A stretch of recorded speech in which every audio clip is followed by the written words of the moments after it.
Good morning, ladies and gentlemen, and welcome to the India Predator League 2024 LAN Finals, right here in the city of Bangalore. I'm your host, Assassin47, and today we are going to be having an electrifying atmosphere right here in the India Predator League 2024 LAN Finals, where the grand finalists of Dota 2 and Valerant, they're all going to go up against each other and their opponents and get a chance to take home the lion's share of that prize pool, as well as a golden ticket to the global finals in Philippines. So hope you guys are ready.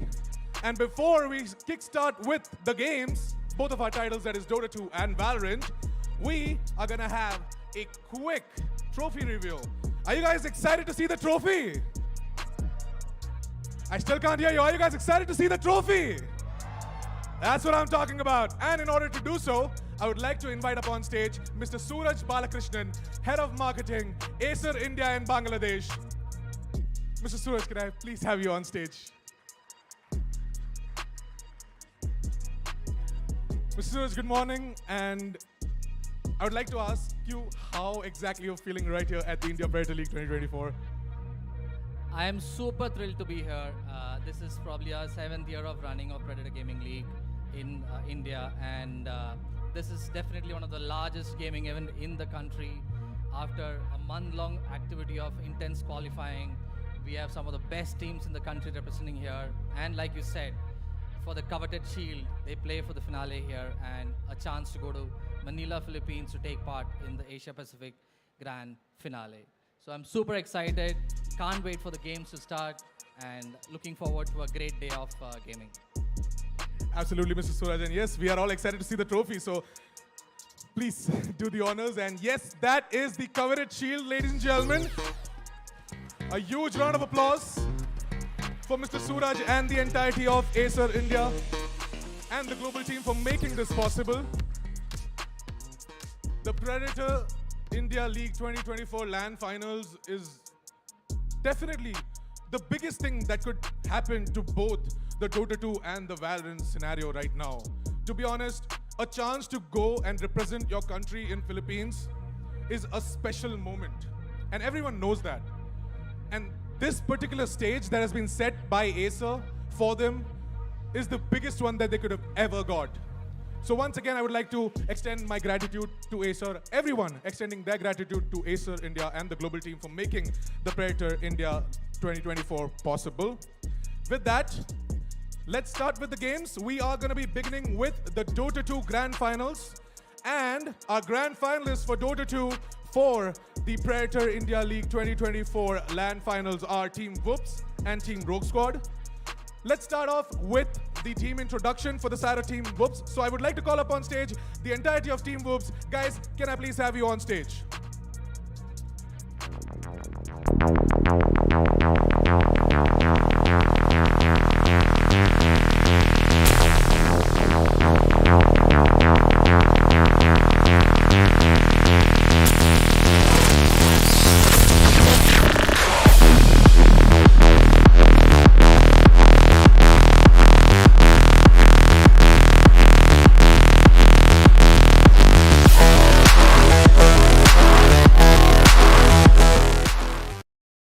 We have got Team Rogue Squad who are going to be joining us on stage and going up against the side of Team Whoops. Can we have some noise for Team Rogue Squad?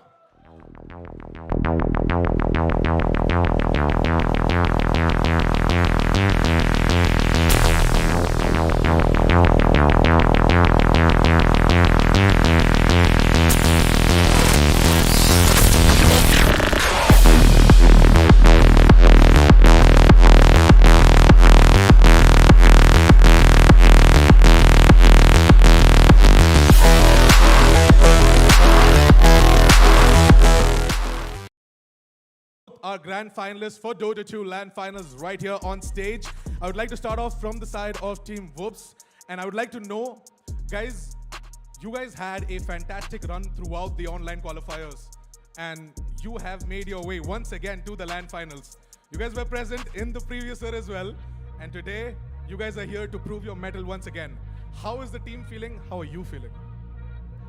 We're feeling pretty good. We worked hard for this, and I think we'll win this. Absolutely. I mean, I am definitely sure that you guys are excited to represent your country in Philippines, along with the lion's share of the prize pool and the beautiful trophy. So, tell us a little bit about how exactly are you guys prepped up for the LAN finals? Are you guys like nervous? Because see, nervousness is not really a thing for you guys because LAN is not a new thing for you. You guys have been here before. You guys have represented your country before as well. So how do you feel today coming into the LAN finals, and are you guys prepped to go up against the side of Rogue Squad? We are pretty confident, and I don't think we are nervous at all. Awesome, awesome. Now, over towards the side of Team Rogue Squad. Rogue Squad, you guys have some of the best players, I would say, in the country for Dota 2, and really looking forward to see what you guys are going to do in the grand finals today against the Sarah Team Whoops. Of course, you guys are also returnees to the LAN finals. You guys were there previous year as well, and I got to know that you guys had a very interesting play the last time, and I'm really looking forward to see what you guys are going to do today. But for today, how are you guys feeling? How's the team morale? Like, are you guys nervous? Like, how's the entire feel for the team? We are super excited, first and foremost. And even though for 3 of the people it might be the first major LAN, but we have 2 veterans in the team, and we are really confident in our gameplay and how we are going to approach the games. So we're looking forward to this. We're going to be seeing some interesting pick ban sessions today. Definitely. Yeah, you guys are ready for that. What about Whoops? Are you guys in here with some spicy pick bans? Yeah, we have our draft. You guys have your draft ready, huh? No sneak peek about that? Like you guys no, of course you're not gonna give a sneak peek because Rogue Squad is right here. But I'm really excited to see what you guys are gonna go up to and go up against each other as well in the server. And to talk all about that, we have got our casters, our very own Floki and Vivek, who are ready at the casters desk. So casters, you guys can take it away and give us all the insights you have about this game. Thank you so much, Assassin47. Ladies and gentlemen, welcome to the India Predator League 2024. It has been quite a while since Dota has been played on Indian soil, but as a wise man in a neighborhood garden once told me, better late than never. Speaking of old men, I've got on the panel with me none other than himself. It's Mr. Vivek, back from the dead. Absolutely. Old, back from the dead, but still kicking and thriving. Oh yeah. Just like the game itself. And I'm just so grateful that we get to see some of the best from India duke it out in a best of 3 for a chance at representing the nation eventually at Philippines. That's going to be even more bog, quite simply put. So we're looking forward to that. What we're not looking forward to is Bristleback. Certainly, that's one hero that I do not want to see in the game at all. But yeah, an Indian team making it to the Philippines Predator League. Now, that's going to be quite the sight to behold. But who is it going to be? Is Pasol going to just run up some of his magic and maybe take us by surprise and, catch Whoops by the hip? Or is Whoops just going to lay the foot down, with an iron fist, just rule this tournament like they sort of have for the last couple of years in every little Dota tournament that has been popping up in the Indian circuit? Yeah. So, Whoops' main strength coming into this matchup is a man going by the name of Darshan Bata. He's been coming up with strats after strats, and he's shown me some of these strats. And I want to remind you that not so much strats as they are poorly drawn figures of heroes from the game of Dota 2. Yeah. I saw, I'm going to reveal one of these strats, and it's no big hidden secret. I saw Queen of Pain with the dagger connecting on the Pangolier, and the Pangolier with a tear falling from his eye. Yeah. It means that if you pick Quap versus Pango mid, Pango Will sad. try. Indeed. That's Yes, I cried tears of blood after seeing that drawing. But yeah, I think he's the X factor for this team. Certainly, yeah. He's a veteran of the scene. He's been around for a long time. He knows all of Absolutely. these players. He knows their ins and outs. And I think he's also, you know, to put it not so succinctly, he's privy to the failures and the faults of Indian Dota, specifically what sort of mistakes they are prone to making. And I think just knowing that and having that in your back pocket, it allows you to draft in a way that you can cover for those things. You can cover for those common mistakes. Create a draft and create a situation where those situations never really just pop up ever again. Ease of execution is the name of the game as far as I'm concerned. If I was a coach, that's what I would focus on if I was focusing on an Indian team. But with that said, you know, Dota has moved ahead. The players have moved ahead. I think a lot of things have changed in the past. Offlaners used to buy bottle at one point. Now mid laners rush bottle in the mid lane. There's a lot of weird stuff happening at the moment, and maybe, just maybe, they can catch us by surprise. You know, maybe we're not going to see something simple. Maybe we're going to be seeing some Chen. All right, that's a far cry. I stepped a bit too far. I don't think we're going to see Chen. But one thing that I can say is that if you look at No Chance, that man has a wide hero pool. I think there was only one Chen player in India, Negi. And Parasite. And Parasite, of course. But No Chance has a big hero pool. There's a lot that he can... there's a lot of cheese picks for No Chance, and I see this every tournament, but they never end up getting picked. However, Pasol and his team, I feel like they're coming into this as underdogs. And let me just say why they're underdogs. It's because the amount of experience between Pasol and Shabazz or Pinkman is a lot. Okay, but the other players newer to the scene. And because they're newer, you might underestimate them. And because you underestimate them, you might end up being distracted. Being distracted and completely, caught off guard. That could happen. Yep, I think playstyle is the mid laner for the side of Rogue Squad. I've had the pleasure of playing a couple of pups with him actually. And playstyle, one of the mid. I believe he's playing mid lane for Rogue Squad, if I'm not wrong.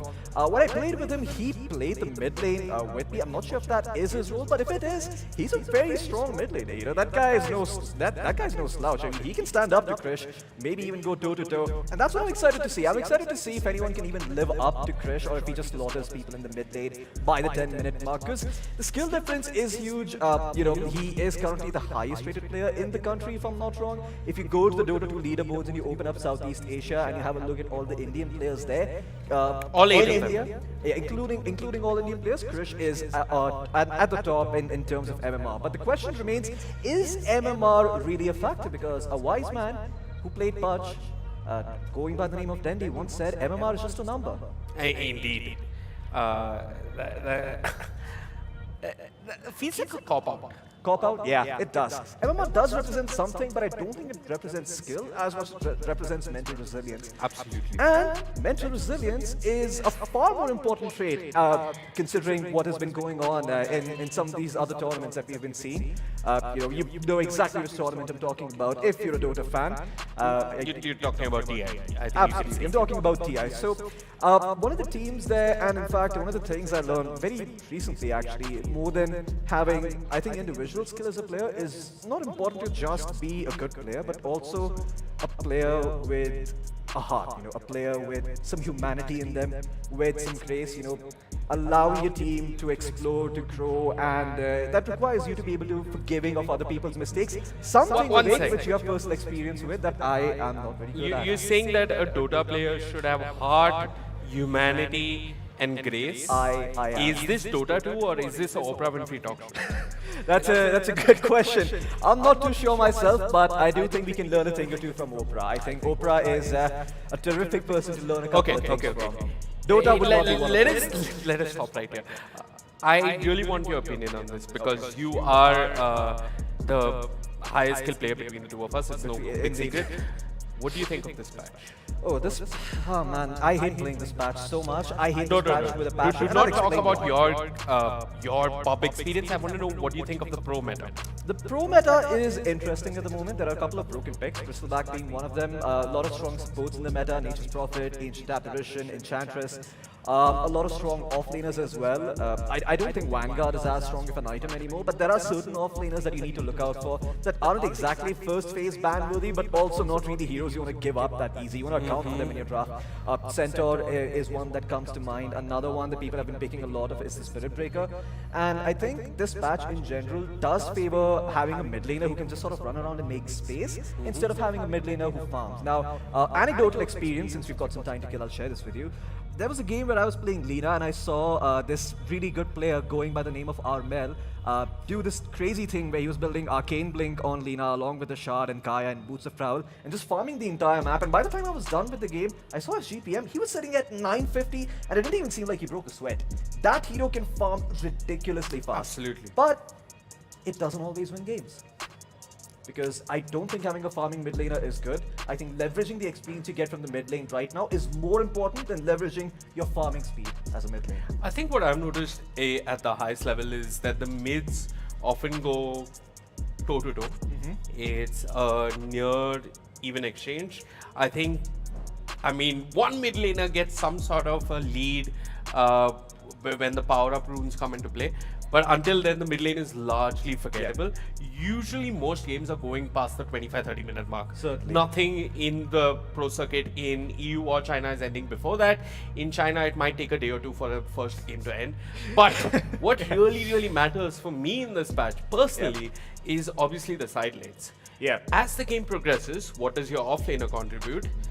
Okay? Certainly. And more importantly, as the game progresses, how clutch can your pause one be in these ultra late game Rouge skirmishes? Yeah. How effective is his button pressing? Yeah. What fights does he join? So I think there's, in both these teams, sure, we're looking at Trish, no name, top of the leaderboards, yada yada yada. But we have to look at the pause ones and their matchups and how much that they contribute in the later stages of the game. Certainly. Let me talk a little bit more about Dota history here for a moment.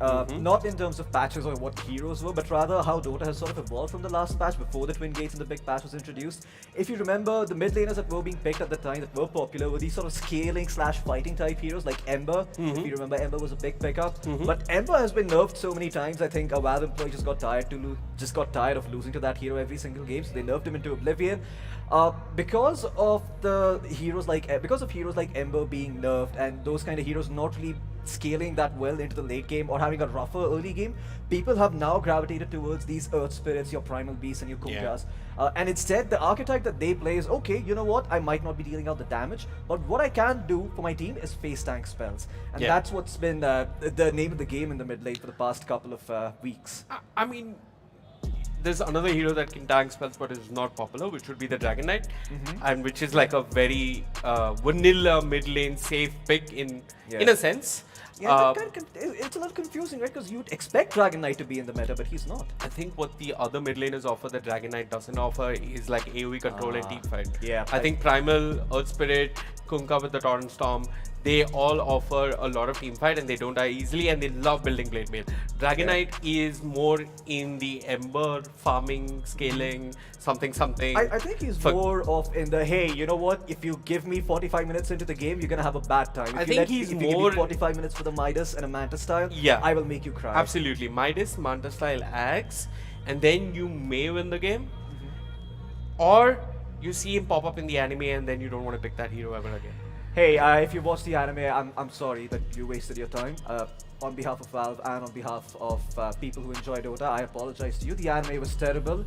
Another game that shall not be named, that is akin to He Who Shall Not Be Named from Harry Potter itself, did a better job with their anime, and I will take the L here as a representative of the Dota community, as a humble player and a 5k MMR garbage trash human. Okay. Thank you. Yeah, so all these mid laners love building blade mail. Blade mail strong. I'm not even going to get into that. They love building blade mail.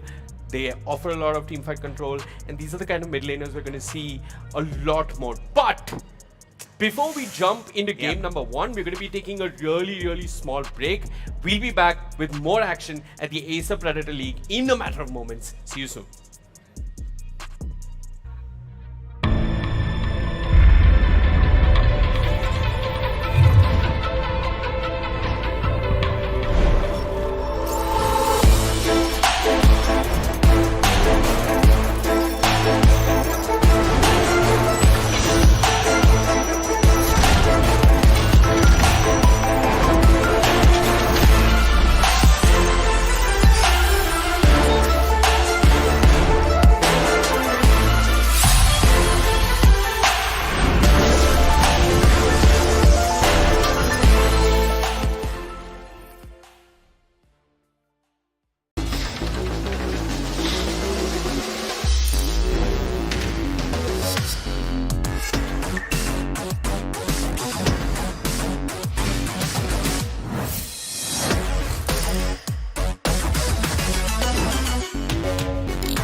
and gentlemen, welcome back to the India Predator League 2023. Small technical hiccups, but they have been fixed, and we'll be going into the draft very, very shortly. Now, we were talking about the meta, we were talking about how Bristleback is very, very strong.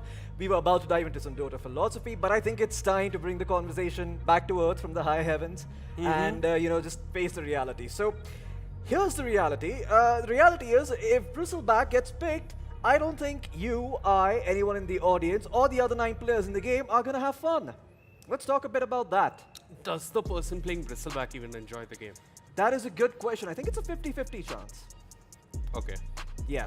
I think if you have a good game and you're starting off well, it feels nice, but if you have that slow start and then you have to go into recovery mode, the person playing Bristleback doesn't enjoy the game, and then, in 20 minutes, 9 other people playing don't enjoy the game. I want to talk about where this is coming from. Yesterday, in the hotel, when dinner was being served, big shout out to the everybody behind this tournament and Acer because of some quality food and quality hospitality. In the middle of that good food and good hospitality and a pleasant dinner, this man just breaks away, looks to all the 9 Dota players in the audience and the 2 poor Valorant folks who are sitting there and have nothing to do with Bristleback, and goes into this long moral lecture about what's going to happen if anybody picks Bristleback. Yeah. And then I had a discussion with players from both teams about Bristleback, and well, they have some answers. Yeah, some of them do, some of them do. Do have an answer myself, actually. I thought about this a bit. I think there's only 2 real ways of countering Bristleback. One is the obvious one, breaks, of course. Yeah, and the other is you just disconnect the internet. That is also a very good option, yes, indeed. If nothing like it, if you have connections with the ISP, you can call him up, slip him 50 grand under the table, just tell him, hey, you know what, at this time, cut the internet, buddy. I'll pass you some of that prize money myself. I'm going into some weird headcanons. But coming back to the other way to counter Bristleback is mana burn, in my opinion, because I do not think that hero can really sustain unless he's able to get off his 3rd spell, right? Because you press Bloodstone, you activate the 3rd spell, you get all your mana and But HP back. do you think you can burn his mana so quickly that he doesn't get to I press think you 3rd burn his spell mana and earlier. I think Bloodstone? that's the key, right? You have to start a little bit faster with the mana burn. Okay. I don't think you can really scale late game with the mana burn. There are direct answers, obviously. BA was one of them. Another one that I think might be somewhat ignored at the moment is really the Ursa. I mean, we spoke about how Bristleback is a hard hero to beat. Boy, oh boy, if you've been on the receiving end of a Wind Waker, Octarine Core, Earthshock, Ursa, who keeps sacking Fury Swipes on you, then you will know what the meaning of pain is. And I think, when you encounter one broken hero, I think you counter that with another broken hero. Now, of course, that does need a lot of time to be activated. That is a hero that takes a good 50 minutes to get to that point. But when it does, it's very hard to deal with, because with the right talent, with the right... But here's the question, like, the Bristle is going to hit his timing Earlier? much before. So is it really an answer? And Yes or no? this is where I bring you back to the wisdom of the Chinese sages of Dota. Okay. Net worth and items don't mean anything unless you can go high ground. And Okay. if you have nothing but a Bloodstone, Lotus Orb, and God knows what else to work with at around 30 minutes into the game, then you're probably not going to be going high ground as Bristleback and having a lot of fun. Now, the mistake that teams make is going on the Bristleback. No, that's kind of what you not want to do. This is where having an Earth Spirit or having a Puck can sort of help with some of your options in taking that high ground fight. You really want to jump the backlines in a Bristleback draft. Yeah, and speaking of the draft is ready and should be on your screens. It's going to be a matter of seconds before we see it on ours. But yeah, very shortly we will know if Bristleback is going to be picked or not. Probably. See, I think he's going to be first phase banned, but I'm pretty sure he will get banned soon. Hey, you know what? If it does get banned, I'm gonna be very, very happy. If it doesn't get banned, I'm also still gonna be happy. Sadistically, I'm just gonna imagine what it's like behind the Bristleback myself, and what it's like to get that sweet, sweet MMR. But it seems like we are into the game, and Rogue Squad opening with the Ancient Apparition, daring the side of Whoops to pick up the Bristleback. No. Yes. I Do you mean, care Ancient about the Apparition, Ancient Apparition, though? you spoke in great length about 2 of what I would say are reasonable counters versus the Bristleback, but you forgot to talk about the Ancient Apparition. And when you open with A, you kind of negate a lot of heroes, one of them being the Bristleback. So Whoops have really got to summon all the strength and wisdom and the great strategy of Darshan Bata to come up Indeed. with an answer to this opening. Yeah, well, we'll see what Rogue Squad can pull out here. They seem to have picked up the apparition, or, you know, without a plan, it seems at the moment. They are banning Primal Beast, a hero that is somewhat decent and does give Whoops a lot of tempo. But in general, just having Treant Protector and Primal Beast gives you the ability to take fights at your own behest, because you have the defensive option of healing up your towers, you have the offensive option of Absolutely. a dinosaur charging into your backlines. Yeah, and Primal Beast with the axe is also one of the counters to the Bristleback. But I mean, you're not seeing it on your screen, folks, but this opening coming out from Rogue Squad is all about the BB. I think everybody else is just salad dressing in this draft. Everybody is thinking about how, at least Rogue Squad is thinking about how they can ask Whoops the question of, hey, do you have an answer to BB? Do you have an answer to this opening? Yeah, I agree. I think it's weighing on both Whoops and Rogue Squad's mind, and I like the 300 IQ move here coming in from Rogue Squad. Just leave Bristleback open, you know, let the side of Whoops really think about what is it that they want to pick up. It does leave them in a tough spot, doesn't it? Because now Rogue Squad can pick up the Bristleback themselves if Exactly. you don't pick it up on Whoops, and Whoops need to think about a PA, they need to think about a way to deal with that hero. They've picked up the Nyx Assassin though, that's an interesting pickup. Not too certain if this was the best choice. I don't know if it can be flexed between 3 and 4, but this does reveal a lot over to the side of Rogue Squad. Now, Nyx does seem to be decent against the Apparition. There's a lot of ways where you can just stun him up with the Carapace, of course. The Mana Burn is also not all that shabby. But the big thing that I think Whoops are going to be banking on is that if Rogue Squad do pick up the Bristleback, early on you have the Nyx with the Mana Burn hit on the Vendetta to just give you some room to work with, you know, to actually take a fight against that Bristleback. And yeah, perhaps negate some of that Bloodstone advantage that he gets. Do you think the OD is a good response to the Bristleback? No, I don't think so, and I'll tell you why, because I don't think you need flat damage against Bristleback. I think you need tons of slows and ways of just making the hero irrelevant in team fights, if that makes sense. Let's break it down to a science. I got Quill it. I Spray got is it. an I AoE got it. I ability. got it. No. What is being picked with this Willow here? Do you think we'll see not a Spirit Breaker, not an LC? Who puts the Bedlam to good use is my real question. Yeah, that's a very good question, right? Because Rogue Squad themselves have banned out the Primal Beast and the Earth Spirit. Spirit Breaker is the obvious choice, but I don't think you want to pick Spirit Breaker into the Nyx Assassin tree, and it's just very hard. Do you think we see No, Clockwork? Daxi is a little weird. I really like the Legion Commander idea if it wasn't banned out. CK is a good second choice though, I like that. Let's not forget, there is still... wait, actually no, there is no Pango in the pool. Pango has been banned out by the side of Whoops. So that means that no real Bedlam carrier on the side of Rogue Squad just yet. Now, this isn't the biggest of issues. I think you can just throw it on a melee hero in the middle of a team fight and just watch it go to Yeah, I work. think CK is a decent option, right? Or you buy Helmet of Dominator.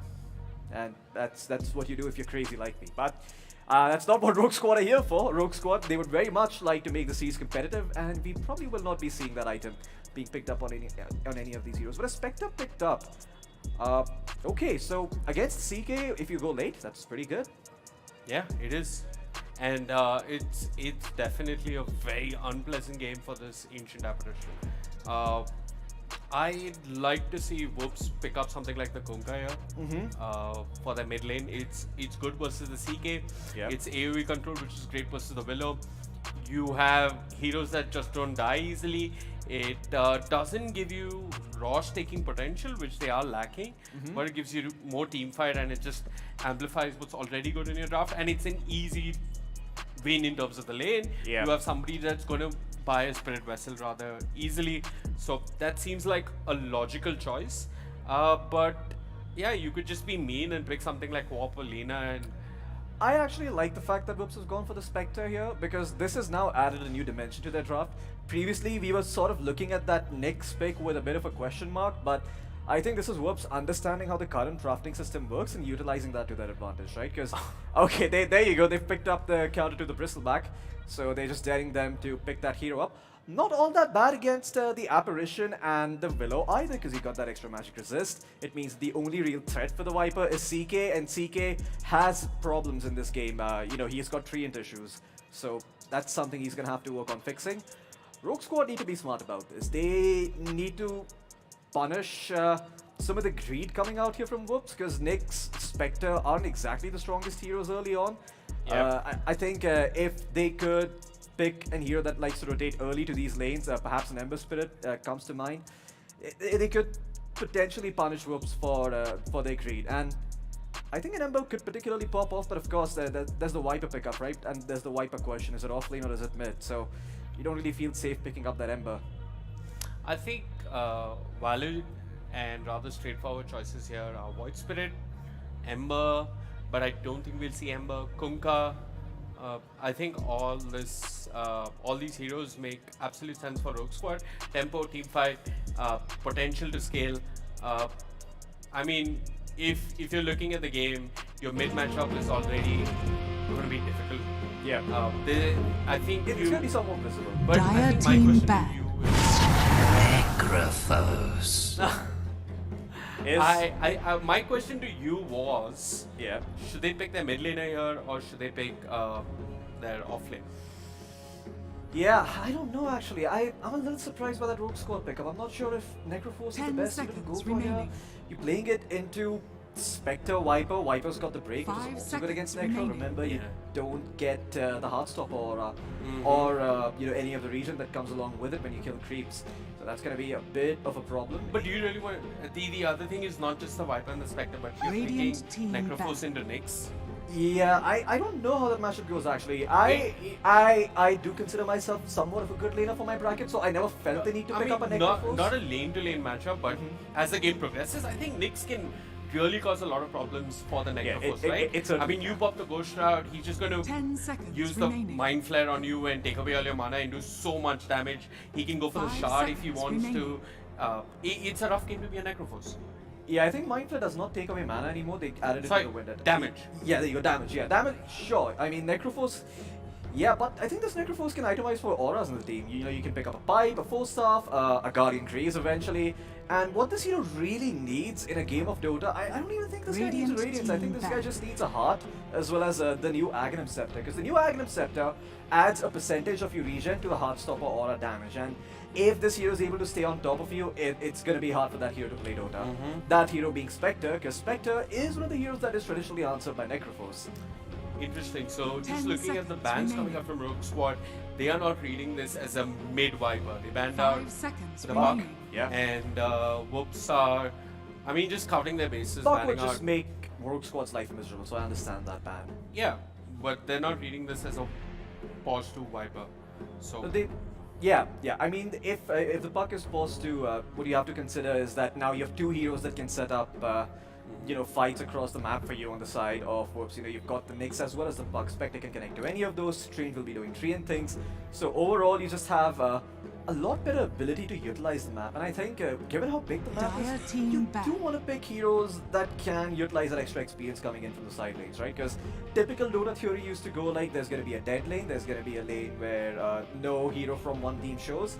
But nowadays, there's just way too many resources out there to give up just like that. So I think Whoops overall 10 in terms seconds of remaining. map efficiency went out, but Rogue Squad, they certainly have 5 the oomph seconds right now. remaining. I'm a little scared of Rogue Squad's last pick here.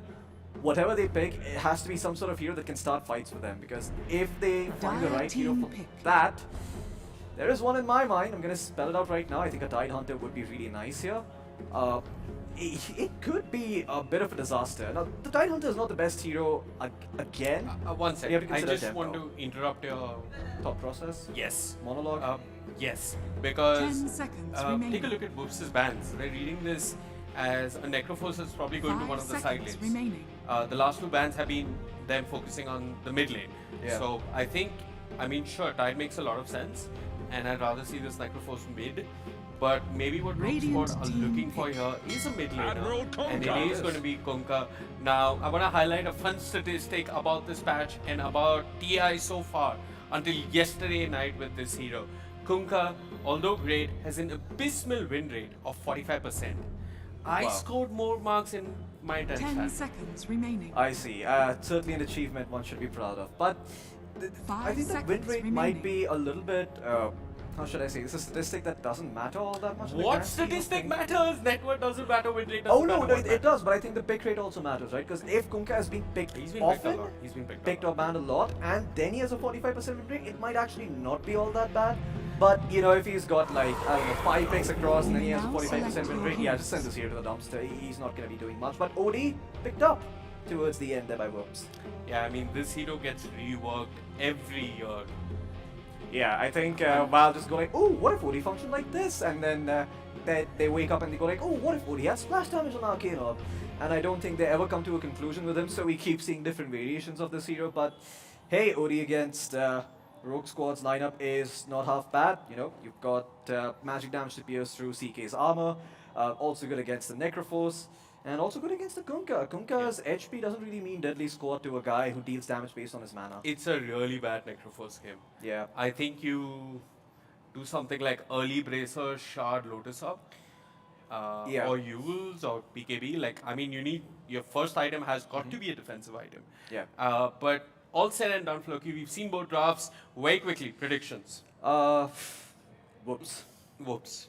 Okay, that's 2 out of 2 for Whoops. Then. 2 out of 2 for Whoops. There Alright, is- folks. Well, at home as well, make your predictions. I think that this could be a little bit rough for Whoops.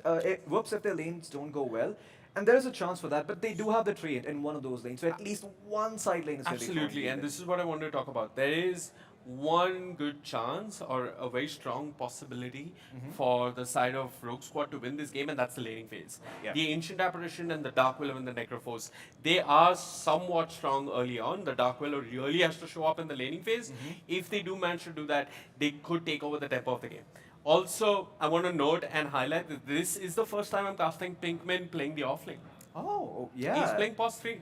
And I've generally seen him playing the 4 position. Or the but 5 position. Or the 5 position. I mean, him and Pasol are a duo as old as Sachin Tendulkar and Vinod Kambli.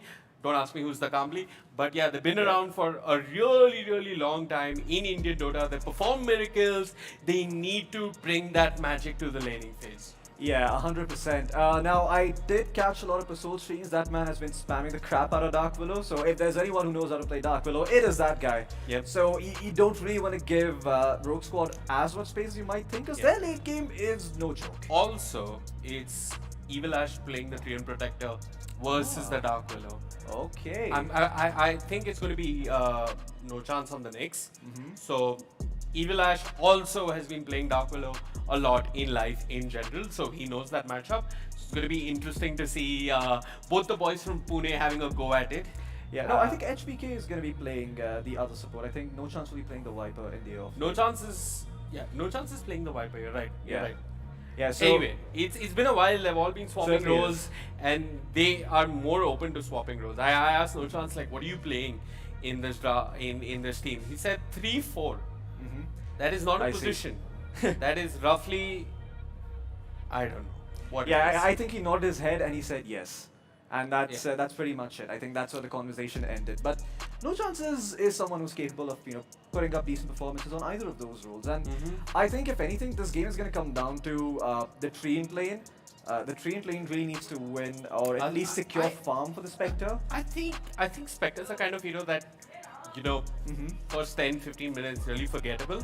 Yeah. But I'm concerned more about the Nyx lane. Yeah. It makes sense that it's Nyx and Viper, otherwise that lane would be one of real concern. But side lanes aside, OD versus Kunkka, such an OD favorite matchup, Yeah. in my opinion. 100%. I think the only issue OD is going to have is that perhaps Kunkka is going to see some rotations coming in from his side lanes, Oh, yeah. while the OD might not, because the OD doesn't really have kill potential. So you're going to be responding more on the side of whoops and buying time. Astral into Impale. Astral into Impale, yeah, that is correct. Astral into Poison Attack, come on. Gotta be Astral hyped into for Poison that. Attack. There you go, folks. If any of you who happen to be at TI somehow are caught watching this, there you go. That's the combo we're looking for. Impale into Poison Attack. I said Astral into Poison Attack. Oh, Astral into Poison Attack. I stand corrected. Anyway. But moving on, I mean, we made up predictions. We can just look at the lanes. Mid lane, I think it's going to be a win for Whoops. Okay. The safe lane, I don't think Spectre is going to come out on top. If she has a great start early on, then might as well call GG very Small early. caveat, actually. You know, the Treant being bottom might not be able to zone out the Necrophores, but he'll get a lot of fun just punching the crap out of the Dark Willow or the Apparition. Yeah, but that's the thing. I think like Spectre's not going to get off to a great start. I think the safe lane that Rogue Squad are running, I think they should do fine. It's going to be CK AA. Yeah, there's one fear I have for Yeah. a moment, and I feel like the Viper might be on an island this game. Because you don't really have OD connecting with you. Spectre doesn't want to connect until she has like the Plague Mail up at least, as well as the Power Treads. So the Viper's strongest time in the game, which is that 10 to 15 minute mark, is not going to be capitalized as well as Whoops might like, unless HBK has a banger of a game on the Treant. And Everyone. a lot is resting on his shoulders. all strangely these enough. cores are cores that don't rotate, right? Yeah. I mean, Spectre you could consider a At hero like that doesn't 6, really or I rotate. mean, but she. That mid-game tempo here is going to be really dictated by the supports. Yep. On both teams. Sure, Kunkka is going to rotate. Yep. But largely for Wolves and Rogue Squad, it's more the supports that are going to make moves. So look at Nyx, look at the Treant Protector, and one, can they win the lanes? Two, if they don't, can they have impact in the first 15-20 minutes of the game? And that's what we're going to be looking for. Any particular pair of supports you think is more suited to contest Wisdom Runes, or any draft that you think can deal with Tormentors better? It's a good question. I think the Radiant draft, the Whoops draft is a lot better dealing with Tormentor compared to the Dire draft. What do the Dire have? They have a Kunkka, Necrophos, who is the carry again? I Kunkka, forget. Necrophos, Spectre. No, No, you're talking about the Dire. It's CK, there you go. Necrophos, and Actually, Seek is not all that Kunkka. bad. You got Reality Rift, you got some minus armor, some illusions to Yeah. help you. I'd say You have Bedlam. you have Bedlam. True. You have Heal.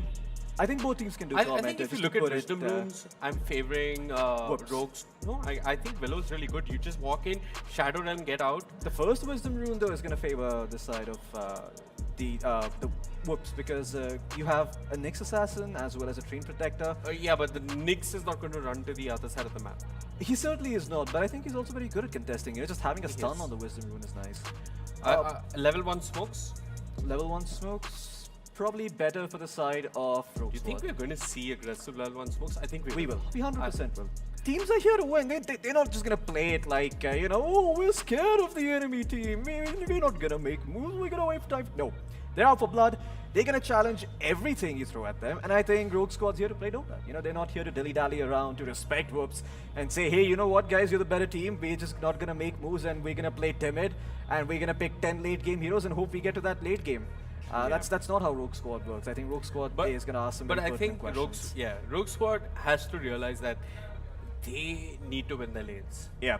The mid is going to be difficult, Yeah. but the supports can win the side lanes and just with the right moves, help out and enable the mid laner, make the Kunkka look good. So I want to see some of that. Yeah. I think also in general, this is a game where if the Viper gets off to a good start, the Nyx can rotate or stack. Sure. And the Viper would very much appreciate stacks. And if you look at the side of Rogue Squad, Yeah. aren't really the best at clearing out stacks. Maybe is the true. Necrophos and Kunkka can do something. Also not the fastest wave clear. You know, the Viper and the Toxin is a lot better at clearing out creep waves. Yep. You've also got Nyx who can just, or Treant, who can just sit inside lane, soak up that Yep. XP, soak up that farm. That's also another thing that that we should consider. It's very interesting you mentioned this because yesterday I was watching the TI hub, the unofficial hub with fan favorite Goxy. Favorite. But yeah, those guys and No Tail and all that. And Kezu was talking about the importance of having a support that can push shove out lanes. waves and that can Yes. show on lanes. 100%. So I think you have a Treant, it really changes the complexion of the game, right? Ancient Apparition, I mean, sure, you can go and drop an Ice Vortex, but Take a million years. yeah, you can stay in the trees and do that, but Yeah, I think Edgewise the Radiant Rivals do is that a lot better.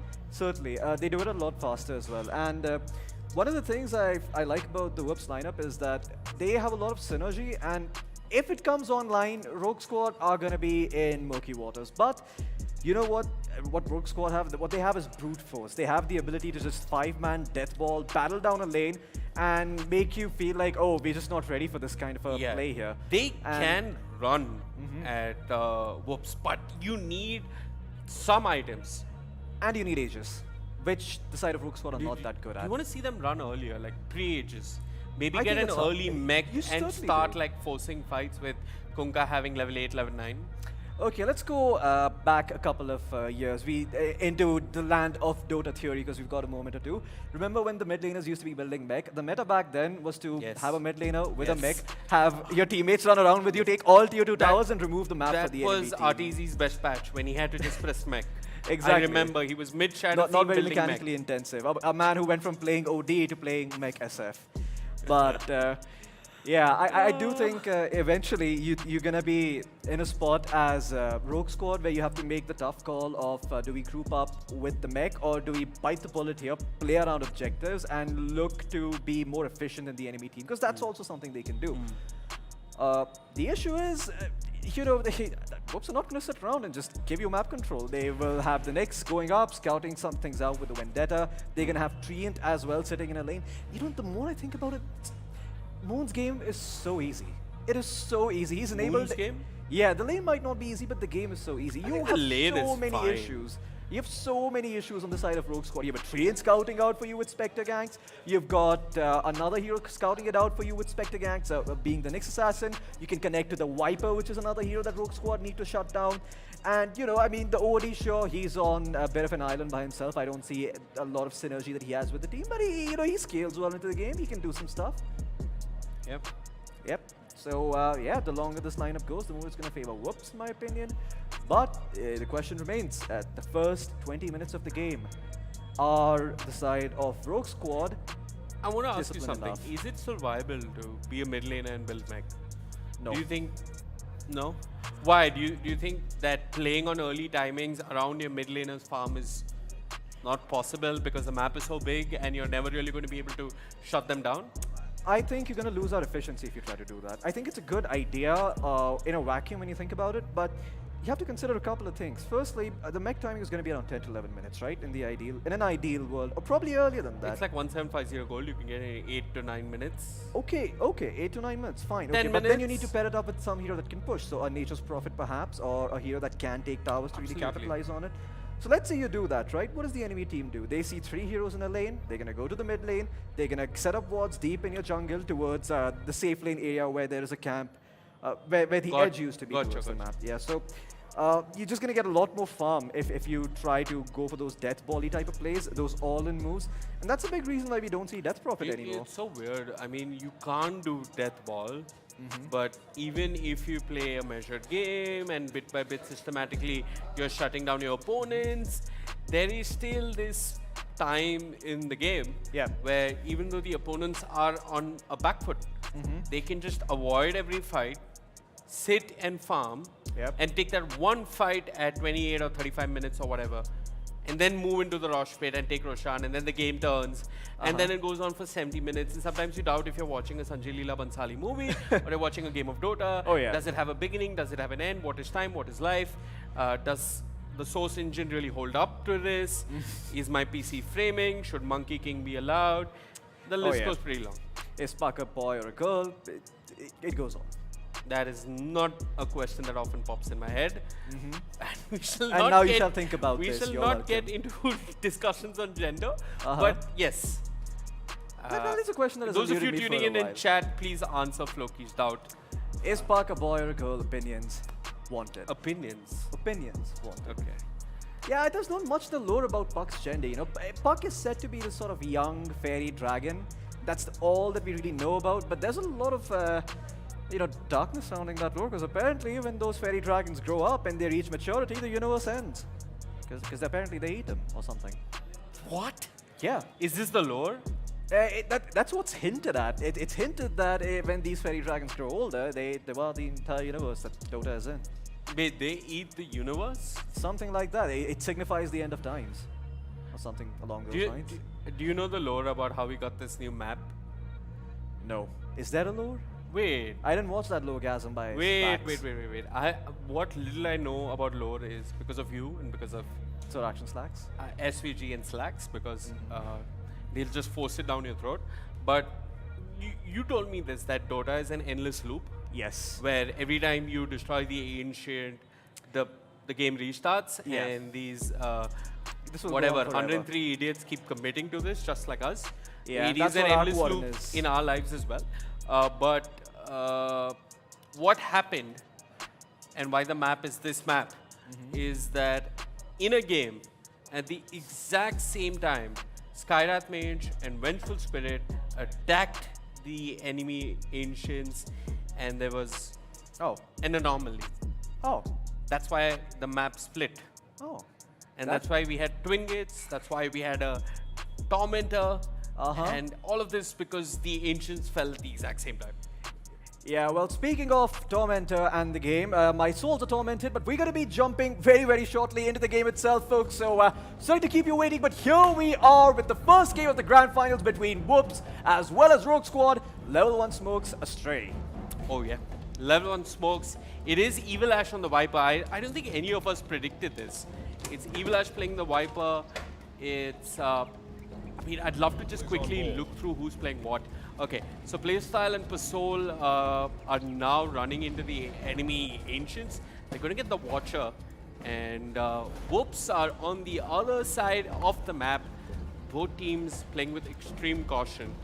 Yeah, I mean, again, you don't really want to give up first blood, especially if you've got the better lanes, and I think Whoops think they've got the better lanes, and I would agree with that 30 sentiment. seconds So, to battle. yeah, oh, okay, I completely forget. It is going to be MNZ on the Spectre, not Krish. Krish is going to be playing the OD, the man on an island himself. Yeah. The hardest task is left to the most skilled player, No, I mean, much like in real life. You're good at your job, well, your reward is more work. That might or might not be paid. interesting aside, but I think I did call it earlier that battle it will be begins. no chance playing the Nyx. It is Evil Ash playing the Pos 3 Viper. This is the first time I'm seeing both Evil Ash and Pinkman playing the offlane. It's going to be rather interesting. So Pinkman will be playing in the offlane alongside Pasol. Pasol will be playing the Dark Willow. And yeah, I actually like Evil Ash playing the Viper. I know that he's strong when it comes to laning, and he's also got that extra incentive to move around the map. You know, once you're a 4 or a 5, you can't just stop moving around the map. Early first blood action coming up from Breezes as well as Neverthoth. Beautiful impale will slow them down. The cold feet might actually proc him, and once it has been talked about, Evil Ash will commit the Shade Fire, but he's going to fall. Neverthoth drawing first blood here in the APAC Predator League 2024, and they aren't done just yet. They want no chance as well. The stun is there. Breezes with the cold feet. These impales, they're near perfection, and perfection was necessary for No Chance to stay alive and dodge that gank. But Rogue Squad, beginning with aggression, getting first blood, and asserting dominance in the same. Yeah, a big thing that CK needs to do in this lane is just to get boots, but CK just eating some harass coming in from the Viper. No chance though. I think the fact that has he picked up boots? I'm not entirely sure. I'd like to know if the Nyx, Nyx Assassin has boots or not. I just love how they're playing this lane. Breezes has come to the lane with blood grenades and mangoes, and Neverthoth is just throwing out stuns left and right. He is actually spamming stuns. He's used 3 stuns so far under a minute. So yeah, pretty unique approach to the lane. We might not have a stronger lane, but let's be aggressive. Mid lane! Dire's middle tower a is little under bit broken. attack. Is he though? I mean, he's sitting at 4 lively now. Not all that bad, Battle is not on denies, board. but last hits are better for the Kinka, sure. Ultimately, I think the OD is going to be A-okay in this matchup. It does get a little bit annoying with the constant tide being spam, as we can see at the moment. But yeah, I think this lane gets better for OD as time goes on. This lane? Yeah. I mean, This lane? Spectre. Mid lane. I mean, I think this lane is perhaps not the best lane for the side of Rogue Squad. Having good frame protector is never fun. Dire's A turret guy has been who for killed. some reason is a tree, has 90 base damage and whacks you in the head, roams around scotch free, has 2 slows to work with, and I think Pasol is finding out just how annoying the tree can be the hard way. Yeah. And speaking of, well, you know, we were mentioning how certain players like to play the game. HBK by himself is a very wouldn't say sacrificial support, but a very aggressive support. This guy, if he can die, but they play better for his Top lane, we want to look at top lane. The Chaos Knight is dropping really low. He's on the verge of dying. Never Trust ends up dying. This is not good. Sure, they got first blood, but we don't want to be dying on a CK. I want to just spell this out as clear as day that Chaos Knight is not a hero which you want to be dying early on. And Drees is going for the Lotus. Was that really necessary? Well, anyway, he survives. Yeah, he keeps him. I mean, he denies the Viper, the Lotus, so that's some efficiency denied to Evil Ash, which means that's some extra gold going towards Mangoes. But again, the XP lead favoring the side of Whoops, I believe, with those kills that were found. And yeah, this game just gets better and better for the Viper as time goes on. So we'll see if he will be a force in this game. Well, they're going to go on Evil Ash. The cold feet will proc the Nether Toxin committed, and no chance will be there for the Impale. Evil Ash trying to turn it around as much as he can, but the damage just a bit too much. Never Trust did die, but he's going to recover with that kill. The bounty shared between him and his ancient apparition. No chance does try and turn with the spike carapace and his stick charges. But for now, what he needs to focus on is getting as much HP and gold as possible. Yeah, the Nyx did have boots. I'm a little surprised that he didn't go in for the apparition kill. I guess he felt that he couldn't really get it without dying himself. So, Whoops really just trying to mitigate their losses here up in this top lane. Just trying to make sure that they don't give away free reign to the enemy team. But the lanes, while they might be a little bit rough, what Whoops really needs from this game is some time and some XP. Oh, bottom the tree, and he's got to be careful. I mean, he did manage to move into the trees, but Soul and Pinkman that, right? are applying a fair amount of pressure here. If you're just looking at the CS, sure, the Spectre and the Chaos Knight, they are even for now. South cancel as well for HBK. Yep, but look at the mid lane. Okay, I think it's honestly a bit concerning that Kunkka is winning this heavy. And down bottom, Pinkman, he's still got a Death Pulse to work with. He'll actually turn towards HBK, get the kill, heal up, and MNZ can only watch as Pinkman and Pasok will keep this offlane going. And this is, I think, as of now, everything is going as per plan for Rogue Squad. Sure, the CK did struggle a little bit, but he's even with the Spectre in terms of CS, and he has gotten 2 kills early on. Hey, you're speaking about the mid lane that the Kunkka is beating them, but now the creep waves have become even. Not all that bad for the OD. 19 to 11 is a very good score, I'd say, considering his matchup. Sure, Kunkka has more last hits, but I think the XP lead is more important for the Kunkka. You want to hit 6 and start rotating to these side lanes. Yep. Which doesn't seem like is happening at the moment. It did seem like the bottom lane was going to go a lot better for Whoops, but MNZ just ended up dying. Absolutely. I mean, MNZ did die, and in the midst of all of that, Reeses did end up falling as well. So, Rogue Squad, sure, they are, you know, getting the start that they wanted. But they are beating these occasional kills here and there. Nearing the 6-minute Lotus, and HBK is there with the rotation. Never Trust, doesn't trust the support one bit as he gets stun control. No calls from the side lanes. It's 1-3 moving through the twin gates, getting a kill, and now Breezes. I mean, he kind of blocked himself in. He thought the Fog of War would keep him alive, but staying in the trees is in wisdom that stands true for all ages and all batches. As Evil Ash gets a double kill, and HBK with the MVP rotation is back down bottom, enabling his Spectre. Lotus Wars to Electric Fusion. That's all I have to say about that one. But good tempo switch for Whoops. The fact that they get these kill beats, they're going to be much more comfortable now. You know, they feel a lot more at ease. CK did get away with more than he should have in the top lane. Now that advantage has been somewhat nullified. Oh, no chance also finding 2 bounty rooms in the jungle. That's also going to be pretty sweet for the side. Whoops. MNZ doing okay as well down bottom. You know, not the worst CS score for a Spectre, considering he's a melee hero playing into a Necroforce, which is one of the harder ones. It's, you know, not really easy playing a melee hero.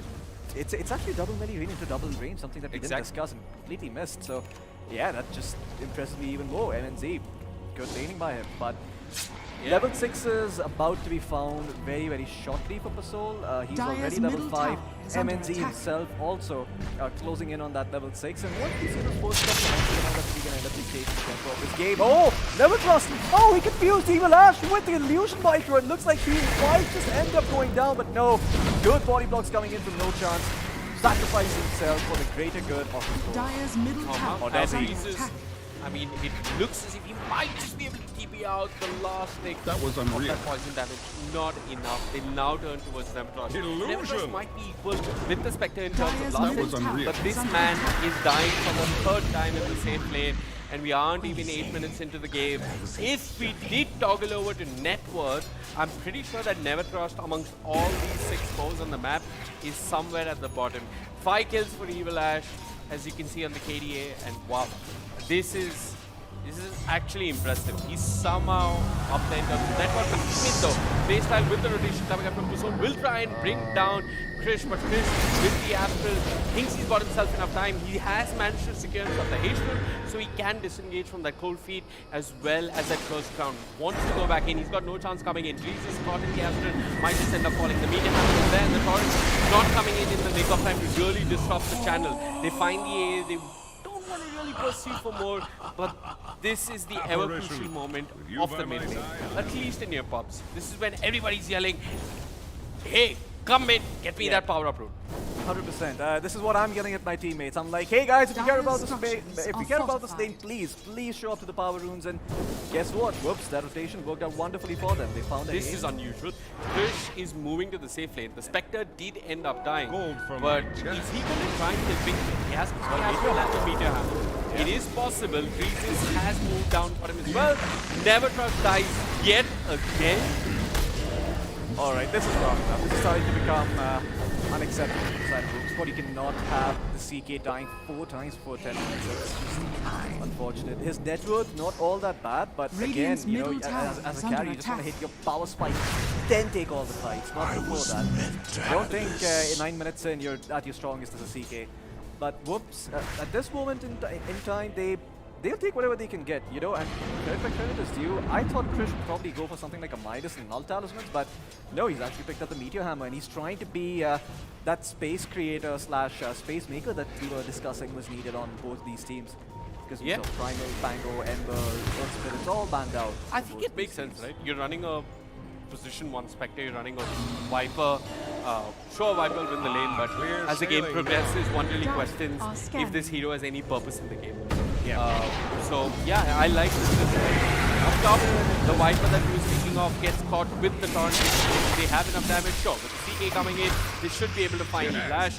He uses the big pole, but Fair enough. that's about it. Hey, and that's an Arcane Rune boat, so you're not too sad about that, Kunka. Yeah. You would have liked to have an Ice Blast, make that kill a lot easier, but that's okay. The Apparition is finding levels towards the mid lane.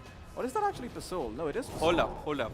Both the supports on the side of Rogue Squad are at level 6. And That is a little concerning. I thought they should be hitting 6 considering they hit level 5. no, they are having. And Dire's down bottom, I think this is another Big Pin dying for the first time. No chance. Will manage to scale the kill. And Reese is, like I said, he's not yet level 6. Will end up falling yet again. Pasol comes in the midst of this fight. Bad Meteor Hammer falling straight on top of his head. Dire's He's bottom tower probably is under dead attack. for sure. No chance there with the impale. Krish with the thick damage of the Meteor Hammer gets himself a double kill. Dire's This bottom is tower the has fallen. exact start you wanted Radiant's if middle you tower were a is supporter under of Hooks. attack. Oh, and he's Hooks coming done. out He's going to swinging. go back mid. He's found the Kunka as well. The ban is setting up for HPK and with the overgrowth and the Meteor Hammer, there's no way out for playstyle. He's got friends coming, but he's got more enemies coming as well. No chance. Rotates to the mid lane, and with that vendetta hit, slaps playstyle out of the server. That's core after core, death after death. Rogue Squad need to take a break. If this was CSGO, I'd call for a tactical timer. Yeah, whoops. I mean, they basically asked, who shall we send? And Dire's Krish top tower is under answers with his attack. chest up and says, send me, for I shall be the space maker. And boy, does he make the space. Man, that is so much work done by this Outworld Devour, and this is not the start you want to give to this hero. This hero can take over a game by himself with that build, especially with all these skills that they've found. Never trust. Let's not forget he's died 4 times in this Dire's game. top tower He's not is even found under his attack. armlet yet, so I doubt he's going Dire's to be able to structures join are fights at this fortified. moment and really give Rogue Squad the tempo they need. And now things start to get impossible for the side of Rogue Squad. Viper's online, you've got the Treant Protector healing up your towers, your options are slowly dwindling. I mean, I like Pasol's thought process here. He's hit 6, he wants to make a move with the Chaos Knight. They want to put that bet into use, but Pasol's already been found. he will manage to push back Krish for a bit and run away with the Shadow Run, but there comes MNZ.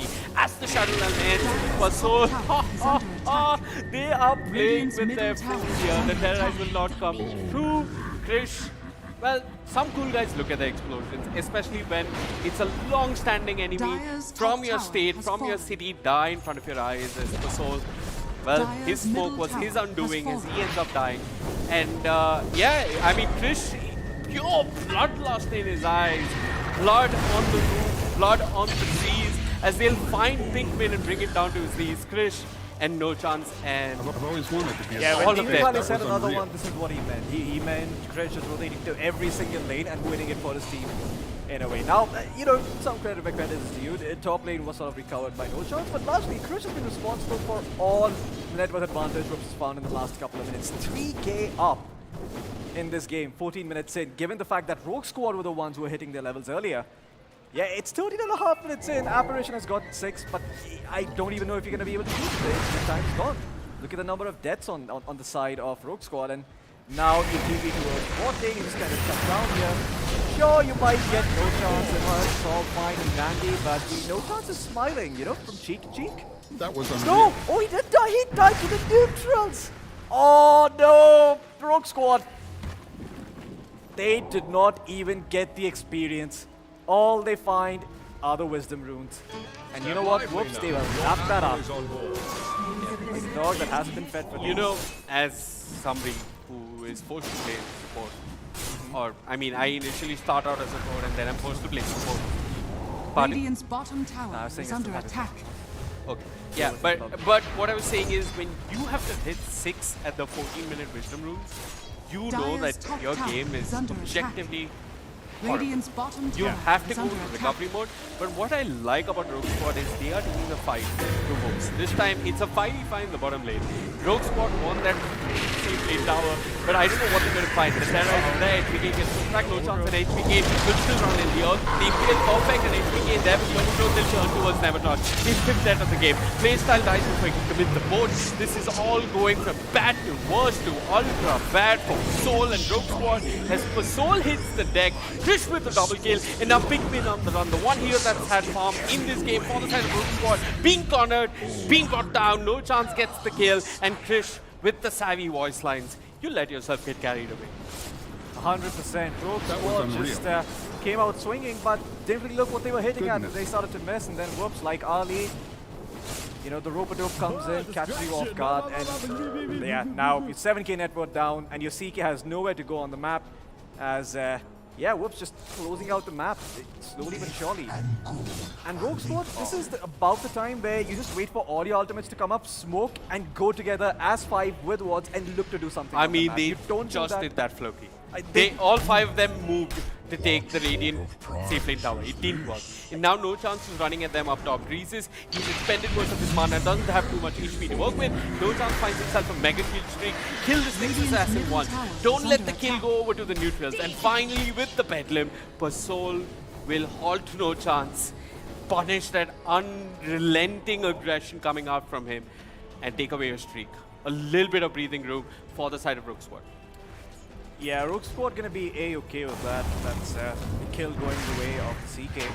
But again, you know, it's not for free because bottom lane Pinkman is being pushed out as well. And yeah, the Necroforce certainly starting to feel the heat. Towards the mid lane though, the Kunka, he is a bit of trouble. No, it's actually Evan on Spectre. Caught out, but no, the save comes in just in time from Moon with the Asp imprisonment. Evan's gonna be A-okay. In fact, honks forward, juking, jiving like Michael Jackson. He's not a smooth operator, but he's certainly a smooth criminal. And that's going to be Krish with a wicked 6-3 playstyle soon to be next. A day get picked up by no chance, dropping salt into the wounds of Rogue Squad. And that is going to be the boat used and deadly squad found from the side of Rogue Squad. Man, I mean, that was so perfectly done from the side of Whoops. The Spectre was there mid, and Krish saw it Radiant's coming. bottom He tower is preemptively under TP'd attack. mid, timed the Astral perfectly, and the counter aggression, all the rotations coming out from Whoops. I mean, Whoops are just looking like the better team. If they lose this, yeah. Radiant gonna be- structures are fortified. I don't know. Yeah, 100%. I mean, if this was Team Secret, there'd be a machete that would be pulled out. I don't know what the equivalent is here, But yeah, this is Dire's a middle pull out the tower machete is kind I of under game. think 85's got a couple of machetes. Yeah. I don't know. But Well- Nevertrust, I mean, this one position chaos knight, I've got to admire the way he's trying to really separate them. Showing no fake Pinton is hitting the tower. Nevertrust is the one going to be killed. There needs to be a Reaper site. What is going on? What? That could have been a kill and a tower. Now it's a tower and 2 deaths. I don't think this is what they wanted because Pinton stopping. No releases. Does manage to keep it out. There you go. Is there HBK? Man. This is painful. It certainly Can you understand what just happened? Your 1 position tried to gank. He died so that your 3 position could take the tower, and your ancient apparition died for no reason at all. And guess what? In the end, the Necroforce died anyway because the OD was on the watch.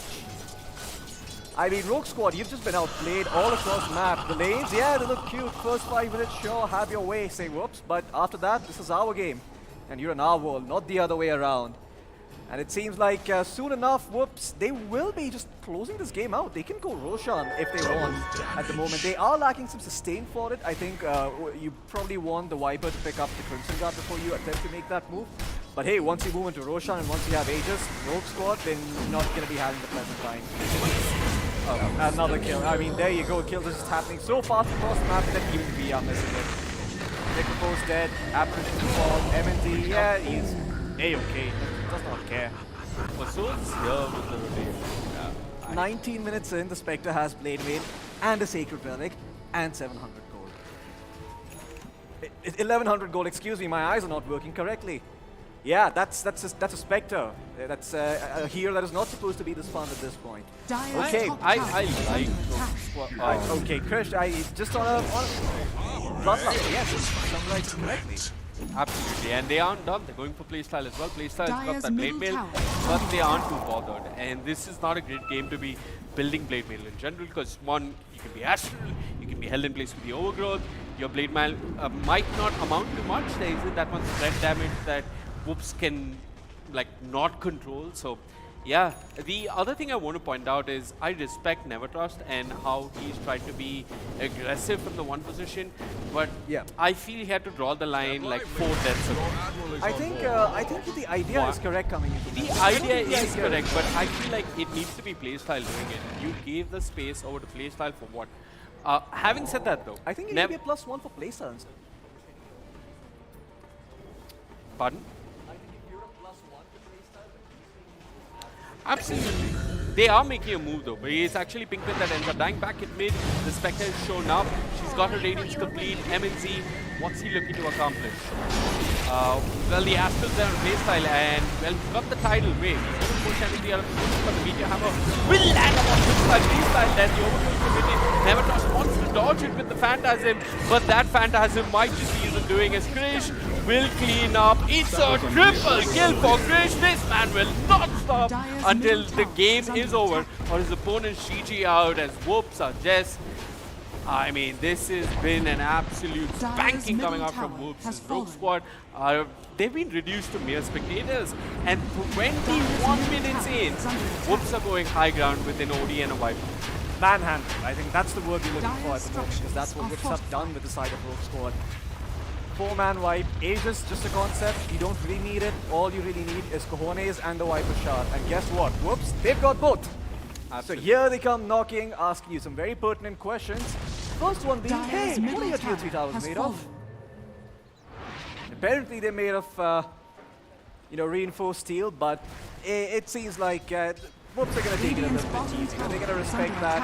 No chance. Okay, says hi to the soul, making sure he's aware of his presence. In fact, No chance actually wants to kill him. He will go back in for the kill.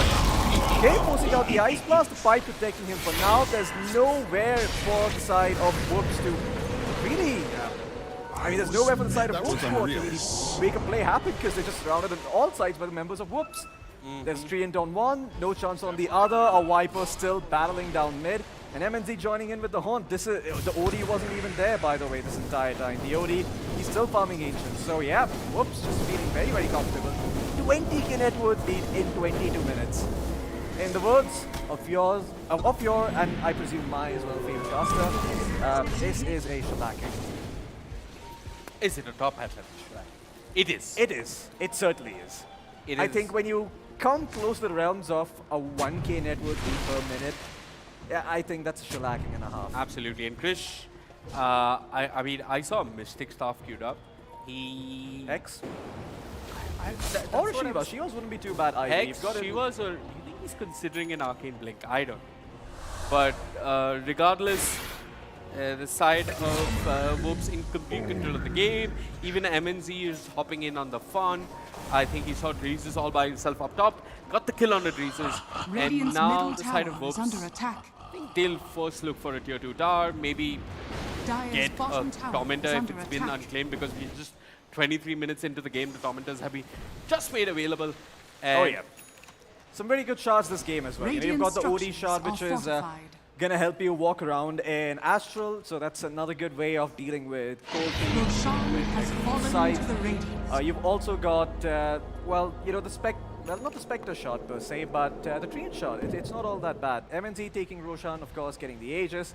You've got the Pipe of Insight and the Crimson Guard finished up. I on think you Viper. missed it. Krish completed his Remnant Rouge. Oh, That's what he was building with the Mystic Staff. Witchblade plus Mystic Staff. I mean, I was going to say it, but I mean, this is insane attack speed. So what he's trying to do is Hurricane Pike someone, press the Witchblade, and then you get like 6 attacks that just go bam, bam, bam, and you're dead. yeah.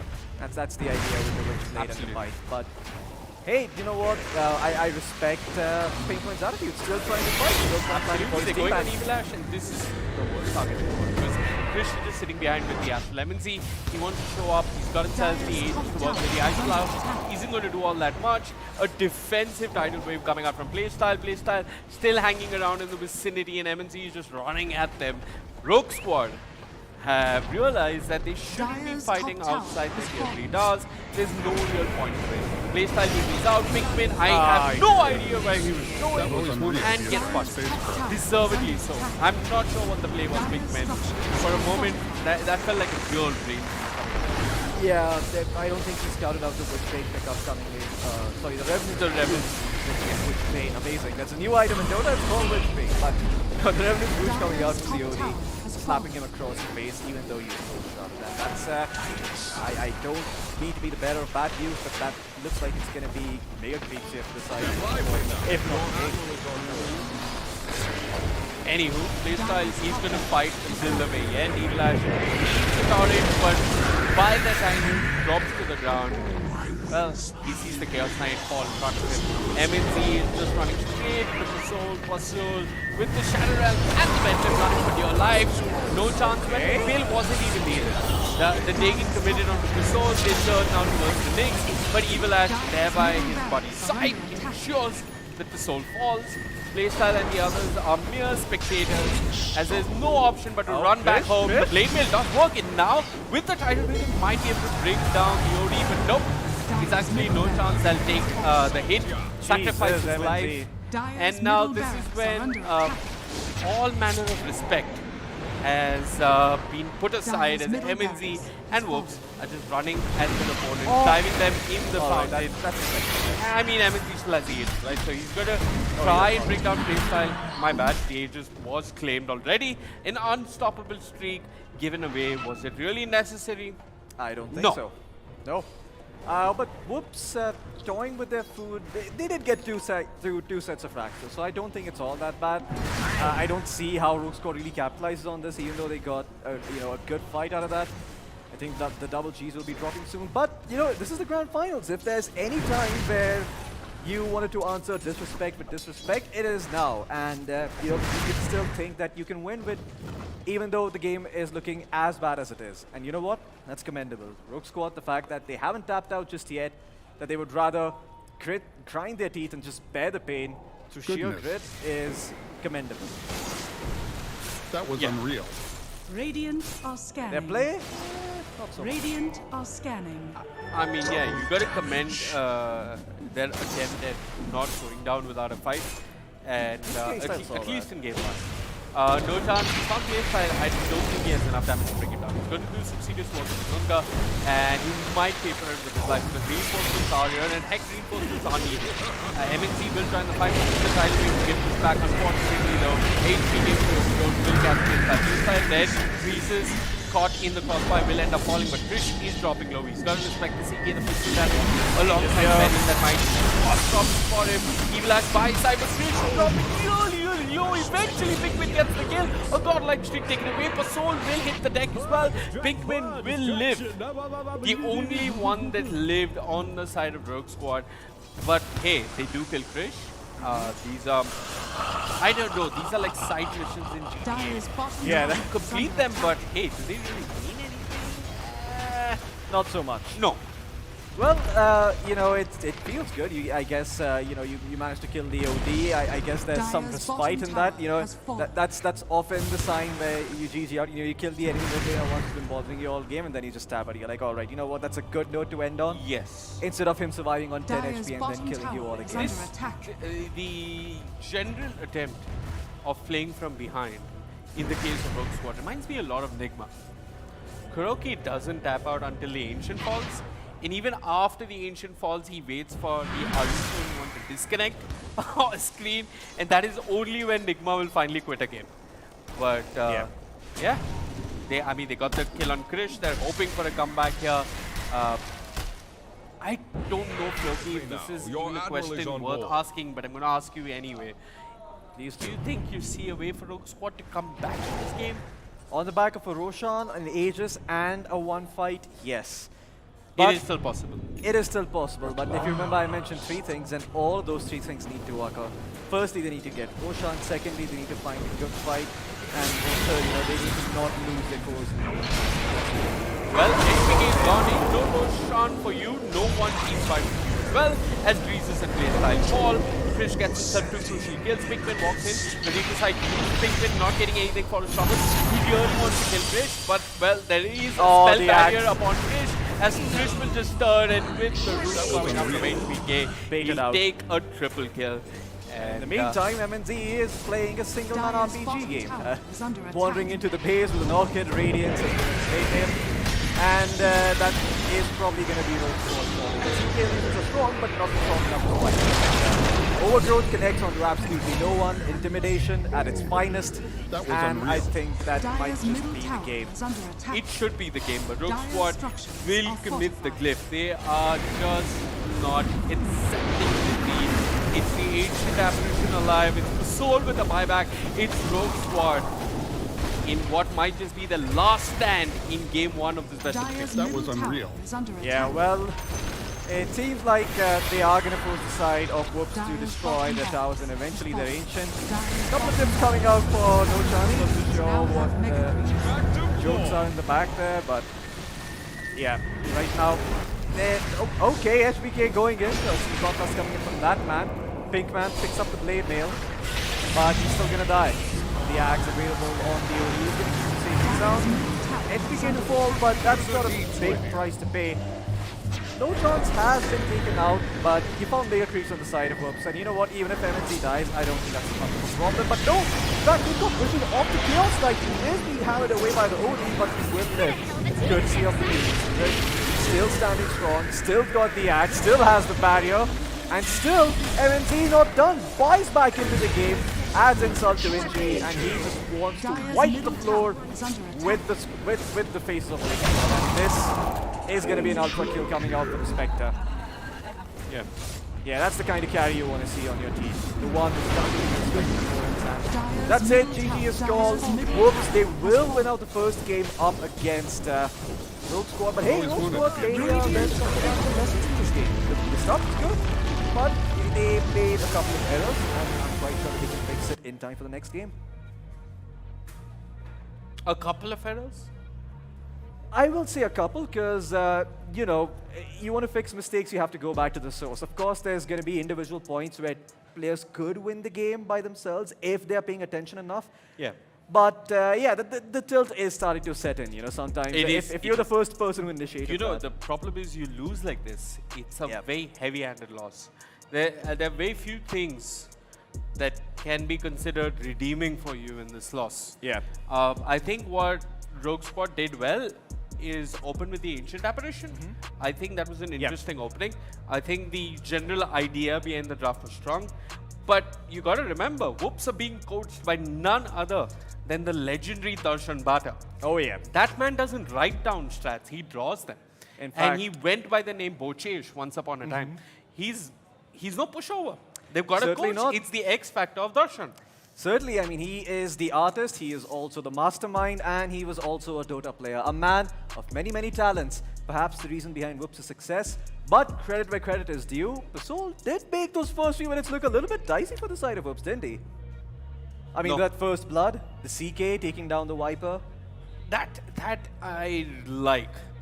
The kind of clear approach that they began their early game Yeah.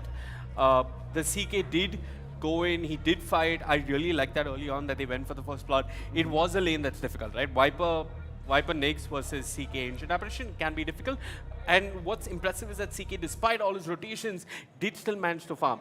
But at some stage, they had to just reduce the deaths, kind of play the map, not look to die and play fights. I would have liked to see them do that more, like kind of just stabilize the game, draw it out, wait for some crucial item timings, and maybe then look for objectives and plays around the map. Certainly. But whoops, they are going to take game 1. It's been a phenomenal start coming out from them. However, this is just game 1 of a best of 3. It's the Predator League. It's a tournament full of twists and turns, and we cannot expect anything less than a comeback from Rogue Squad. All this and more after this very short break. We'll be back. You're watching the Predator League.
Predator League Dota 2 2024. My name is Floki. Joining me for this one is going to be Vivek. The first game between Whoops and Rogue Squad has went down with Whoops taking a rather convincing win. Rogue Squad not looking all that hot, Vivek. Yeah, I mean, I really like the kind of commitment with which they tried to play the draft.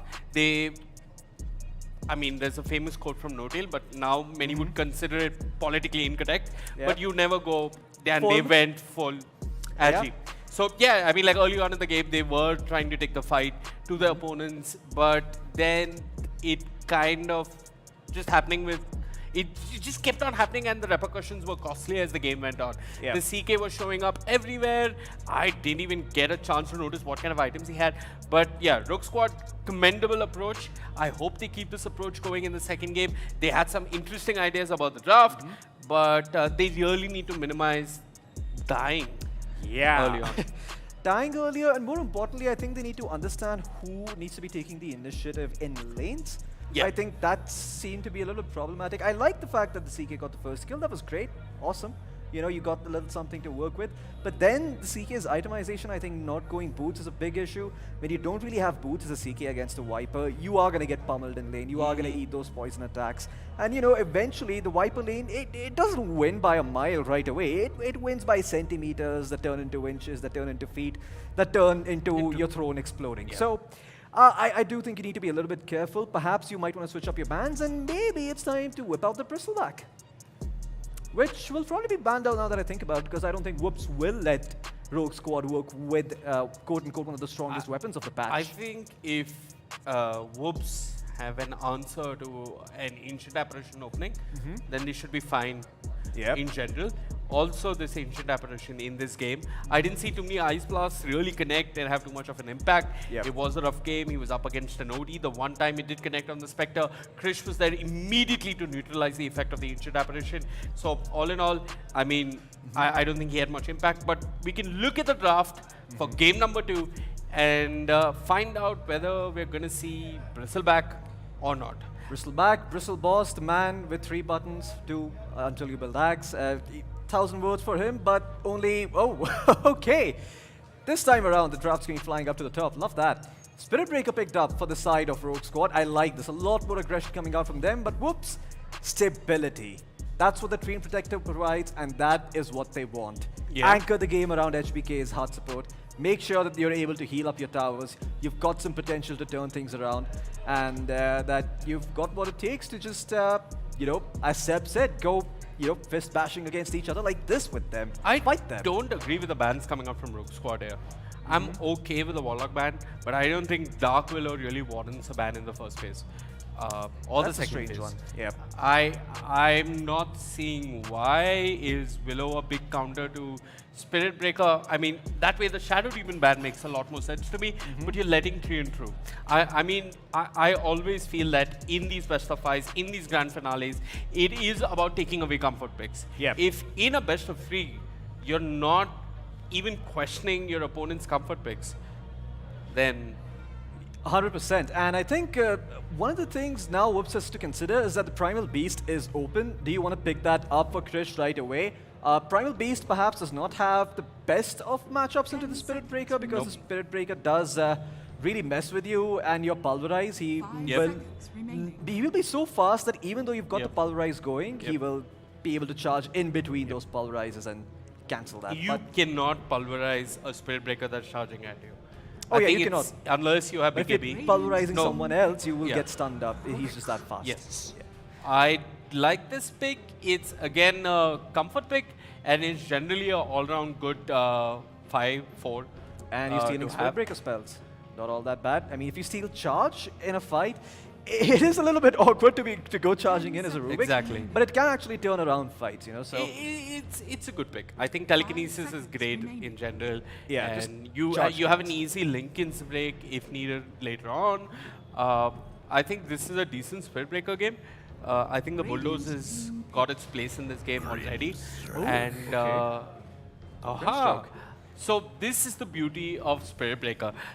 Sure, you can get Octarine, Sanchkaya, all those, Yashakaya, BKB, Midas, yada yada yada.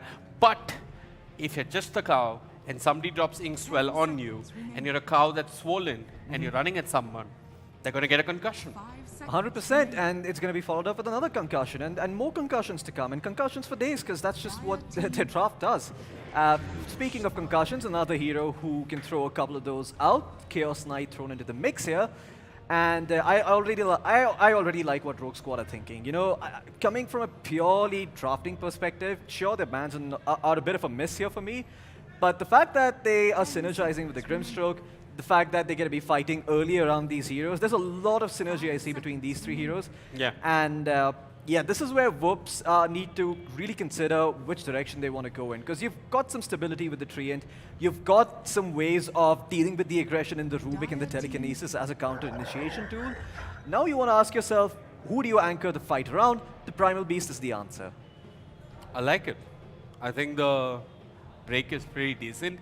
The one thing that I want to point out is that even if you're a Grimstroke, and sure, people say Inkspell is your greatest spell, but I think Phantom's Embrace is low-key very painful. Busted, yeah. Yeah, so it's one of the few silences that AM cannot reflect, cannot, it doesn't have an easy answer to. So versus the spirit type heroes, yeah, most of these heroes that are being picked, it's a very strong response. Okay, and offlane Kunkka against the Chaos Knight. That's interesting. Is it, who goes mid then? Do you think the Primal goes mid or the Kunkka goes mid? I think this is switchable. So I know that No Chance also plays the Primal Beast. I know Moon can also play the Primal Beast. Moon can also play Kunkka. And, you know, yada yada, same vice versa for... One sec, Floki. No chance of playing Rubik. Evil Ash will play Primal. Evil Ash could also play Rubik. They are interchangeable. Do you think they're going to switch it up? They can switch it up. That's a possibility, right? Okay. So I think what Whoops are really doing is that keeping the options open, and I like the fact that they have a Primal Beast to work with, that they have a Kunkka to work with, and overall the draft just looks good for now. Invoker picked up. I'm not sure if that's the best hero to pick into a Kunkka / Primal Beast. Yes, you get a lot of abilities to disrupt them with your Cold Snaps and your Tornadoes.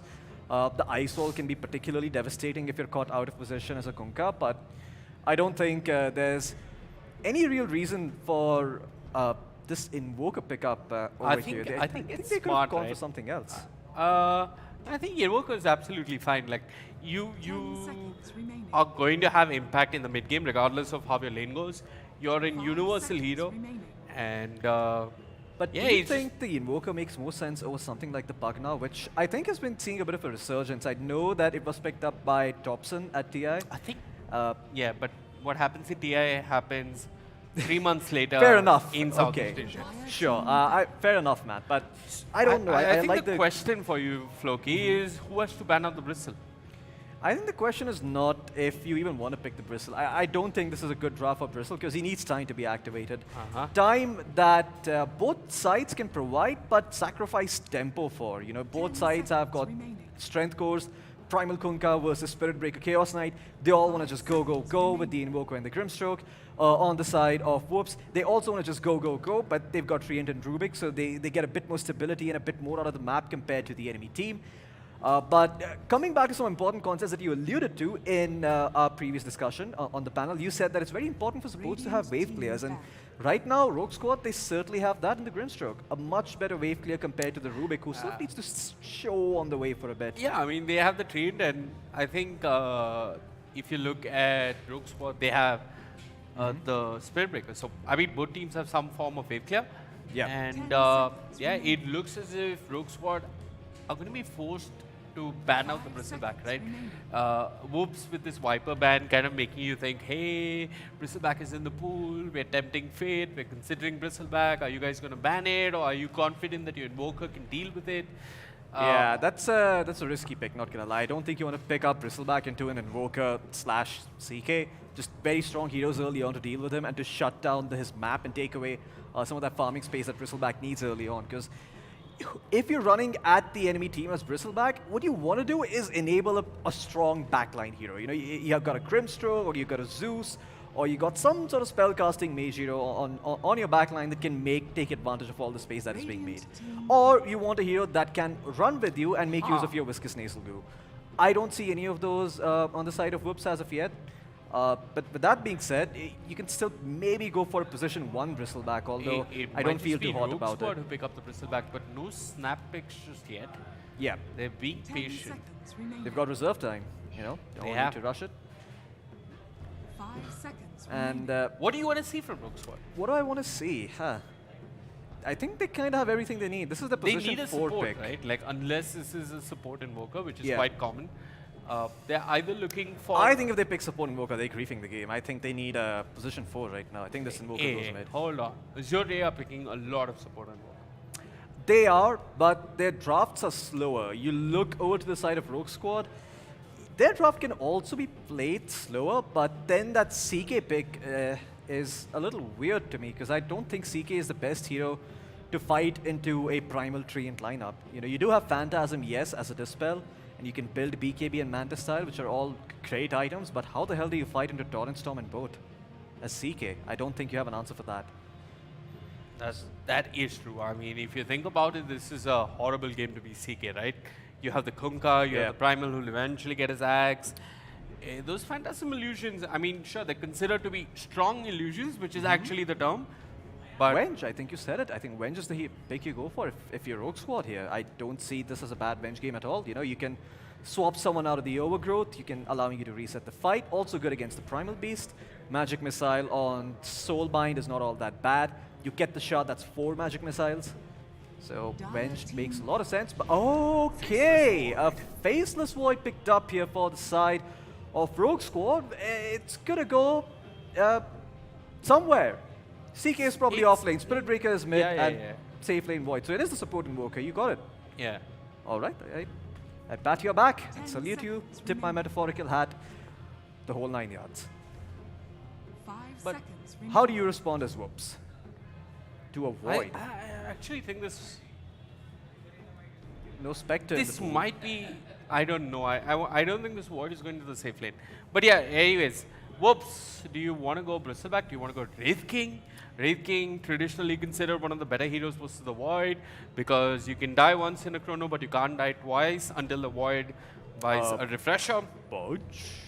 Maybe? Pudge, any... Gives them some tempo. They don't have tower taking potential. I think that's the only issue. Well, the noted Indian org entity does have somebody who plays Pudge carry, but generally... Always had someone who plays Patch Carry, haven't they? Yeah, they have. But generally, most teams do not play Pudge carry anymore. It isn't that popular an option. Okay. 4 seconds. Let's guess what they're going to pick. Okay, Oh, too late. okay, the PL. Choose All right, I like that. They're exploiting the lack of AoE damage on the side of Rogue Squad. If you look at it, it's only really the Invoker. I mean, who there's deals Inkswell, there's Charge, there's Invoker. There's options, but you know, all options that come online after 30 minutes, not before that. And PL's timing is that 25-minute mark with the Axe Diffusal. So I imagine this is going to be an easier game to execute, or an easier draft to execute for Whoops. Let's not forget the X factor, the Treant Protector. HBK is a terrific laner. He is gonna do everything that it takes to make sure that MNZ has a good lane. And because of that, MNZ could potentially go Midas, could be greedy, could get his items a lot earlier and hit his timing faster.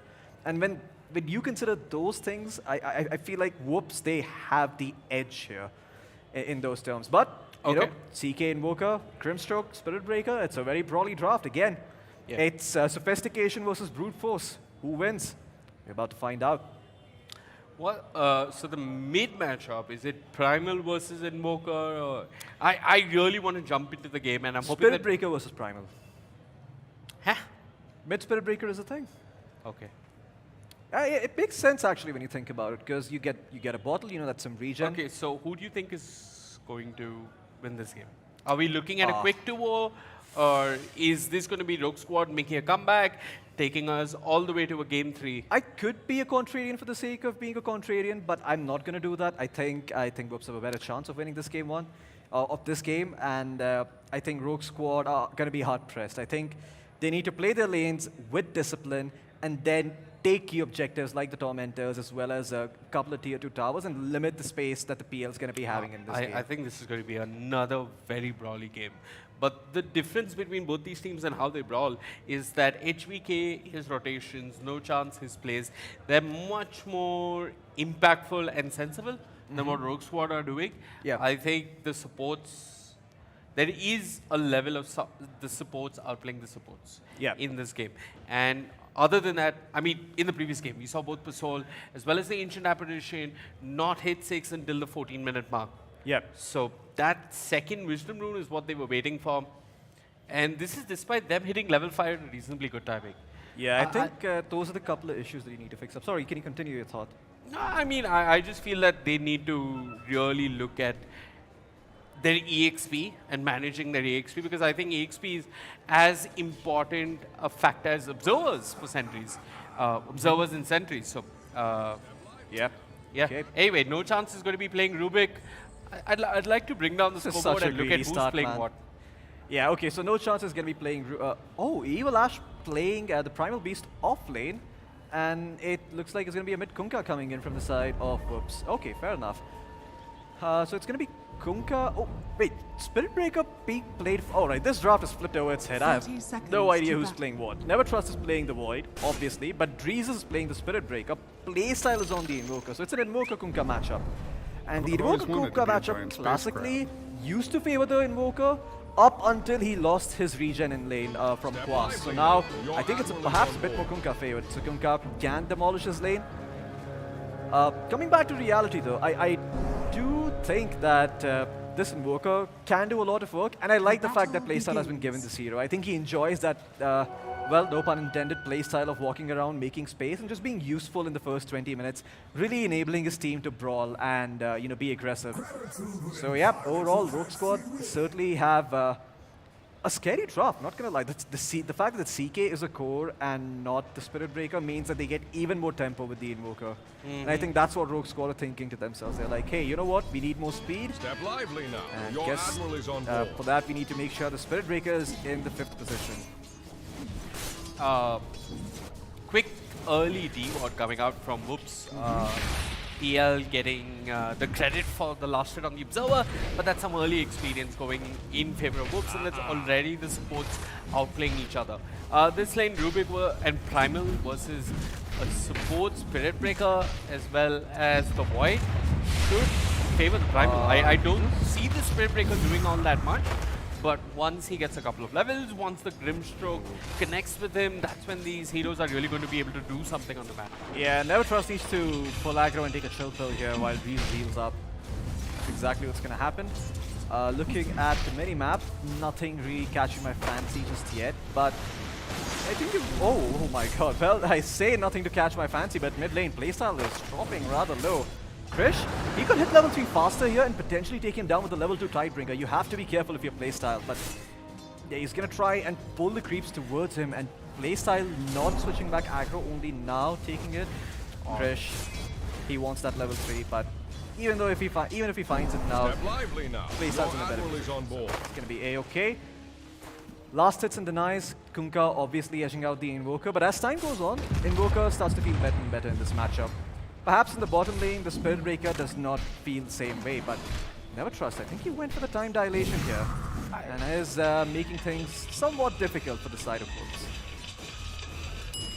Yeah, I think Whoops are fine though. My real question about that mid lane is it an exotic Invoker? Regardless, it it's a doesn't dead matter. Invoker. First It blood. is a dead And here Invoker. come the Playstyle Best guy. dead and dipped. If nothing else, with the amount of BM that we'll be watching in this best of 3, I mean, everybody's Dota Plus shards are going to grow incrementally. Pinkman playing the offlane CK, I don't know how I feel about this. I mean, they give Pinkman these heroes that really need to perform in lane. And if they don't perform in lane, I'm not quite sure what they can do. Sure, CK can go around stunning people, but I think the thought process coming out from the side of Rogue Squad is to run an Exalt Walker and really make stuff happen across the map. Almost. Yeah. Exalt. No, it's not an Exalt. It's I was Exalt. just wondering for a moment if they wanted to run an Exalt Walker. You know, I think one thing that isn't being... I know that Cold Snap is Invoker's best spell. You don't have to hold on to that thought. They start copying a fair amount of damage. Krish, really pummeling his face in there. But yeah, I think a Vexor Invoker build could be out there. I know that Quas It's not out there. It's not out there. It is something that Envy really popularized, but then The Yule Strike. yeah. Dire's top yeah, I tower I mean, is Envy under used to go attack. Vex Exort, and I've seen even Topson do it every now and then. But It's not easy to execute. In a sense, it's a little bit greedy, but I can completely see it work in a game like this.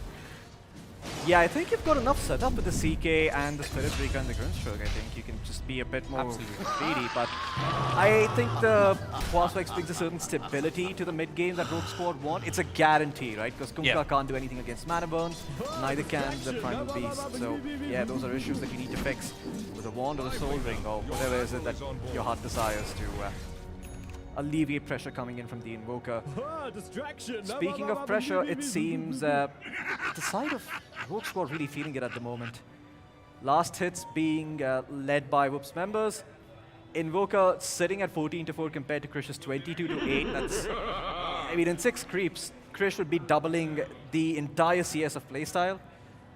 Grimstroke, I mean, Pokepasol has a kill to his name, so it's not all that bad, but you have to ask yourself, how well is the Grimstroke going to use the experience he's getting compared to someone like a Spirit Breaker or a CK?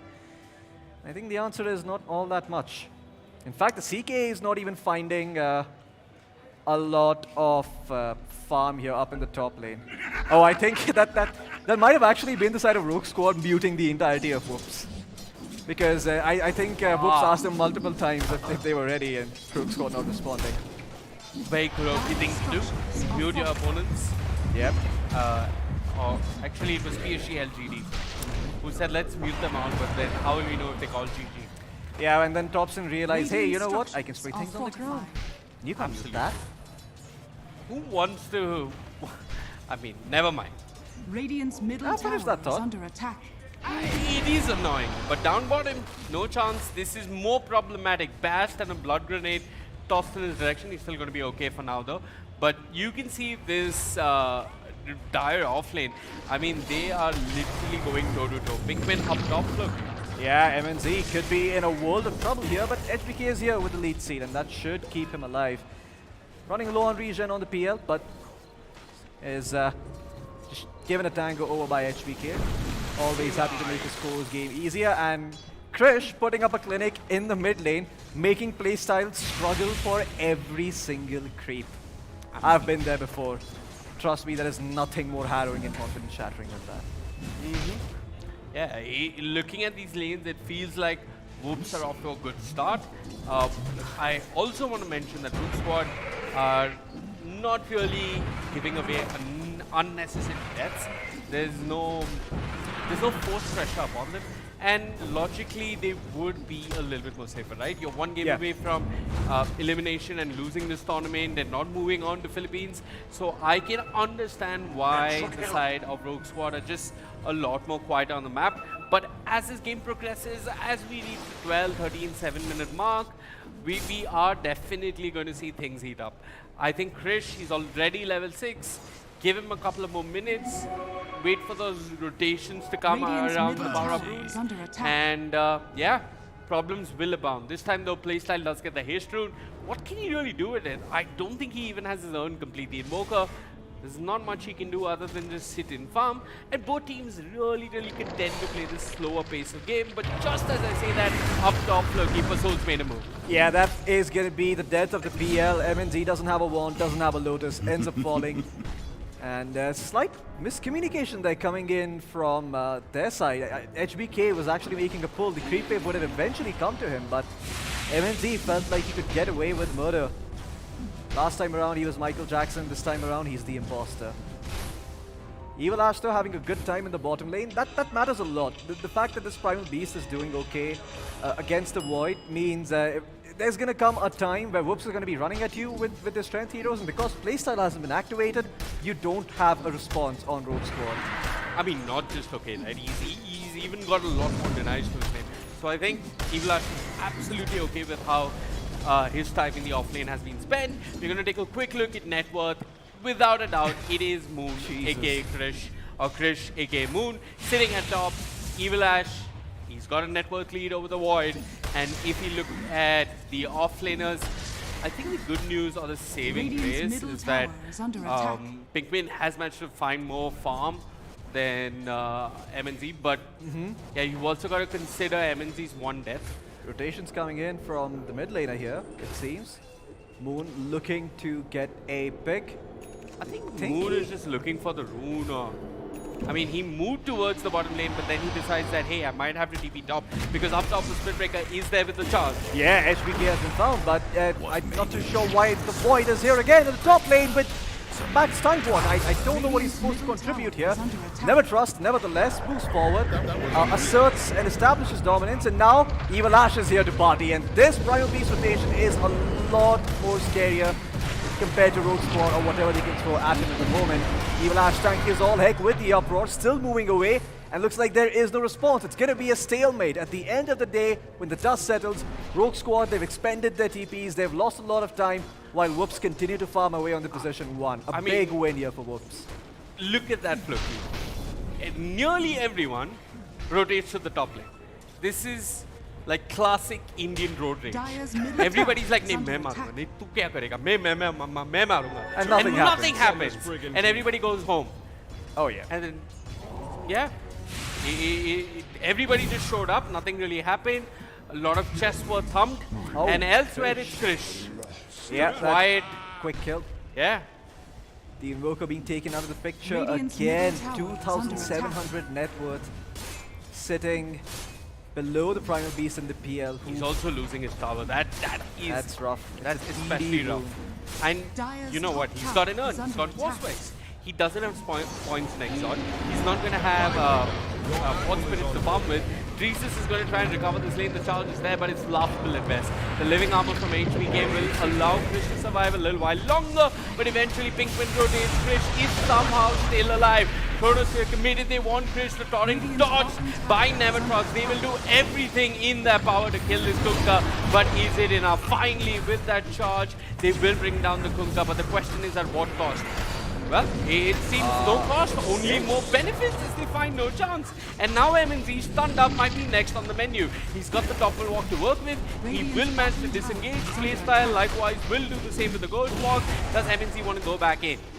It's another near 5v5 in the mid lane, Floki, but this time Krish dies. Radiant Yeah, structures Whoops don't are really seem fortified. like they want to be taking too many fights here. They are just happy to, mitigate their losses there. But again, a Rogue Squad, even though you rotate over 5 heroes to the mid lane, you expend so many spells, you waste so much time just killing a singular Kunkka, that I actually think the Kunkka is happy with that outcome. He's happy that 5 heroes have shown up and taken that long to kill him. Absolutely, but when you make that kind of space, you're hoping that someone's farming on the map. If Radiant's it's not bottom MNZ, tower it is should be under the second attack. greatest player on the team. No chance, and No Chance really wasn't doing that. No Chance showed up as well. He was not level 6, and this Dyer's time the structures support are EXP is just a completely bottom different tower distribution has compared to fallen. game number Radiant's 1. middle Oh tower yeah, has fallen. 5.8 kill was on Kunkka, by the way. It's 11 minutes in, and he is completely stomping. If this continues, Step this hero is going to lively be now. around Your Admiral is 13, on board. 14 kill net worth even by 20 minutes. And Absolutely. that means an Axe, it means a Blade Mail, potentially a Heart. And if he hits those items, I don't know what Dyer's Rogue top Squad will tower do. But is now, under Evil attack. Ash could be in trouble. Bottom lane. They get charged up, but remember, this is a Primal Beast. He's a tanky hero, and Void is not really a powerhouse of damage. Nevertheless, he has been disabled to a certain extent. Pulverize instantly cancelled by the Tornado. No help is coming. Evil Ash will fall, but that's okay, because the PL is free farming. The PL was free farming, and at the same time, Krish made a move up top. So there was basically Whoops mirroring Rogue Squad on the map, and both offlaners ended up dying. But the difference is, Playstyle doesn't have a mid tower to work with. Never Trust doesn't have a safe lane tower to work with. And now Pinkman, he's going to lose his tier 1 in the offlane. So just in terms of map control, Whoops are playing the map a lot better. Krish this time wants to initiate with the X marks the spot, but a quick tornado in EMP will ensure that his mana is burnt. Playstyle, unfortunately, Yep. well, despite him having all the mana and HP in the world, he's the one who has to ghost walk and get the heck out of there. You know, a couple years ago, if you told someone that Invoker loses the Invoker Kunkka matchup, they would have laughed you out of the room. Why Because is that? Because Quas Exort Invoker just completely destroys any melee hero in the mid lane. Quas But- Vex is... Dyer's Yeah, top Quas Exort. Yeah, Quas but- Exort used to just completely destroy any melee hero in the mid lane. It's supposed to, and having said that, there are matchups that Quas Exort Invoker does lose. The most memorable example that I have is Dendi versus Ferrari 430 at TI2. Ferrari was playing the TA. Everybody knows that iconic clip of the side blades killing the broodmother. Yeah. Yeah, 100%. Yeah, absolutely. So, Oh, wait, I have to hold on to that thought. CK could be in trouble. Moves being made by Whoops. I'm not too sure what on earth is happening. You just banged your head. What happened, Vivek? What did he catch that I missed? The Chaos Knight was Inkswelled, and then he reality drifted a creep, if I'm not mistaken. And then Jesus charged to the mid lane. I So, see. It was a quiet symphony of fails in that top lane. Not quiet- quite sure what the plan was. Regardless, Whoops is farming, and Rogue Squad bit by bit are losing their map. They're forced to basically stack the top lane. They've left the void all by himself, and there are 3 heroes sitting top trying to defend this off lane tower. Yeah. Mid lane, the Spirit Breaker just hoping to find some levels while the PL continues to farm away. This is going to be a very early axe. It's around 13 minutes in. He already has 3 components towards it. If he manages to hit that axe diffusal timing by 20 minutes, Rogue Squad are going to have some very hard questions to answer. But the good news is they've all found their sixes. I think it's time you make a play with the Grimstroke, with the Chaos Knight, with the Invoker, and find a couple of kills. And well, looks like they will be finding something. No chance before dying. Will, does he die? No, he doesn't die. The lead set actually keeps him alive along with the rum buff coming in from the boat. And now Pinkman's in trouble. The Primal Beast has made his way towards this top lane. And now CK, his head being pummeled into the pavement. Playstyle soon to follow in his grave. And Rogue Squad can do naught but watch as one by one their hopes and dreams are shattered by a drunk sailor who's looking for more. For Soul, ink swelled up. But Krish, ink swelled up himself, got the X-Mark, got the Torrent, and that is going to be a dead Grimstroke. Evil Ash going bottom with the Defender's Gate, also a very important move. Meanwhile, coming back over here, it seems like Krish might have overstepped his bounds, but remember, he's got a Fat One and a Blade Mail. He's not that easy to take down. Actually, I think Krish is going to turn. He is. Oh, but more heroes coming in. Okay, you've got the Chronosphere at the ready. Breeze is slowly but surely dropping. Mana starting to go low. How much of a Fat One can you build up? Krish still moving around, still trying to fight. 21 charges to his name. Both gonna be a while. The fake ball. Oh no, the faceless one. He never got the Chronosphere up. He was taken out before he could even pop it. And guess what? It wasn't even off cooldown. So yeah, this is just rough. Things going from bad to worse for the side of Rogue Squad.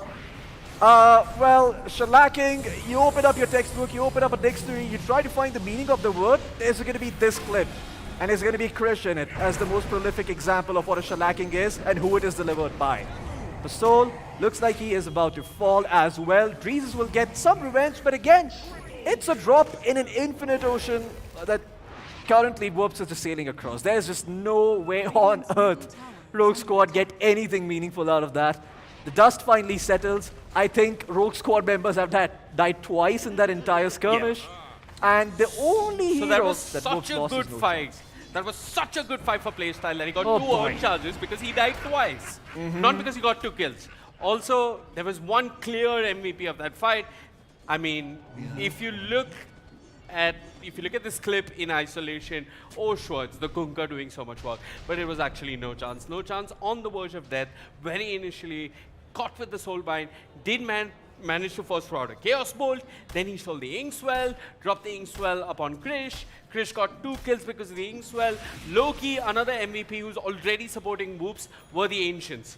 Those golems, they were banging down the Spirit Breaker. Unfortunately, Dreezes drew aggro, didn't manage to toggle off aggro, and then no chance, after 2 stolen Inkswells and 3 Fate Bolts in that fight, manages to steal the Tornado. And Playstyle, well, there was a better Invoker on the enemy side, and there was also a better Grimstroke on the enemy side. At the very end, you saw Pasol survive with the Tumbler's Toy. He tried to hop on from that tier 2 tower over into the Ancients, but no such luck. Yeah. Back to the game. Not this time around. This time around, Pinkman again is going to be caught. It's going to be the punching bag That here armlet for the toggles side Loki. of Rogue Squad. But okay, this time around, a good soulbound coming in with the Chronosphere. EMP to follow up. Krish does have a Fat One, but again being controlled up. But the MNZ has joined the fight this time around. Meteor being dropped, but it's only 1 point, and Exotic doesn't do anything at all. The PL still sitting at full HP. Stolen Meteor, dropped with the head of Pasol, who's about to fall as well. 4 dead for the side of Rogue Squad, and MNZ comes in time to save his teammates from an unfortunate situation. And again, Whoops, all they lose is a measly treant. Radiant's top You give away the dessert, sure, but you got the entire meal instead. Yeah, a couple of notable moments in that team fight. First, Pinkman switches off his armlet, and then dies in a hit. That was really not intentional. He didn't toggle back. It's meant to be armlet toggling, not switching off your armlet and losing all that HP. One, that. Two, the Chronosphere with the EMP and the Stroke of Fate got nothing other than the Treant. And now Pikmin shows up top again. This time his armlet is active, but eventually he's going to fall. Playstyle drops the Tornado with the EMP, but he's running for dear life with the Ghost Walk. And fortunately, no one in SEA likes to buy detection. Hence, invisibility is equal to invincibility. But Chris doesn't give a damn. He's running around with a hi-fi, and no sailor wants to be met with this idiot Kunka who's just causing problem after problem. Look at Krish's player cam. A face of dedication, composure, and one target. Kill, kill, kill. Yeah, that's... have you seen that meme of a monkey just banging the cymbals? You know, like it's appearing like in a text bubble. I'm gonna have to hold on to that thought. Can't really explain it. Eolash pops the BKB, has to retreat. A small win here. Something for Rogue Squad, but nothing to write home about just yet. You still need to make the most out of this. Something for Rogue Squad with the 13k net worth deficit, 18 minutes in. Yeah, we got the priorities to pop the BKB, guys. I don't think Eolash even minds. I think he's like, hey man, you know what? Why don't you come by here again when my BKB is off cooldown? I'll pop it again for you. As long as you're not killing my teammates, as long as PL continues to farm up. Yep, and look at the network, Floki. I mean, we haven't paid much attention to it, and I will come back to it later because it's Playstyle who's behind no chance in terms of network, who's getting gone upon. The overgrowth is there. Krish with the Blade Mail will chip away at them, but the Treant has got to be careful. Reaches there with the charge, and the Nether Strike will ensure that the Treant falls, and Pikmin, he's had enough. He knows that no chance is the real problem, man. Both him and Pasol want to bring down their ex-teammate. Moe Nijaz on the run, is stunned, and will eventually die. Krish, however, is unstoppable. That's another that on Playstyle, another own charge for him, but MNZ's joining the fray with his axe. They'll bring down Pasol and then Pinkman. All they get are the two supports, and they feel like they've accomplished a lot because these supports are on huge kill streaks. They do die, but at what cost, Floki? Yep, I don't think you want to be giving up your two space-making cores just to find those kills. In fact, hell, I wouldn't even mind if the Void died over here, just because they would at least be able to utilize the money and the net worth better on the Invoker and the CK to come back in this game, but no such luck. 13k net worth lead. And again, I want to mention this, even though Krish is not sitting at 14k net worth, even though what most mid laners would do... Floki, you see what's going to happen in the top lane. Do you think... Okay. Yeah, maybe. I don't think so. But yeah, regardless, this could have been an even bigger net worth lead for Krish, but instead what he does is he leverages the net worth he does have. Look at the deficit there is. The Rubik is sitting on top of the Invoker when it comes to net worth. And the Primal Beast, the Kunkka, and as well as the PL, they're all leading the net worth charts. Void, CK, error 404, no farm found. Even a Rubik is not dying inside the Chronosphere. Boy, oh boy, that's the magic of the run. But HBK could be in a bit of trouble. All right, they find a little something, but they do lose playstyle for it. But wait a second, Krish, he's actually caught out here in no man's land. A 3-man torrent to connect. Vampire Bags with the turn. In comes Eolash with the charge, and that's going to be two heroes going down for the side of Rogue Squad. As again, Rogue Squad try to bite off more than they can chew. Krish, he can't keep getting away with this. Oh, not again. Surviving on a sliver of HP. Pasol to fall. Faces pummeled into the pavement. Curb stomped. You name it, whoops. Did it to Rogue Squad. Everything under the kitchen sink thrown. And at the end of the day, I don't think there are any remains to be sent back home. Yep. Step lively now. I mean, there's not much to be said, right? It is... it's been a very one-sided mid-game because if you look at Whoops, most of the time they are taking these fights 4v5.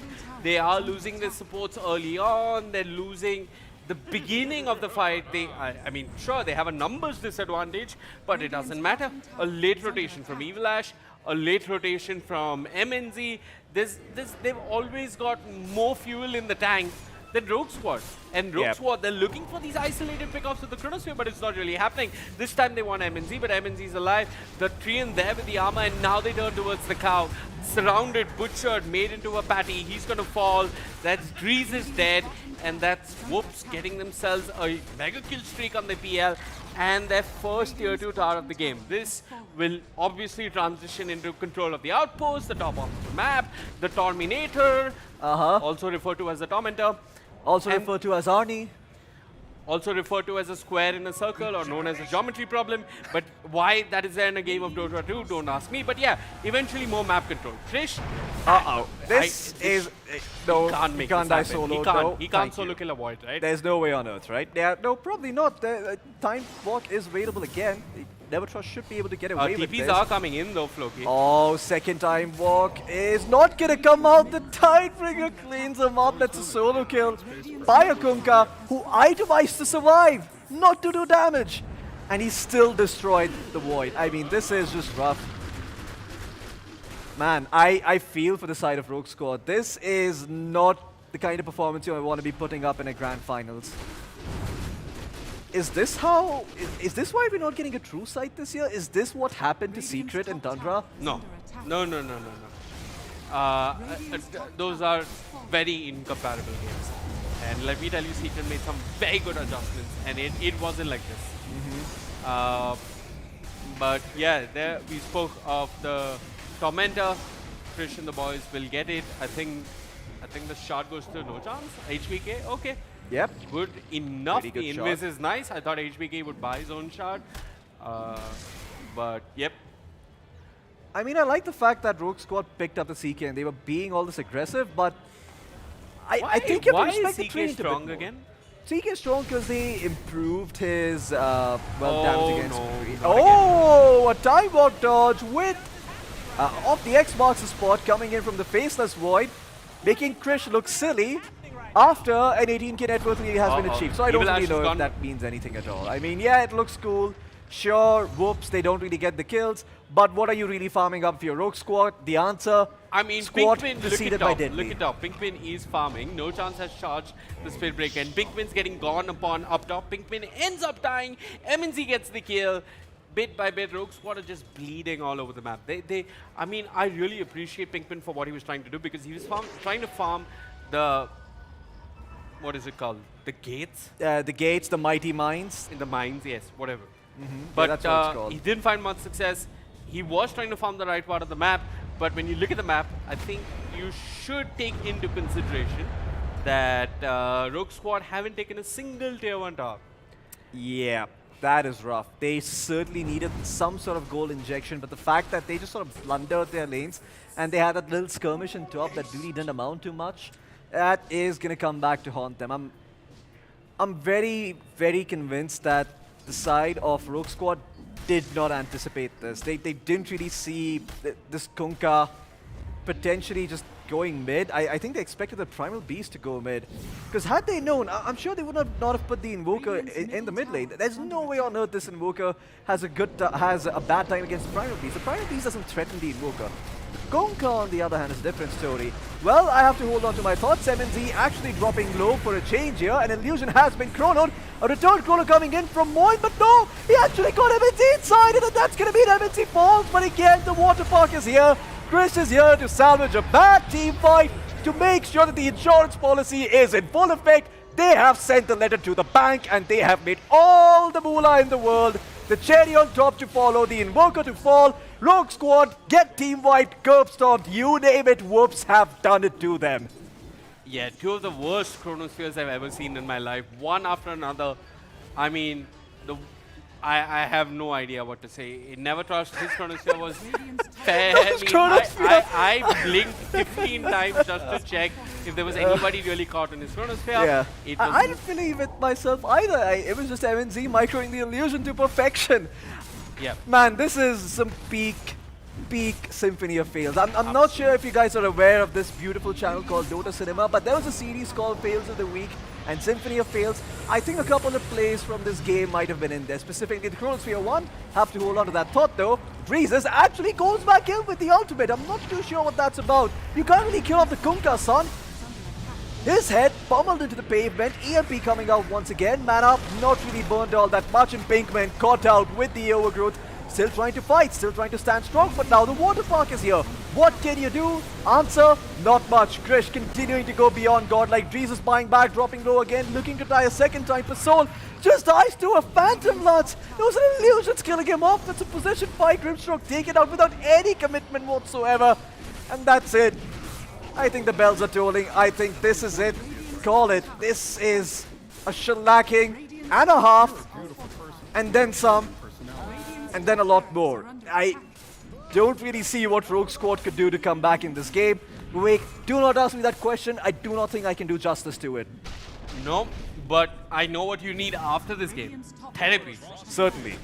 That is the only way to maintain your sanity as a Dota player after this kind of a loss. It's been a really difficult game 1 and game 2 for the side of Rogue Squad. If they do manage to come back, Floki. If They do, It's it gonna is be got legendary. to be the single greatest comeback in the history of comebacks across sports, politics, art, anything. Because I just don't see it happening. Wait. If that comeback has to happen, it has to be in the back of the Stratosphere. With the Meteor and the Sunstrike, they're looking for a kill, but Trish still alive and held. The Evil Ash turns with the Pulverize. They want one. It is Nevertrust, but he'll get the time walk off. However, MNC and HPK are both dead. It looks as if Nevertrust has done enough with that Chronosphere to wake up Whoops, make them doubt themselves, question, hey, no chance. Can you really get away without buying a Glimmer Cape? Are you that good for us?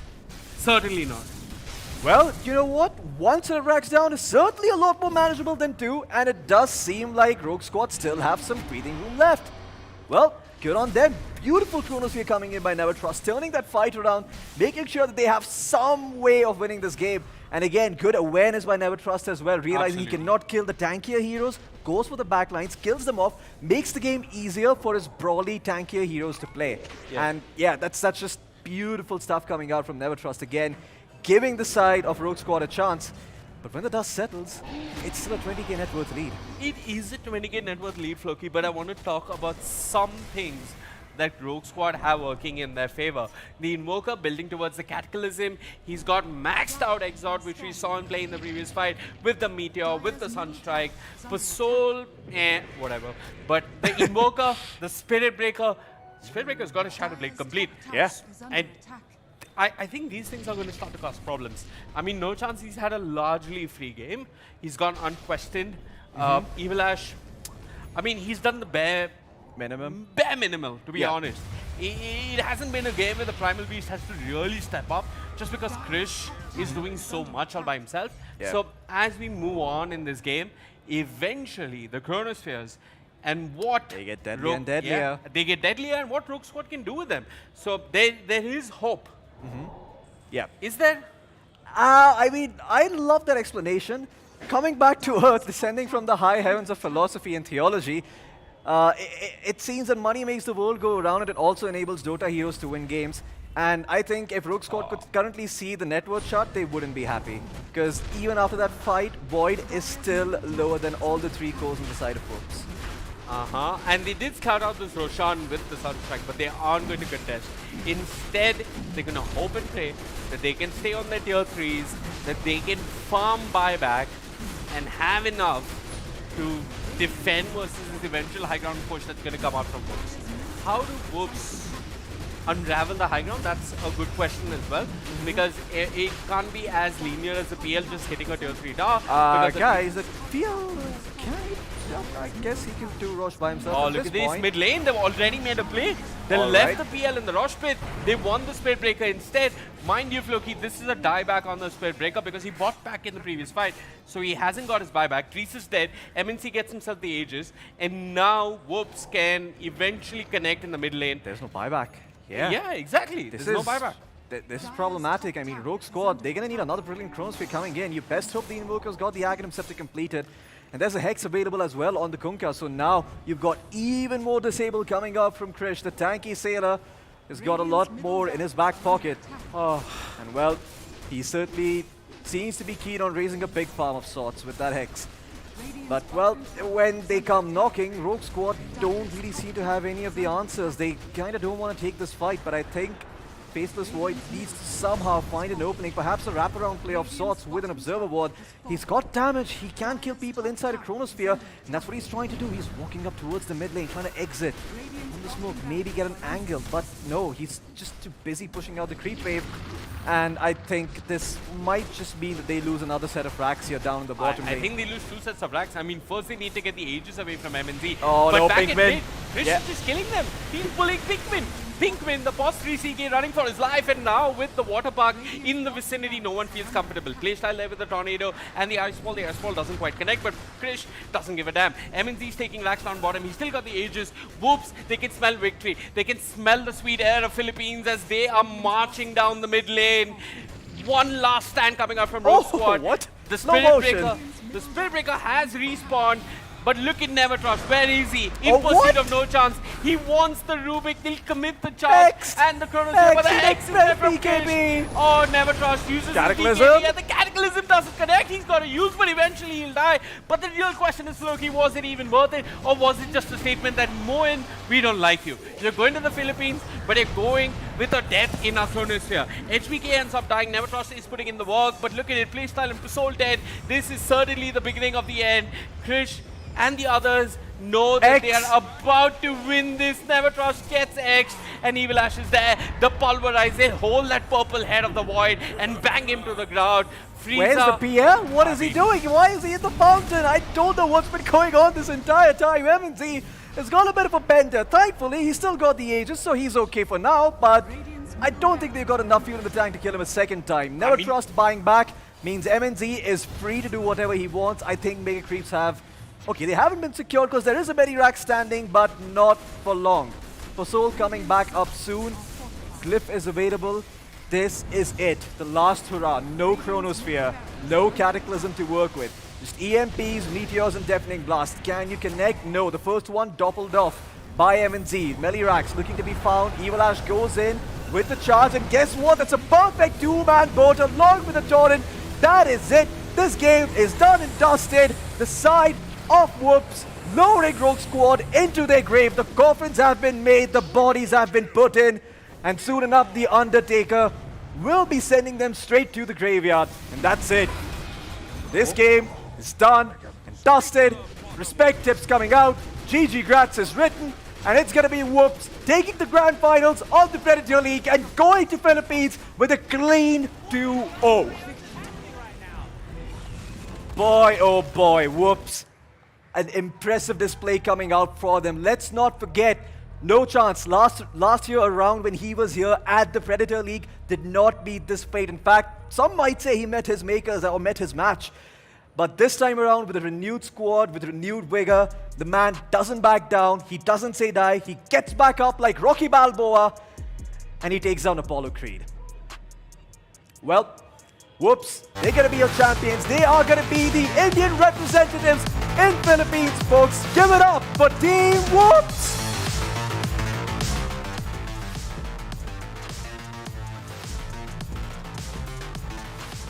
What a phenomenal display coming out from Whoops. No Chance finally gets redemption for last year. We were here.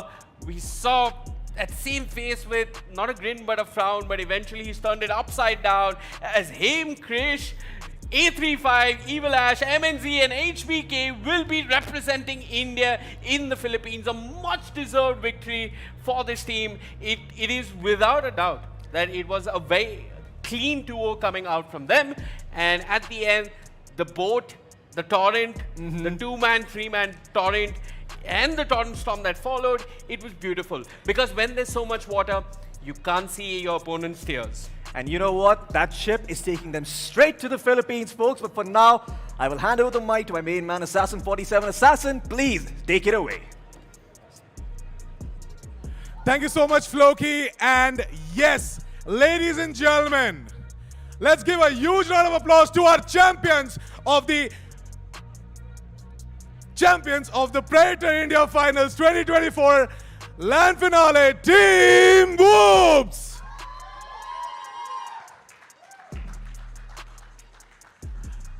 That's right, Team Whoops, they are going to be the ones who are going to take home that beautiful trophy along with the ticket to Philippines to represent India at the global stage. But before that, I have a lot of questions to ask you, Team Whoops, especially the most valuable player, Krish. Krish, man, what a dominating victory against the side of Team Rogue Squad. And this is not the first time. You have done it before. We know that you have represented India in TNC Predator for the Asian Games. And there is something unique about victory and Acer Predator because TNC Predator is, of course, sponsored by APAC Predator, and these guys won there as well. And of course, right here, they have got themselves the victory. So, of course, quick plug-in. Please go check out the APAC Predator products. But, like, what made you pick the OD? I feel like the moment he picked Kunka and CK ulti just gets nullified by OD's ult, and you can't ever go on anyone if there's Astral. So Absolutely. yeah. I mean, you know your play. So you absolutely crushed the entirety of the side of Team Rogue Squad. But moving on towards another question for Krish again. What was A35's contribution to the team? I would like to shout out to A35 for this victory. We always helps us in drafts, and yeah, we're all really good friends. So. Keep us calm. Also, he's keep us calm and he didn't. When we were one of our players are getting overconfident, he's like chill, don't get overconfident. Also, I would like to thank APAC Predator League for hosting LAN event, and there are not many LAN events in India right now, so I'm really grateful for that. Also, I would like to thank our casters, Hiraka, as also known as Floki. Yeah, really enjoying his casting. So, thank you. Absolutely, thank you so much. And also, another question for Krish again. Now that the tournament is over, right, can you reveal your stat book? Okay, Like, sure. if you guys I can show you one page. Okay. Yeah? Sure, go Wanna for it. see? Yeah. I have it right there, though. Yeah, sure, go for it. Grab it. Oh, you have it right there. Okay, that's the strat. All right. So that's the strat book. Don't laugh. Okay. Okay. All right. Like, do you want to like show it to the camera or something like? That's their meme stat book, ladies and gentlemen. That was their strat book. So, again, a huge round of applause for the side of Team Whoops. Interesting strat book and a dominating victory. But now, what did you like about your opponents today, Rogue Squad? I like that they never give up, even though the Ravens got concussion. In the last game, they were trying to extend the game when they're behind early. So that's really good. Yeah. Also, their confidence. They're not scared of us. They're like, yeah, we have our game. We'll give our best. So I like that thing about them. Absolutely. I mean, Rogue Squad, they are really good opponents, as well as, like, you know, some of the best players as well in the country. We got Pasol as well, who tried really hard in that game, but then Krish being Krish on the server, he did what he does best.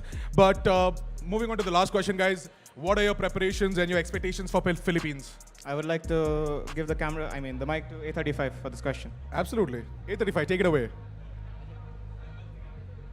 I think we've got a lot of time to prepare for the tournament, so I think we'll practice. We'll practice for a few months and aim for top 3 in the APAC Predator League. Awesome, awesome, awesome. Well, with that, guys, your champions for the India Predator League 2024 LAN Finals, Team Whoops. Well, they are going to be lifting the trophy at the end of the day as soon as our Valorant Grand Finals are over. But with that, we have to start preparing for our Valorant Grand Finals, Orangutan and True Rippers.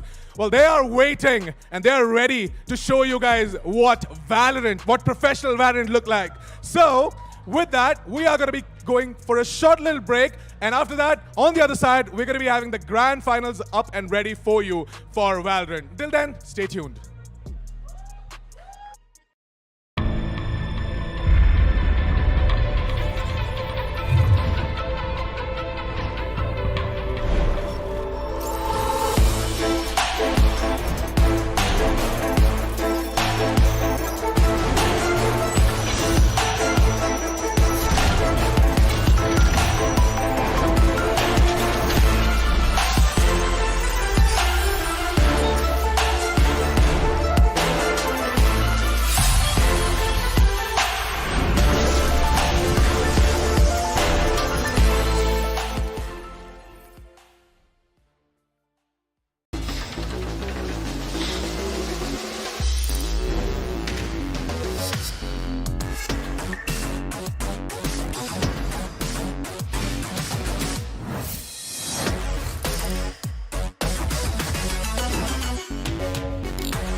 you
Yeah, no, I'm stepped like I'm touchdown. I can do my dance like a touchdown. Yo, like I'm touchdown. I can do my dance like a touchdown. Yeah, no, I'm stepped like I'm touchdown. I can do my dance like a touchdown. Yo, like I'm touchdown.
Yeah,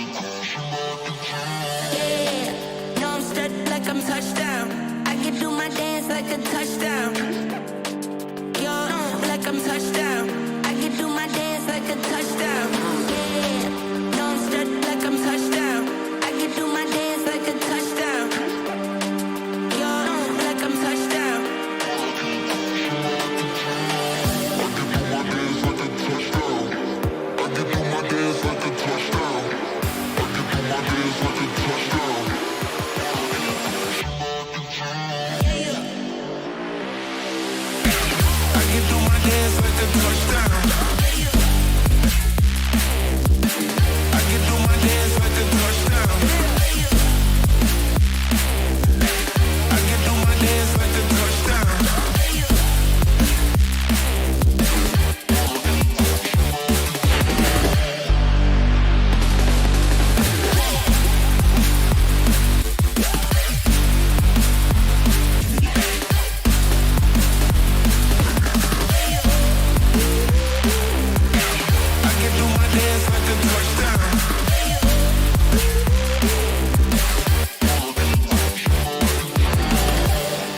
No, I'm stepped like I'm touchdown.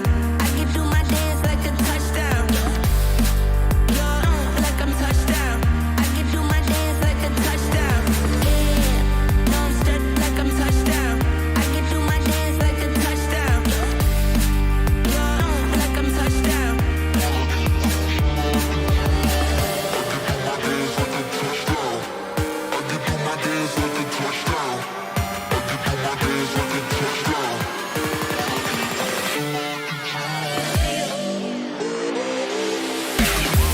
my dance like a touchdown. I can do my dance like a touchdown. I can do my dance like a touchdown.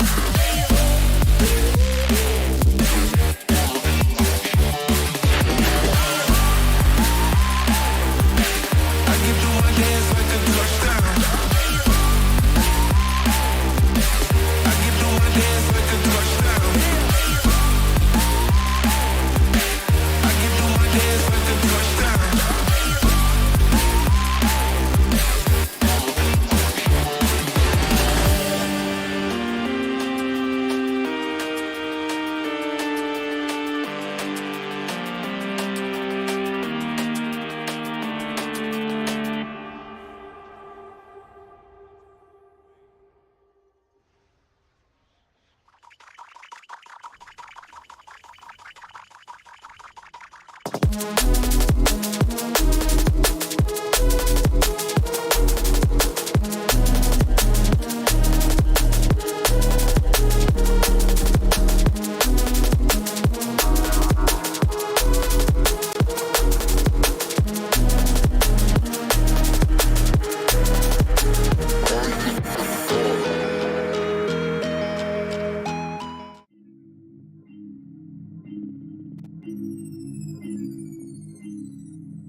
Plata, plata. Cash, cash, cash. Get money, get money. It's bam, bam, bam. Hey, it's bam, bam. She wanna flick for the gram. Plus, her baby sabe who I am, so she wanna do it all on cam. Like, hold up, sabe how to hold up, pull up. Soon as we done, I'ma roll up. Four lines are better, I pull up. Papi te paga los biles, pero quiero todo lo tuyo. Prefieres hacerlo conmigo, que siempre lo hacemos bien duro. I bought a Benz, straight from the trap. I don't like paying no taxes. I don't need friends, solo una mami. Papi te enseño what racks is. Me and my chick, we got a chick. Yeah, we treat her like a pet. She keep it G, she keep it tranqui, but she be down with the set. Ay, me and my chick, we got a chick. Yeah, we treat her like a pet. Ay, EBK, if you all in the way, you in the field with a vet. Ay, bam, bam, she wanna flick for the gram. Plus, her baby sabe who I am, so she wanna do it all on cam. Like, hold up, sabe how to hold up, pull up. Soon as we done, I'ma roll up. Four lines are better, I pull up. Ay, bam, bam, she wanna flick for the gram. Plus, her baby sabe who I am, so she wanna do it all on cam. Like, hold up, sabe how to hold up, pull up. Soon as we done, I'ma roll up. Four lines are better, I pull up. Vestido Mbappe, rich como Mbappe. I can never let her up stop me. In the backseat, I'm with your chick. I love it when she be on top me. Windows black, that's a fact. She don't even mind getting sloppy. Shooter outside, holding it down. Si le digo que hacer, he like copy. Ábrame la ventana para ventilar este humo. No way, Mr. Officer. Soy un trap star, so you know. Fumo, bebo, vendo. ¿Qué le digo? You know where I'ma send you. Bam, bam, she wanna flick for the gram. Plus, her baby sabe who I am, so she wanna do it all on cam. Like, hold up, sabe how to hold up, pull up. Soon as we done, I'ma roll up. Four lines are better, I pull up.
If you rockin' with it, put your hands up.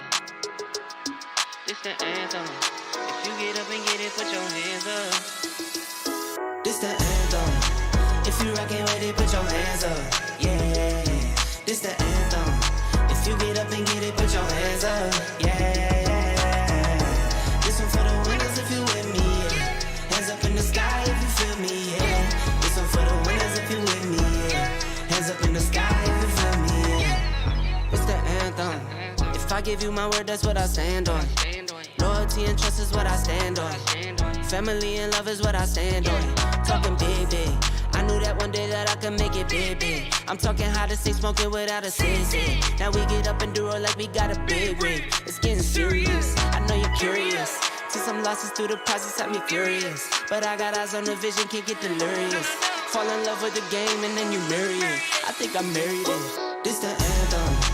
If you rockin' with it, put your hands up. Yeah. This the anthem. If you get up and get it, put your hands up. Yeah. This one for the winners if you with me. Yeah. Hands up in the sky if you feel me. Yeah. This one for the winners if you with me. Yeah. Hands up in the sky if you feel me. Yeah. It's the anthem. If I give you my word, that's what I stand on. Loyalty and trust is what I stand on. Family and love is what I stand on. If it's love, I got it tatted. Father, I'm not absent. I was working smarter back when they was working backwards. Do it for the gram, you only do it for a caption. Dropping back to back, but really I've been relaxing. I might go for months, I could go for years. If I take a break, I promise I'll be relapsing. Started from the mud, I just need traction. Started with a buck, now I tell the label match it. Yeah, I've been my own boss. I took that leap of faith, yeah, I really dove off. Nothing I need to say, I let the work show off. For my kids, I go hard, gotta go hard. This the anthem. If you rockin' with it, put your hands up. Yeah. This the anthem. If you get up and get it, put your hands up. Yeah.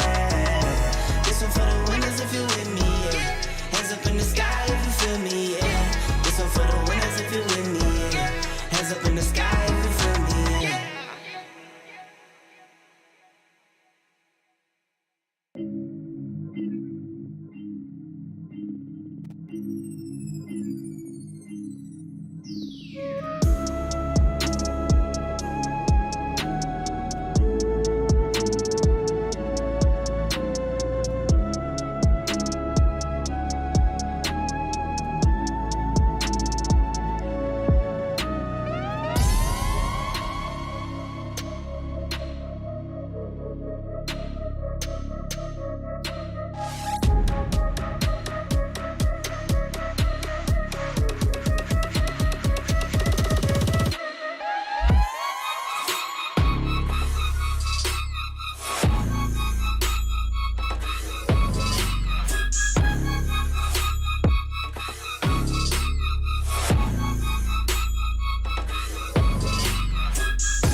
plata, plata, plata.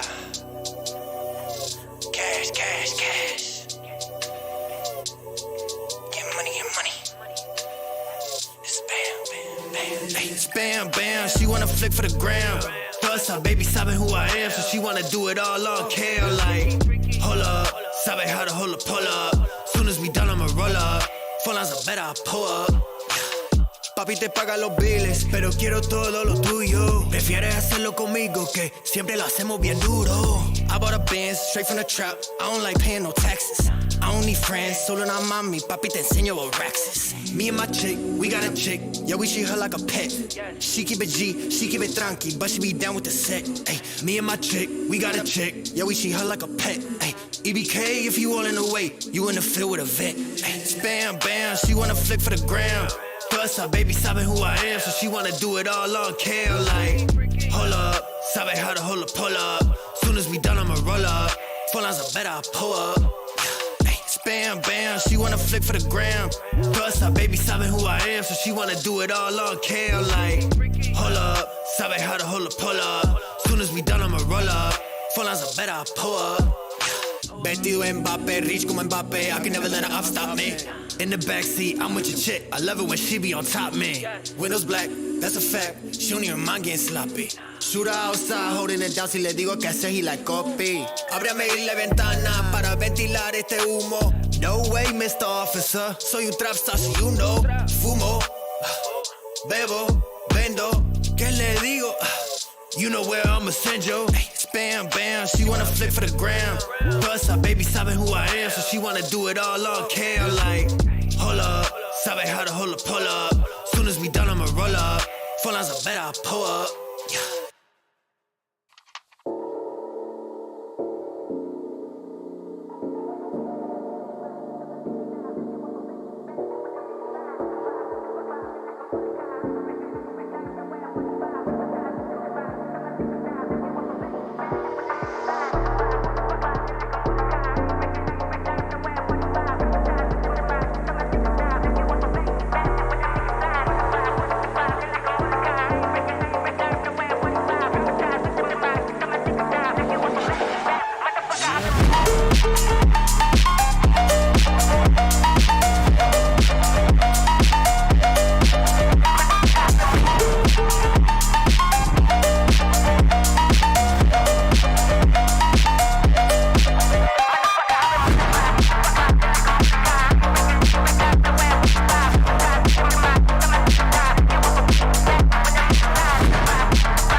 All right, good afternoon, ladies and gentlemen. I welcome you all once again to the India Predator League 2024 LAN Finals.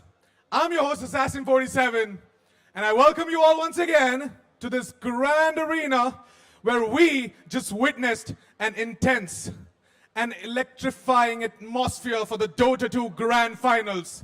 And now, we're gonna head on over towards the Valorant Grand Finals. The moment you all have been waiting for, the moment all of our viewers have been waiting for on the stream as well. The Valorant Grand Finals between Team Orangutan and Team True Rippers. Well, we are gonna be starting off with the team intros as well, but before that, we're gonna take a quick short break. And we are gonna come back on stage to start off with the team intros as well as get to know what exactly both of these teams have got themselves for the LAN finals for us and the viewers watching from home. So stay tuned, we'll be right back and don't go anywhere.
All right, good afternoon, ladies and gentlemen. Welcome back to the India Predator League 2024 LAN Finals, happening right here in the lovely city of Bangalore. I'm your host, Assassin47, and the moment you guys have been waiting for is finally here. We are going to be starting off with our Valorant Grand Finals right here. Before this, we had an intense, a dominating victory coming out from the side of Team Whoops in our Dota Grand Finals. But now for Valorant, we've got something even more interesting, more exciting, and something you guys might have not seen before. It is going to be the side of Team Orangutan going up against the side of Team True Rippers. Well, what are we waiting for, right? Let's start off with our team introductions for both the sides. From the side of Team Orangutan. Well, let me tell you a little bit of a story for Orangutan, the entirety of their timeline as well for the India Predator League. Team Orangutan had an undefeated streak, an undefeated victory streak throughout the group stages. So I want to go ahead and call up on stage Team Orangutan, the undefeated winners for the group stages of the India Predator League 2024. Team Orangutan, can I have you on stage?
Well, we just won recently, 2 days back, a tournament. Definitely, we are confident, but you know the undefeated streak and everything. It doesn't really matter because what matters is today's game. Because whoever win, we go to Manila to represent the nation. So I think a different day, and whatever we did, it's a small achievement. Yes, a milestone to be undefeated the whole journey through the groups. But what matters is now. What matters is these 3 maps in game. Yeah.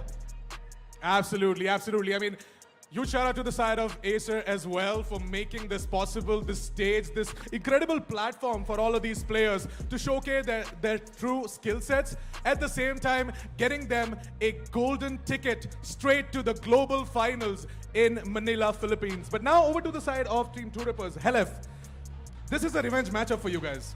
Upper bracket finals, you guys lost to Orangutan 0-2. What do you have to say about that, and how are you guys prepared for the grand finals today? I mean, this is a first LAN as a team for us, so we are prepared, and hopefully we show a good match. Absolutely, man. Really looking forward to that because you guys have had some intense compositions that we are really looking forward to. I mean, Deathmaker on the Sentinel and all of that, so really looking forward to that. But at the same time, I would like to ask in terms of maps, right? Do you guys have some interesting map veto coming from your side? You can see that in the game, I feel like. All right. We are definitely going to go to the map veto just after this. Our casters are going to go through the map veto for you guys. But the same question to you, Andy. Any interesting map picks coming from you guys? Well, we have not played Split for a long time because most of our teams used to ban that map against us, but we got the privilege this time because we came from upper bracket. So we got the privilege to pick that map, but nothing taking away from True Reapers. I don't know what they have or what they will do, so we have to be on guard playing that map. So yeah, Split is interesting. Talking about maps a little bit, right? Breeze is one map that is dicey for the both of you. You guys have one Breeze against each other, and the other has lost Breeze against each other. So what's the story there, starting from Orangutan? What's the story with Breeze? Well, after the latest update, you know, Breeze one time used to be our permanent ban. You know, when I was back in some other teams playing. But after the recent update, we decided because there are 2-3 new maps coming up, for example, Sunset, Breeze, and Lotus. So I think we had prepared Breeze and we played a lot. And as far as I know, Deathmaker and Helef, because they are like my brothers and I know them from a long time, they love to play that map. So it was expected that they're going to pick Breeze. But luckily, we played twice, I think, and one time they won, one time us. So I think this will be the tiebreaker game today. All right, Helef, what about you? What's the story on Breeze for you guys? The Breeze is like, as a team, we like Breeze a lot, so that's why we prefer it. Last time we played them, they outplayed us in that matter. So hopefully this time we'll be ready. Absolutely. Like from the viewer's perspective as well, right? They have been wanting to see Deathmaker back on the duelist. So like, is there any reply for that to the viewers? I mean, he's old now, so let him play Sentinel. Okay. All right. Shots on Sunny, but that's fine. Hopefully he is not going to take it out on Orangutan today on the server. But with that, ladies and gentlemen, we conclude the pre-match interview. I am going to go ahead and throw it to our casters, Universe and Ahana, where they are going to go ahead and go through all the details, the minute details for this particular matchup and the map veto as well that you guys have been waiting for. So casters, Universe and Ahana, take it away.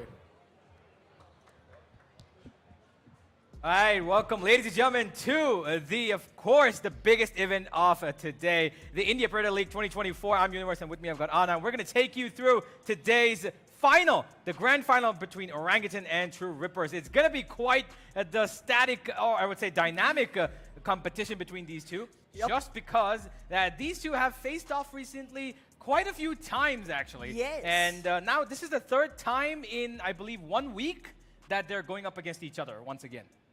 That's true, and I mean both of these teams with all of the caliber that they hold in themselves are going to be fighting off against each other for this chance to walk into the global finals with teams that are from multiple countries into Philippines. So this is going to be quite a very high-stake competition. And for that, I expect both the teams to bring their best onto the table. Yeah, absolutely. You know, talking about the recent history that they, of course, have got, the last game that they played was just another grand final, of course, in a previous tournament. They played the offseason. OG, of course, took that victory from a comeback sweep 3-2. They were 2-0 down in the first two maps. True Rippers had quite the, standing on that. But the turnaround from Orangutan was just ecstatic to watch. They took map after map. They played a complete five-setter there. And while it looked like the two best maps were actually, behind them, Sunset was the first one that they played, where True Rippers beat Orangutan 13-5, and it seemed like quite the domination. And then the follow-up on Ascent, which is Orangutan's best map so far, they beat them 13-7, right? And then came Breeze, which was True Ripper's best map, Exactly. right? And then they got, well, to put it simply, destroyed 13-4. So what do we think about this? Because it seems like both these teams have got strong maps, but they give it up to each other at times in the recent past that we've seen. I know, and I feel like there's a lot that depends on the opposite team on that factor, because whichever team is already strong on the map is trying to work on the maps that they're weaker on, considering that they are already finding certain maps to be their home grounds, like Ascent is for OG and Breeze is for True Rippers. But then when they come up against each other, they know that they have to practice on each other's maps more than they do on their own, and just go ahead and own the whole set for themselves.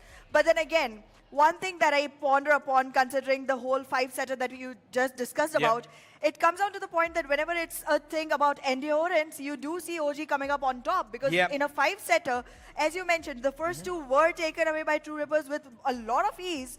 But when it came to the third, they started falling down. All right, now this is something that I really wanted to point out, because yes, longevity is something that Orangutan are much better suited to, but in the recent past, BO3s have been a sort of, I would say, Orangutan are reaching a bit of saturation. They're not really getting the best out of their, recent changes of squads, the gameplays. And talking about the map veto particularly, they've chosen Split.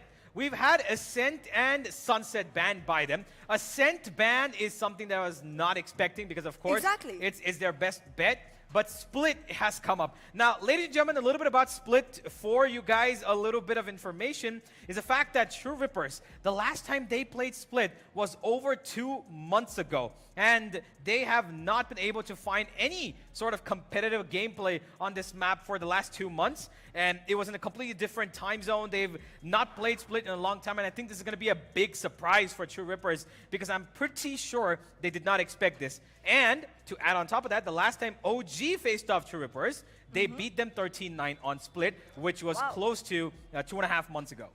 Exactly, and OG will seem very, very confident on this map going forward. But then again, considering the fact that True Rippers hasn't played this map in the last 2 months in competitive stages, we can also expect True Rippers to come into the gameplay with something completely unseen by OG so far. Maybe. And surprise them. I mean, we were expecting, like in the last finals where decider finals happened and True Rippers actually made it into the finals, we were expecting Reckoning to take the map of Sunset. It was their home ground. Never had seen True Rippers try to take that, but they came up with a surprise effect and actually took that home. So I can expect the same results on Split as well. And if that happens, things are difficult for OG. Yeah, that is true. But if you consider the fact that OG have actually gone for Split themselves when they haven't played it that often, their last game was, yes, a couple of days ago. They played against Team Sarafa, and they won that. Their last 4 Split games, though, have been all 4 victories.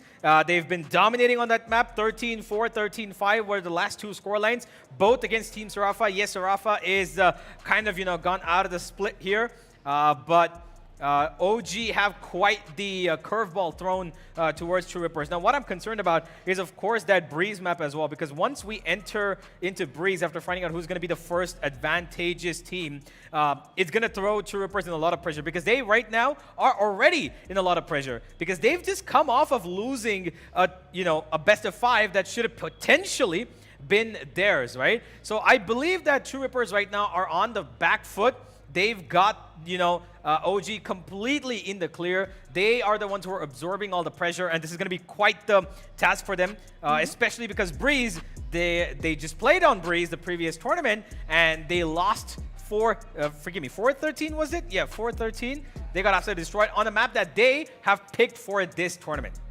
Well, for Two Rippers, all I can say is that this is going to be one chance at redemption, and they do want to make sure that they are able to take OG down from the beginning itself. Absolutely. Because if you give first map away to OG, then by the second time, Two Rippers won't be in a state to fight back because they already, as you mentioned, lost a potentially one match against OG already. True. And then giving a head start to OG here will definitely be confidence breaking. Yeah, absolutely. And I believe that this map of split is going to give us a little bit of, I would say, a new composition. So far, what we've seen on split from the side of True Rippers has not, forgive me, Orangutan, I was going to, tell first. They've not changed up too much in their comp. They play a Viper, they play the Killjoy, and this was all before, by the way, Raw Fuel shifted on to, of course, his, Initiator Flex role. Yes. And Deathmaker also has gone to playing the Sentinel in the recent past, right? So there's a lot of changes here. And I believe with the way that this team, Orangutan, have kind of thrown in this curveball, they definitely have some sort of mixed up strategies because they usually have something new. Recently, their gameplay has been more of a, let's say, they take it slow in the beginning. Not slow, forgive me. They take it a little quickly in the beginning. First 10 seconds, they've got informational boosts everywhere across the map. They do it particularly towards one side with maybe 3-4 players, and then they instantly stop. And they've been doing that in the recent past. Their last game also, that was one of the main reasons why True Rippers kind of, found it hard to predict them in the final maps of that, last best of 5.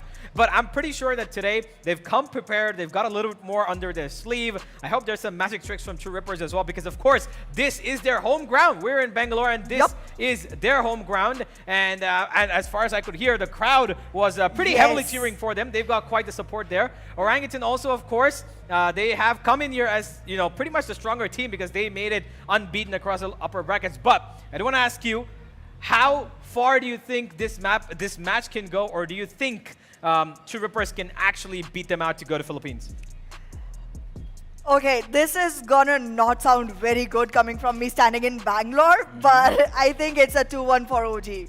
All right, okay, a 2-1 for OG. I'm sticking by the stats and staying safe here, okay? All right, fair enough, fair enough. Yeah, that's absolutely fine, of course. But I believe OG, yes, while they do have the upper hand compared to the recent, given the statistics, of course, like you mentioned, they've come off a strong comeback victory. So I believe they've come into this with a little bit more of mentality than True Rippers. And, not to say what's, changed in the last 3 days or 2 days that they've played it, but this is going to be a challenge for True Rippers. And I think the only way they actually, beat this team of Orangutan out is going to be to try and play those same mental games against them, because they need to try and press the issue. Now, as far as I think, we saw the defense being started by True Rippers, right? They've taken the defense on split, which of course is always the favorite side. We always love, everybody who knows and plays split knows that the defensive side is a lot more viable for you to find more rounds because it's a lot more defensively, adjacent. You can knock off a lot of choke points pretty easily. But do you think that this Orangutan attack, which could be fueled by a new composition, because they've chosen it after a while now, and True Rippers might themselves not have any idea, do you think this might be a detriment for them, given that split is going to be something new from OG, because they've not played it, that efficiently? Well, I definitely think, if I was True Rippers, I would have definitely gone for the attacking side first, because considering the position that currently is for both of these teams, trying to put OG under pressure by a bigger scoreline in the first half is going to be slightly more difficult. Because even if you have a better scoreline in the first half, I don't think OG is at a stage where they will be pressured just yet by just the scoreline of the first half. So I would want to stay on the side where I have more scope of correction on the second half than being on the side who has more ability to pressurize on the first half if I was ever going up against a team like OG, who has already beaten me time and again in this particular situation. So fair enough. If you ask me, I don't think it was the best choice to go with defense first, but if they are going to be able to pull something off with that, I am all ears and eyes. Well, let's hope for it. Let's see what they've got. They are a little bit cheerful. Of course, True Rippers have got a lot of support on their backs compared to OG at least. And they, of course, have got that man right there, Deathmaker, who's at his best so far. In the recent past, if we are to put up his statistics, he is the only one in that best of 5 who ended up having a positive KD ratio, right? Oh, wow. So he, in that best of 5 in the grand final that they played just before, they've got only Deathmaker, who's kind of flourished in this Sentinel role. The Killjoy and the Cypher have been really, really, good for him. And I believe that this is something that, that I was rooting for quite some time, because the players of our region who are the cracked aimers, like, we talk about SK Rossi, we talk about Deathmaker, we talk about Rafio, all these players have got the aim, but they've always been put into the position of wanting to entry, right? Right. So the minute they pick up that Raze, they pick up that Jet, they pick up that, Reyna, if at all they ever do, which we don't see, but they instantly fall. Sometimes. Yeah, sometimes, but they get into immediately this kind of notion that, you know what, I need to create space, I need to find the openings, and they're in a lot of pressure because most often than not, they usually end up missing one corner, one player, and they're instantly traded off, yes, but it's a 50-50 thing. Now, the reason why I believe that Deathmaker on the Sentinel is a great thing is for the same reason I believe that SK Rossi, if he is going to be playing at Global Esports, is going to be better off as a Sentinel. For the same reason that Rafio is doing so much better as an Initiator Flex who's also playing the Sentinel. Because their aim is their best part of their, skill set, right? And they use that with a little bit of patience, and they get themselves a lot more value. Instead, with the aggression that they show, it goes 50-50. Do you believe in the same thing, or do you think they should probably stick to duelists? No, I believe this completely and completely agree with you on this one, because I feel like you shouldn't put a lot of pressure on your star player overall, because then once they have more calm and composure provided to them, they can actually go ahead and squeeze more value out of the round. We have seen time and again, being in the flex role, we are still seeing Rafuel go with multiple rounds where he has maximum number of frags. Yep. Many times single-handedly even clutching the rounds. So I feel like it's going to be very important that these players stay in a position where they do not have to worry about anything and can just focus on the gameplay without having to create those entries for the rest of the team. Yeah, true. Now, talking about the players themselves, of course, we just talk about Rafuel and Deathmaker, who've been pretty much on the change of their team, right? But there is, of course, Aziz, who is also been the star player for Orangutan in the past 5 series that they played. In the last one, he was again the MVP of his team. He did have a positive 15 plus KD ratio, which is quite the music to Orangutan's ears.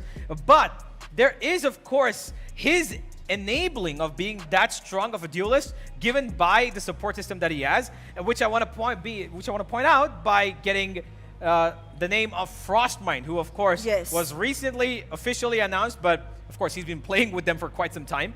Frostmind, he absolutely has been a strong, solid backbone for this team.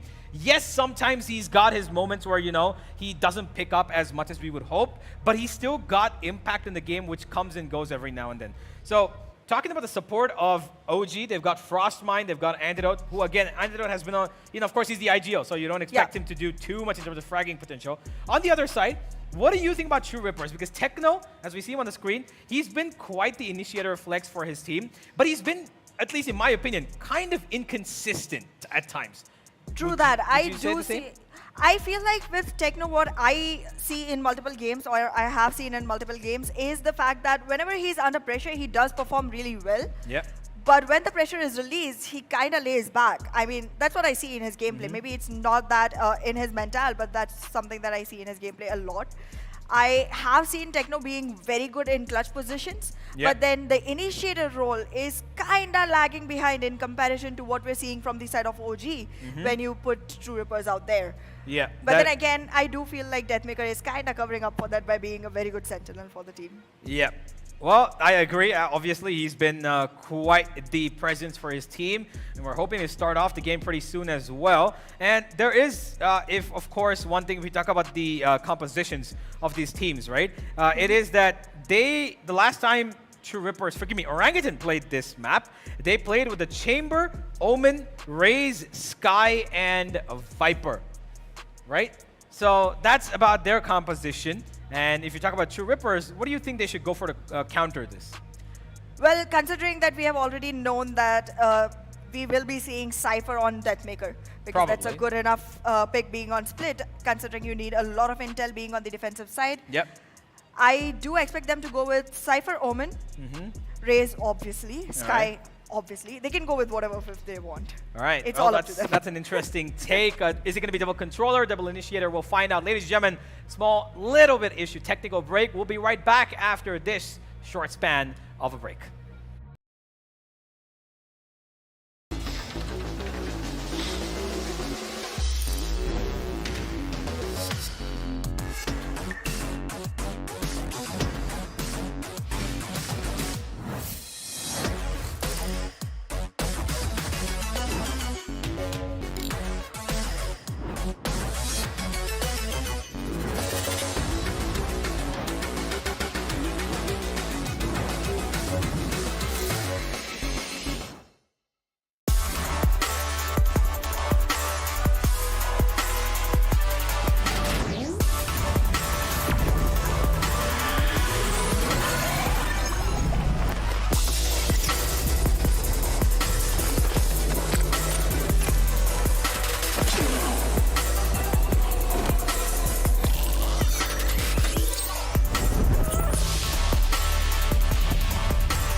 All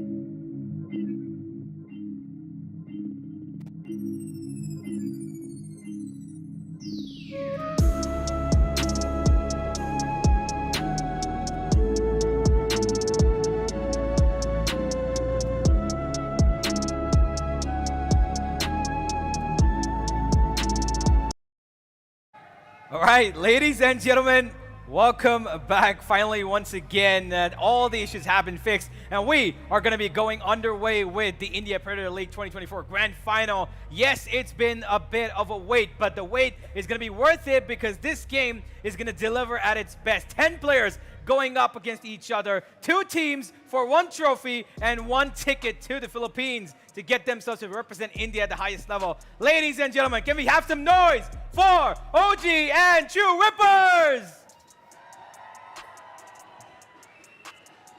All right, that works. Now, that's not going to stop. You started a chaos. Yeah, let the chaos ensue as we should be heading into agent selection in just about a few seconds. We were talking about it, of course, earlier before we went into the break. And of course, just to remind you all, ladies and gentlemen, we're starting off with Split, and that's going to be the first map, followed up by Breeze. And the final is going to be Haven if at all we do go to it. And here's the beautiful crowd, of course. We just had a peek see. But what I am looking forward to is the game. And Split, of course, is going to be quite the competitive stage for us. Now, before we enter in, what do you expect from this game? I'm going to ask you once again to refresh everybody's memories. Well, again, considering that True Rippers are going to be starting off on defense, I feel like the first half is going to be the best opportunity for True Rippers to get as many rounds as they can. Yeah. But towards the second half, I think OG will have a very dominating side of themselves, and it might become harder for True Rippers to follow through. However, on the contrary, if True Rippers do start slightly slow, I see no coming back. Not in the second half. Yeah, I agree with the same as well, of course. And True Rippers are, of course, starting on the defense, so they need to carve out at least an 8-4 or a 9-3 half, in my opinion, at least, to try and actually win this one out. Because even with those score lines, usually you end up seeing these teams making the comeback on Split. So it's going to be quite the detriment for them if they're not able to, extract that defense out to its best, use. And of course, we've got a really, really strong True Rippers who've recently had, gone through their own changes in terms of roles, of course. Deathmaker, who in front of us is the primary sentinel of the team. He plays a chamber, he plays a Cypher, he plays a Killjoy. What is he going to be playing on Split? We will find out, because the last time, I believe, what they played was quite the interesting composition. I'm just going to have a look at it real quick. But you mentioned earlier that True Rippers should probably go for a similar comp. Never mind it, let's just have a look straight up at what they play. We've got a Cypher, Raze, Astra, Breach, and Skyoke, a double initiator comp for the boys of True Rippers. And Orangutan, they've gone for their usual. They've got a chamber on raw fuel, so that's going to be continuing. And on the other end, we've got Excali on the Sky this time. Antidote on the Omen, and Frostmind on the Viper, with Aziz leading as the spearhead of the team with Raze. What do you think of this, Anna? So considering that already Chamber is pseudo-duelist kind of a sentinel, I do expect a lot of aggression coming in from the side of Orangutan. And on the attacking side as well, it seems like they are prepared to take a bigger scoreline for themselves, because with that kind of a composition where you have 2 controllers who can both efficiently smoke everywhere and get yourself the site control, and an initiator with replenishing flashes to make sure that the clearance can be attempted multiple times. True. And a duelist alongside a pseudo-duelist. It seems like they're going to be going for a very aggressive, fast-hit kind of composition for themselves in the attacking side. And for defense, I feel like True Rippers will have a good enough opportunity for themselves, but their gameplay on the attack is going to be slightly slower. I am a little concerned about True Rippers because they are playing double initiator, yes, and they will have utility, of course, yes, to go with it. But it's still going to be a little bit detrimental with the fact that they don't have any defensive utility, right? Exactly. Yes, they've got the Breach, of course, they can hold them down. They've got the Sky, but there's only so much that those agents can do, because when they're split up, they're playing on 2 different sites, or even if they're playing towards the mid-region, because of course they don't have the Sage, so the Breach is usually going to be the pivoting point for that mid-region, so that his fault line and his Aftershock can hold off that mid-region for as long as they possibly can. How far Orangutan are going to read into it, we'll find out. Of course, the brain of this team is sitting right in front of you. We've got Antidote, who is leading, of course, Orangutan. How much is the improvement on this map of Split since the last time we played it? We'll find out. They've stayed with the same composition, by the way. The last 5 times they've played Split, 4 times they've played Split, they've played with the same composition, and they've won all 4 times. And even on this time around, again, going into the dangerous turf a little bit, I feel like according to the composition, Soji will have a higher chance of taking this map. Because again, if you look at the composition of True Rippers, they have 2 initiators. Yep. But none of the initiators are heavily towards the recon ability. We do not get way too much intel from these initiators. There is definitely the ability to go ahead and clear angles, but the intel is going to be super important being on the defensive side, and considering Split is a defense-sided map, and they are starting on the defensive side to begin with, I would expect them to go for at least one initiator who could actually collect information about how many players are in a particular area. Yeah, I agree, but Split is a map where you usually don't require, because of the verticality of the map, right? You see the recons, if it all Sova. Yes, it's something that we see from Evo Geniuses, but they, of course, have got a completely different setup. They're world champions, and the way they play is a whole different ball game. And I think we should be pretty much heading into the game. Ladies and gentlemen, the game should be up and running. The grand finals is just about to begin as True Rippers and Orangutan are ready for each other to go at it in this grand final best of 3, starting off on Split. And before we do enter in, any final thoughts, Anna? I mean, now that you've already brought EG up, I am going to miss Alpha Hair kind of moves from the side of True Rippers. But well, we have the initiatives that we have, and I'm hoping to see the EG use of Breach from the side of True Rippers on this map, because they do have a very sneaky use of Breach on this map, and I would definitely want to see if True Rippers is going to be bringing it into the game. Yep. Ladies and gentlemen, let's head into the game, shall we? We've got Orangutan and True Rippers going at it finally. The grand finals of the India Predator League 2024. Valorant is here, and we're beginning on Split. Well, there we are. The game is about to begin, and both the teams seem to be pretty ready to take in on the action. From the side of Orangutan, I am seeing a very split-up approach. They are focusing onto mid, and with all the information they have been able to collect, there's going to be enough presence from the team to acquire more and more space. However, on the contrary, we are seeing True Rippers trying to acquire more and more space from their side as well towards B Garage. Yeah, well, they've taken a bit of mid-control, and it seems like they're going to be absolutely okay so far. And while they do have Wentz in their hand, I think that they should be looking at a bit of a B split coming in.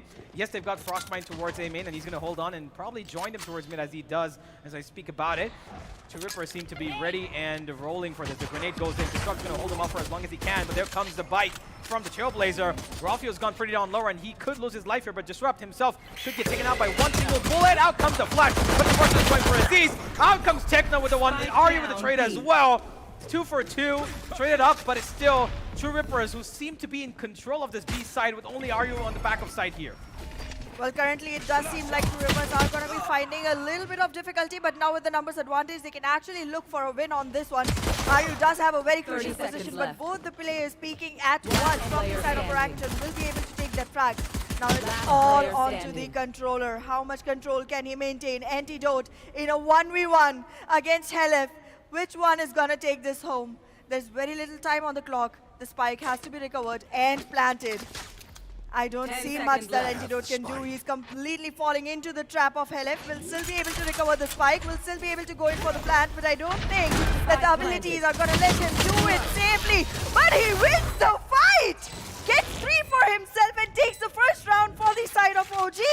Yep, the 3K from Antidote believes to have found the first round, of course, and quite the clutch from him, of course. Helef was a little bit off with the stun. He maybe thought that Antidote's going to be peeking off. That was another fake plant that he went for, but it's not the case. Two Rippers, unfortunately, even after the amount of control that they were surmounting, unfortunately have ended up conceding the round to a really strong antidote clutch, and on the back of which there is going to be a full buy coming in. It seems like there's going to be a static A hit. There's going to be nothing too special about this, and they should be running in with the first point of contact. That's fine, as I say it. There goes a bit of utility.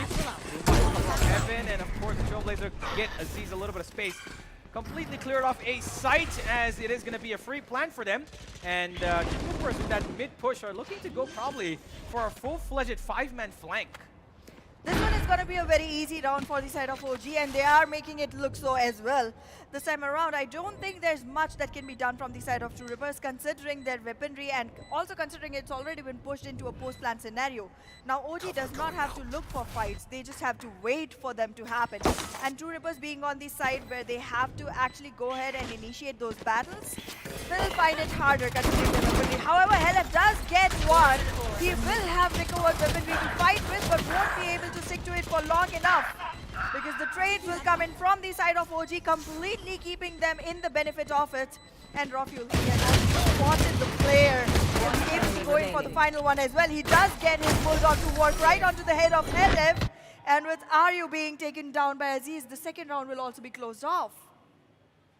Yep, OG with a bit of control. And I believe that they should be continuing in this way, because of course the bonus on split is usually favoring a lot of close range fights, of course. And I think that they should be pretty much okay, unless True Rippers go for a bit of an aggressive pick themselves, which they usually tend to do on their third round on pretty much every single map that they play. And I believe that the way Orangutan can probably approach this is going to be with a B split, and that should be the most favorable fight for them, because if they go B heaven, they've got short range fights, they can put in the flashes and enable Aziz to do a lot more damage. But let's see how it turns around, of course. We should be heading the game in just about a second, as True Rippers, they've got the support, of course, from the crowd, but they need that first round. Well, this is going to be one round that True Rippers can actually count on, considering that OG will be running on their bonus, most probably running with the weapons that they've already acquired from the last round, which is not many, by the way. There was enough damage dealt from the side of True Rippers to begin with. And considering that the weaponry will be weaker on the side of OG, there should be a lot that can be done from the side of True Rippers. Yeah, absolutely. And I think we should be looking at, as far as I think, Orangutan have a better chance of winning the bonus here. They've got pretty much I think only one weapon lost, or 2 weapons lost, I believe. I'm not quite sure. But either way, they will be going into that reinvestment just by a touch, of course. Rafuel is going to be having, I'm pretty sure, a Vandal or Phantom in his hand, so he's going to be pretty well equipped to take these fights. And with that, I think Orangutan, if they find the third, I think that they will be running away with this first map, because of course they're playing on the attack, right? So on split, as much as they can, squeeze out of that attack, they might as well do it, because it's going to be difficult for them to, bring it back in another scenario when it goes to their defense, of course. Because on the defense, they're going to be pretty strong. On the attack, as much as possible, keep going for it. And we should be looking at that mid attack once again. Like I mentioned, they're probably going for that B split, but there is a bit of mid aggression seemingly like to come from True Rippers as well. Disrupt wants to go for a bit of aggression here. He peeks, takes the first contact, no damage dealt, nothing exchanged yet, but he's going to get away from that immediately. Rafuel is going to be taking up that space as his opponent retrieves from there, and out goes the smoke to keep them at bay. But Rafuel, he's got valuable information. He knows that the breach is here as well. Flash goes out. It's going to be trouble. Out they swing. Nothing found just yet either. Orangutan, they've gotten mid-control, but where do they go from here? Well, they do have the mid control, and their lurker from the side of site A has already rotated towards mid, so it does seem like they are going to be aggressing towards site B, but there isn't much that they can really do there, because uprooting the players who are already reinforcing the site from the side of True Rippers is something that they needed to do. They needed early frags to roll in their favor for them to be able to take this round, in which True Rippers, as mentioned earlier, have much better weaponry to roll with. Yeah, now now they're playing a little bit safe as well, right? So they know exactly what's going on. And Orangutan taking this much time might be a bit of a problem. Yes, they're doing an A split instead of B split here. They're taking a bit of control towards Heaven. They're going to push them back. And look at Two Rippers. They're playing this actually pretty smartly, playing on the back of site, which is a good thing for them because they've got that Cypher set up over here. Out comes the flash. Deathmaker is going to dodge it, but Techno, he's got no flash of his own. He needs to take these fights head on. He's going to be satchelled away. Out goes his team. Down he goes. DM King with one more. The trades come in. It's still Orangutan on the lower end of men, and they're losing men one after the other. Techno with the clutch. Goodness. A 4K from him as True Rippers find a patiently guarded round. Well, as mentioned earlier, whenever in a pressurizing situation, we do see Techno stepping up quite a bit, and we did see him here as well. Quite an amazing performance from the dude, but still, there's a lot that True Rippers has to do. However, the ball has started rolling in their favor, and they can definitely squeeze another one here. But the operator in the hands of Rafuel, that's the one I'm scared about. Yeah, well, on an attack, getting the operator with, of course, it being glass cannon as well. I'm a little confused about the decision-making behind that. But I believe that they should be hopeful that this mid-region is a bit of a pop-up. He gets flashed out. I'm not quite sure if Disrupt spotted him, and now they know that the operator is here. They pretty much know that he's got no armor on him as well. So they're going to definitely expect them to be a little bit cautious about taking those peaks because Rafuel, he's going to be their, talisman right now. As long as he's alive, they've got to stay in this round because him losing that operator is going to be really problematic even with the economical state of their team. Out he goes towards A. He's got one right pretty much close to him. Techno needs to be careful, but he's got a big flash and that comes out. He's letting everybody get one, but no more. He tried his best, but he got no support. And now OG have an opening into the H side where DM King is waiting for them. It was pretty scary once the flash came in. I was expecting multiple frags there, but it only came down to one, and now OG with equalized numbers is trying to march back into the site. They have quite a lot of control, and the players from the side of Troopers are being scattered inside the site, but still will be able to find the right crossfires, the right placement, the right frags, and they are going to be shutting this down and also acquiring Rafuel's operator in the process. Beautifully done. Well, they did not take the operator. Yeah, they didn't actually pick up the operator, which is kind of surprising, but not as much as I would have thought, because in the recent time when I spoke to True Rippers, they told in an interview that they did not really feel like playing the operator as much after the shift of Deathmaker, because they're good at their rifles, and Disrupt, he continues playing with that rifle. Even though he's enabled to play that operator, they feel a lot more comfortable without the operator, and that's a good thing for them. If they're confident without using that one-shot, one-kill weapon, then they've got confidence that nobody else does, and they're going to move ahead with it. Once again, the mid-region being taken. Rafuel wants to take the first contact. Peeks out, does not give any damage. 2 bullets wasted from that Headhunter. Trump's going to throw in his Boombot, a bit of an exchange of utility with the raises here, but Orangutan are under pressure. They're trying to force this mid-control, but they've got nothing to show for it. Except for Rafuel, still looking for that first peak, but can he find it is the question.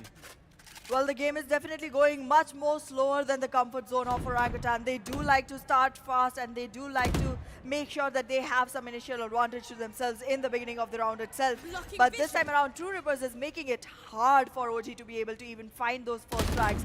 They are not giving useless fights yet. They are taking the ones that are going to be in their favor. The first frag does come in from the side of True Rippers, but the instant trade is ready. Okay. Oh, goodness, though, are you? He has done enough damage for the team already. Yeah, he most certainly has, but it's still a 2 versus 3, and Rafuel and Excalia are the ones alive here. So you can't count them out completely unless, of course, Techno comes in from the heavens above, and Hella will secure the final kill. No plant gone down either, so no money retrieved from there. A bit of a miss here from Orangutan, I would say, because they had a chance to go for the plant. They could have gone for the safe plant. Excalia chose to just hold it off for some reason. And at the end of which, True Rippers now are in the lead 3-2. Beautifully done, True Rippers. The way they are claiming their own throne in the first half, it's pretty amazing. And I want them to continue being on that role, because on the defensive side is where you're going to get maximum number of the rounds. Yep. And again, as we discussed earlier, 8-4 or 9-3 is the scoreline that True Rippers are looking for. And considering both of those, there's only enough room for error to give up 2 or 1 more round, because OG already acquired 2. Yeah. Which is more than enough for them being on the attacking side. if they get a couple more. Yeah, it's going to be quite troublesome for Orangutan once they get into the further rounds of this first half, because they need at least, I would say, 5 rounds before going into the next half to actually secure some sort of an advantage. It's not going to be too bad, I'm but happy with 3. I mean, I guess you would be happy with 3 as well, because of course we've seen the comebacks happen from this stage itself, right? 9-3, 8-4 on split. You always see it happen. We've seen it from almost every single team that we've witnessed so far who love playing on split. But right now, I think what we need is a half that would be 7-5 for Orangutan. Yeah. That's the most favorable outcome for them, given that they're playing on the attack on split. I think they'd be more than happy with the 7-5, even if they, of course, I'm talking about them being on the lower end of that number. Yep. But anything above 8-4 is, I would say, okay for True Rippers. It's not good. It's going to be okay because they need to build on an attack as well. Exactly. But if it goes to 7-5, it would be a big, big half for Orangutan. Exactly what I was even referring to. But yeah, I mean, 7-5 is going to be something that Orangutan is going to be super comfortable with. Anything after that is still going to be a stretch, but not completely impossible.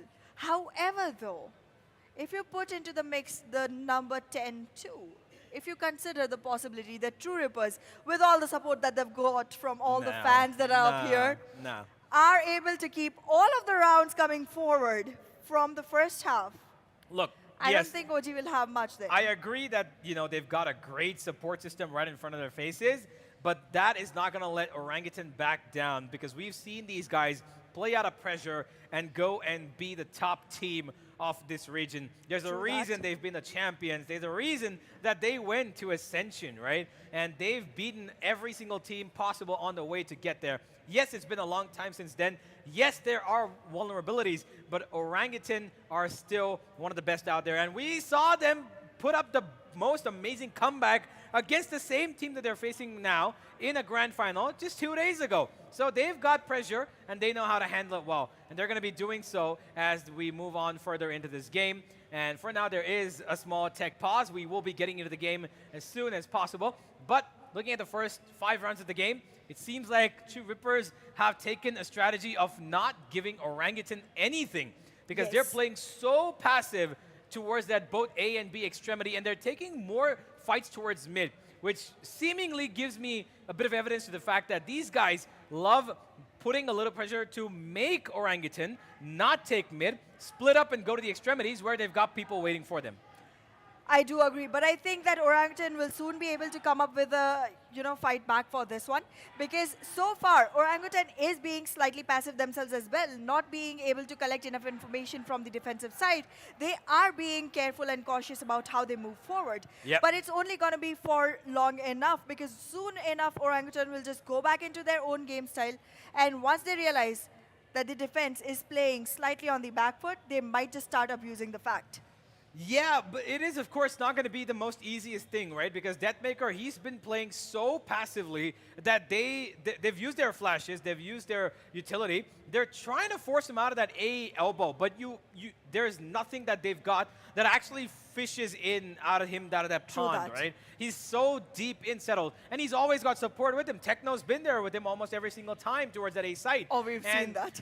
So he has got what he needs to hold down that A side till the end. Even his tripwire setups are so passive. He wants the fights to come to them so that he ups his cages. They can't see what's happening. He shoots them down. The only way I see Orangutan actually tackling this would be by a showstopper ultimate. The minute they get it on Aziz, I think that's the only way they can actually force him out of the hidey hole that he lives in. But of course, they're not going to get a showstopper every round. It's going to be once in maybe 3, 4, 5 rounds, if at all, if Aziz starts fragging off, which has still not been the case. There's still a couple of off the ultimate as far as I can remember. But if there is a strategy that you think OG need to fish out that Deathmaker Techno combo from the back of his head, what do you think they need to do? I think it would be a good idea for OG to start going in for those fast B hits. Because considering that they do have enough, utility in the form of smokes, considering they have Yep. two individual, controllers on the team. Plus, they have a pseudo-duelist running with them. They can actually place a rendezvous and actually start trying to get inside the site and also cover their Yep. backtracks by using that trademark. I True. feel like OG does have enough opportunity to go ahead for that fast hit onto site B Yep. and make sure that they are able to acquire the site. Once they have planted, their problem is solved. Yeah, Because most it's certainly. only before the plant that they are able to, control pace from the side of True Rippers. Once it is done, True Rippers cannot control how fast or how slow the game is going to go. And I think that's how OG can actually find themselves a good grounding in this map. But then again, I'm still rooting for them on the defensive side more. Well, I agree. Their defensive side is going to be stronger because they, of course, have got a lot more defensive utility, in my opinion. Yes, the chamber is not as viable, but that doesn't count them out completely because they've got two controllers. The Viper is practically Sentinel in herself. She's a pseudo Sentinel, as we all say. Yep. Her walls, her slow orb, forgive me, slow orb, I'm saying poison orb. Yep. And of course, the snake bites are really strong to hold off any attack by the amount of damage it gives. But I really think that Orangutan are not aiming for a second half finish. I think they want to keep it competitive. I think they want a little bit of that mid control. They're constantly, it is that mid region that's being fought for. All 5 rounds so far, we've seen that the mid region is the only place that True Rippers actually care about fighting. And they're trying to push the force onto them. Yes, Orangutan, they eventually find it because the minute the utility from the B Heaven side from Disrupt and Helaf goes away, it translates to them having to concede that mid-region. Once they do that, Aziz can just walk in towards Wentz, where nobody's playing. They don't play B Heaven, forgive me, they don't play mid Wentz, and they go straight towards A Heaven, and they sit, tight there. And so far, it has proven to be, pretty good, okay for them, but we need a lot more. We've got a Techno fan here, of course, in the crowd, and on the other side, okay, we've got the entire True Rippers squad here. Yep, they're loving it. They want to go and win this one out. There is only one king, DM King. Of course there is. We have been seeing that for a really long time. And I mean, the way the team is playing right now from the side of True Rippers, I like how easily they've been able to control the pace of the game against Orangutan. Yep. One very aggressive team who hardly takes no for an answer in finding those openings for themselves. Yep. It's impressive. It's impressive. But then again, having the history that they have against each other, I think the pressure can slip in at any minute at all. And that's not going to be easy to fight off, specifically for the side of True Rippers. Yeah, I think it is, all about who gets the advantage in every round. The mental of these teams is going to be proving quite the, I would say, win condition for them. If they're not able, True Rippers are not able to perform in this first half as well as they would have hoped to with the, setup of agents that they've got, it's going to be quite the problem. I think we should be heading back into the game in just about a second, ladies and gentlemen. We just did see a bit of a nibble on the screen, and we should be getting into the game, but I think there's a bit of a banter between the teams. Helaf did have a look towards Antidote. They're talking to each other at this point. I hope there's no, I hope it's banter and not just, straight up strat leaks. I mean, far as I remember in the interview from the side of OG, Antidote did say that he has his pals on the other side. Yeah, of course. So they're yeah, friends. I mean, I don't think it's going to be anything that's not very, friendly between the two teams. But yeah, it does seem like these teams are going to need a little more time before they can actually show us what they have in their backpacks for what's coming up next. Yep, and it seems like, unfortunately, we do have a technical issue. Ladies and gentlemen, forgive us, we apologize, but unfortunately, it seems like things are not going our players' way. We will make sure that it's fixed, though. We'll be back with a short little break, and the map is split. Don't go anywhere.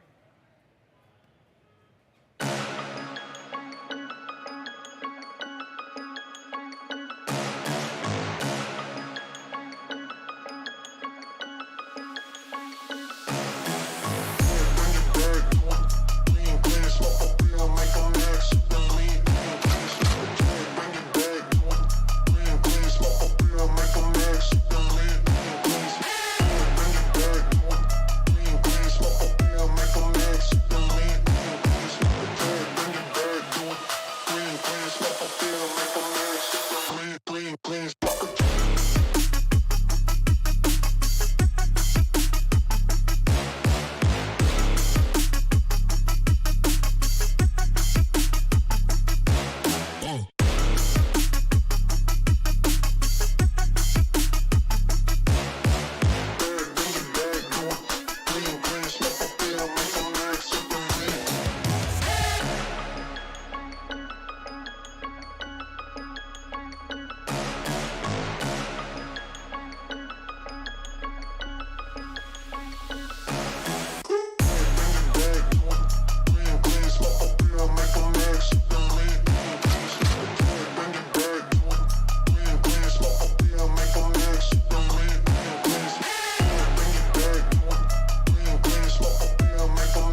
got your trail.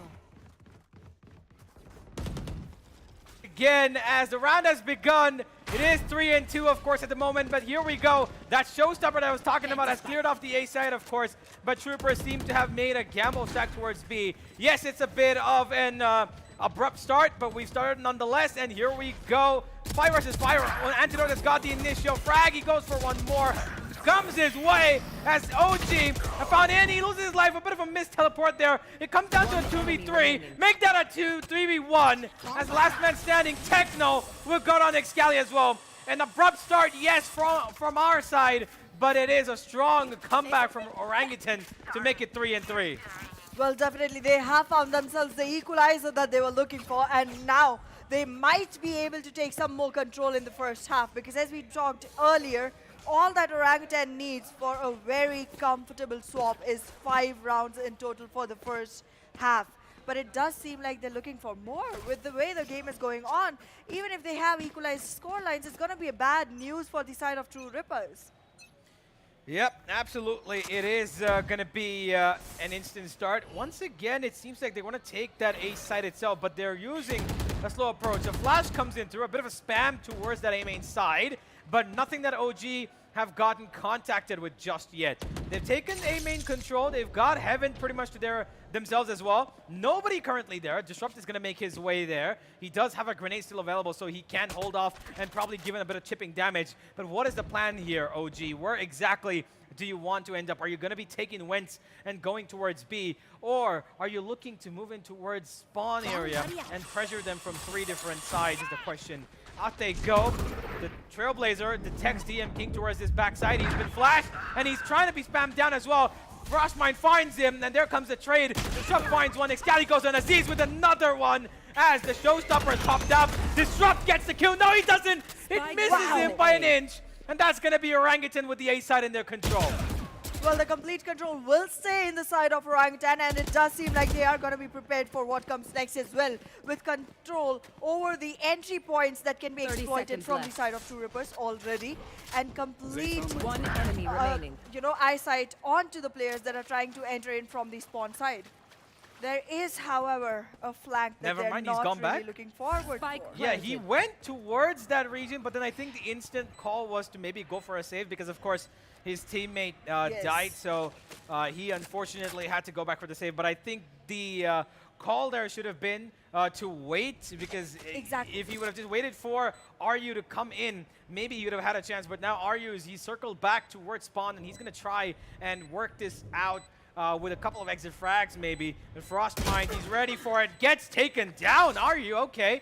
Gets a good kill. And he's got chances to run away, but he gets another. Wow.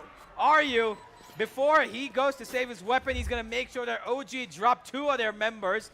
A bit of economical damage here, but unnecessary because OG kind of give it to him by themselves. The first one, okay, but the second one was not needed, to be honest, from Aziz. And OG, yes, they've got the lead in their hands, but it's still going to take quite a bit of an attacking half for them to make it successful on the defensive half. Exactly. I mean, from the side of OG, I am still not seeing any economic stability coming in. They are losing players even when they are winning the rounds. And that does go ahead to say that you will have to be super careful in all of your rounds coming forward. You cannot really afford a loss anymore, because once you find the economic stability, you can definitely go for 1 or 2 rounds being lost in the process. Yep. But this time around, that's not the case. And I do not want to see either of the teams having to cheap out on the utility to begin with. But this time again, it seems like there's gonna be a kind of a standoff situation towards the mid area. Yeah, once again, they're going towards that mid region. Rafio's still looking for that, pick and dash away, but he's not gonna get it from any clear angle. He does get flashed off. He'll be forced off his angle, and that's True Rippers trying to establish the control back, but Disrupt, he's got to be careful here. He's got no more utility, so he needs to play a little bit more safer.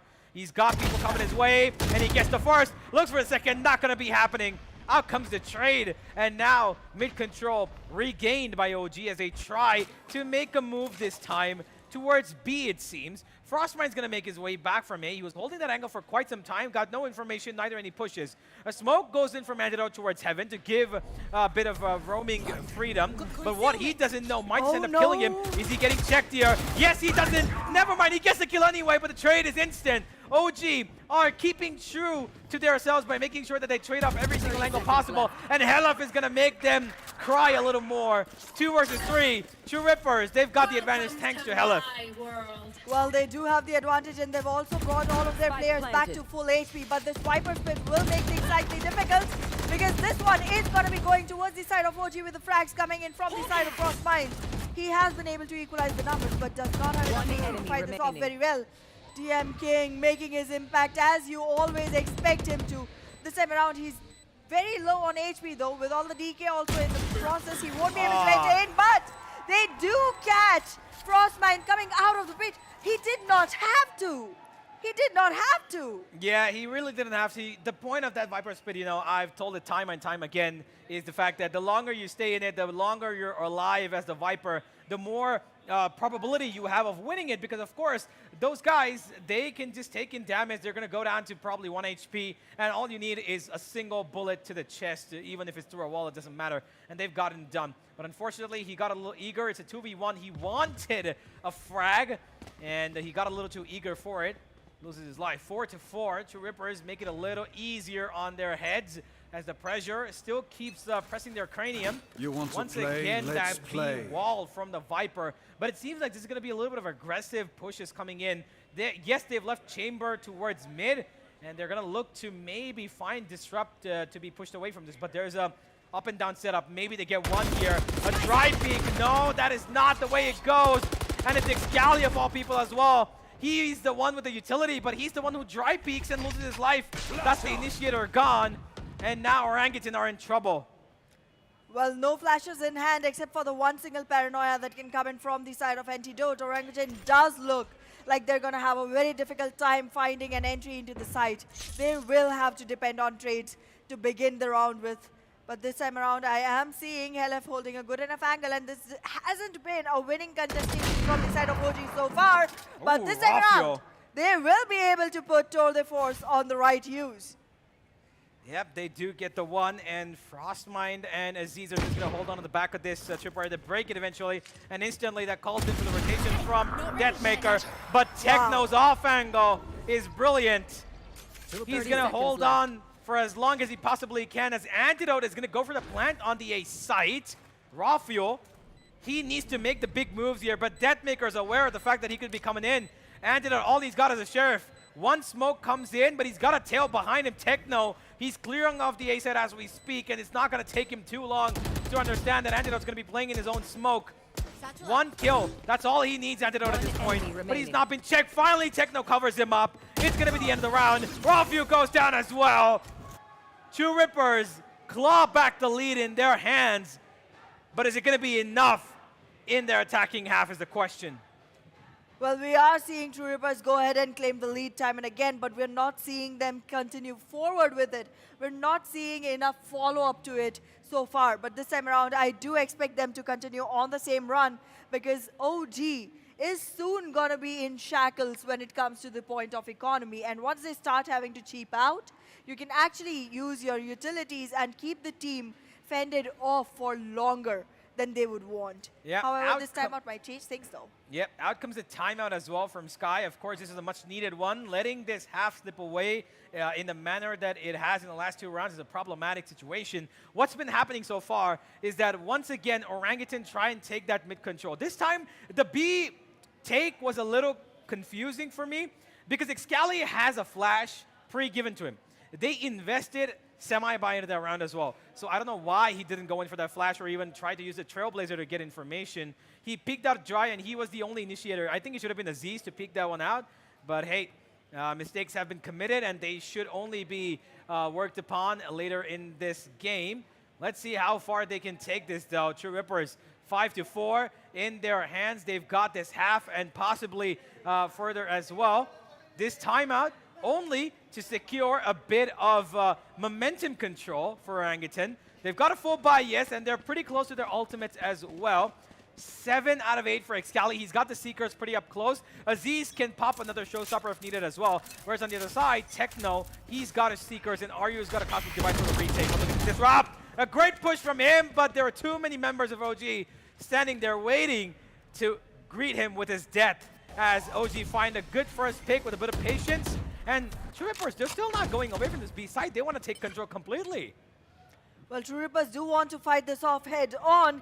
And again, Techno is trying to go back into that sneaky angle, but I don't think it's going to be an optimal choice again. I am seeing him fall back this time around, though. And with the fortification that they have on side B, it seems like True Rippers might be able to squeeze more value out here, but not if they play aggressively. Because when it comes to the raw duels, I feel like OG overall has better players, even though DM King exists in True Rippers. Well, there. Let's see how it ends up. They're so close to the smoke. Out they go. Flashes across, but it's going to be OG winning both those duels. Deathmaker's been caught out as well. He was too confused as to which angle he's going to fire upon. And Aryu, the last man standing, he's on the A side all by his lonesome. Him and his utility and his ultimate is going to be making it to the next round as he watches Orangutan put up 5 on the board. And now, True Rippers should just be looking at how do they actually approach the next round, because the time that they've got right now, they can discuss a bit of strategy as to what they want this half to look like towards the end, because they went for an aggressive push this time. It didn't work out. And instantly, like I mentioned, Orangutan, they take that first fight, and then they stop immediately, right? The minute they stop, they let True Rippers get a bit of confusion into their minds. They were looking to go into that smoke towards B main. The minute they tried to do that, there were 4 players of Orangutan ready to fight them off, and they got those victories 1 by 1. 5 and 5 as Orangutan confirmed themselves with a minimum of a 7-5 half, and this is exactly what I said that they needed before going into the second half. Exactly. Orangutan has already done the work that needed to be done from their side on the first half, and it seems like if they get even one single round from here on the first half, they're going to make things unescapable for the side of True Rippers. This might just become a very done and dusted map for the side of OG if they're able to squeeze one more in the first half, because again, as we mentioned time and again, the second half is going to be the stronger side for the team. Their composition helps being on the defensive side. Their overall map helps being on the defensive side. And I mean, OG is just doing better on that half in this particular map for a really long time so far. This time around, though, we are seeing them going for a B split, I suppose. Or have they changed their plans? They're trying to go in completely with a 5-stack towards B. Well, once again, B seemingly to be the point of attraction for Orangutan. This time, a bit of utility dumped in. They're going to push Aryu off his mark, and out goes the Seekers, and Rafio finds the first frag, and that's going to cause a lot of trouble. Aryu still on site. He's looking for a bit of a run-and-gun moment here, but Jashup's going to find 2 from heaven. Down he goes. The trades are coming back and forth, but it's still Aryu standing this ground. He loses his life in the end. The Seas will take him out. It's going to be 2 versus 1. One last man standing between Orangutan and the 6th round here. Techno is going to take a bit of tipping damage, but gets one out by himself. He goes for the clutch and he wins it! Wow! The 6th coming in for True Rippers as Techno, with a smile on his face, clutches out a round as Disrupt. He is also pretty convincingly happy with what his teammate just pulled off. And that shouldn't have been possible. Aziz got 3 there. Exactly. But somehow his teammates just couldn't match up to what he was, putting out. Exactly, and when it came down to a 1v2, I did not feel the necessity from the side of Orangutan to swing on that particular moment because they already had the plant in. They had to just wait for Techno to make his move, but they did not. They got impatient and they were punished for it. Yeah, this time around, though, this is going to be the last round of the first half, which has initiated with favor towards the side of True Rippers. Yep, and there goes the first pick towards A main. They've taken out Aziz, who went in for that aggressive A main push towards ramp, and he got taken out. And they've got pretty solid ultimates here. The showstopper's available for Disrupt, which means they can hold off any sort of plants or attacks if they come in through. But Rafio, he's hoping that his attack operator brings up a bit of a sweet killing tone here towards B main, where the rest of his team is also making their move. There was a flash that went in towards A main, and they've actually cleared off. Look at the rotations coming in from True Rippers. They're aware of the fact that this is going to be a B hit. Aryu is going to take into contact, and he's going to instantly throw down the smoke. He's got a bit of trouble in front of him, but nothing too strong just yet. Once again, Orangutan They're rethinking their steps. They want to go for another divided attack, maybe back towards B with a bit of a delayed push. But all of that depends on this one man here, Rafio, because if Disrupt wants to peek out of that smoke, it's going to be a free kill for him. That's true. Rawfuel does not have the weaponry 30 that would seconds support a close range fight. And with the Showstopper online, this is going to be a difficult decision for the side of Disrupt as well. But he is going to be able to make it in. But Rawfuel, what did he do? In such a close range with the operator. What a shot from him, and now they're heading into the B site. Aryu's covered off with his ultimate so far, but there's players falling left and right, one after the other. The trades come in, but it's still True Rippers with control from heaven as everybody is holding the right positions, and Deathmaker, of course, he's going to be the one to finish it all off in the first half. 7-5. It is a half that favors Orangutan pretty heavily, but it's still True Rippers in the lead on split here. Let's see how this defensive half ends up, because I really believe that True Rippers, yes, they can win the second half, but to win the second half, they need the pistol. And if they don't win the pistol, it's going to be quite the detriment fact for them. Absolutely. Whenever you have a scoreline that is so close towards the first half, you do need to focus on the pistol rounds and make sure that you either acquire yourself a greater advantage or find yourself the equalizer that you're looking for. It seems like OG is going to be pretty hell-bent on getting the first 2 rounds on this half, but being on the defensive side, it's actually not going to be a lot of a problem even if they lose the first pistol. Yeah, it most certainly is it. And now, ladies and gentlemen, second half beginning, a bit of a standstill here from True Rippers. They don't want to actually give out too much. A bit of A information given.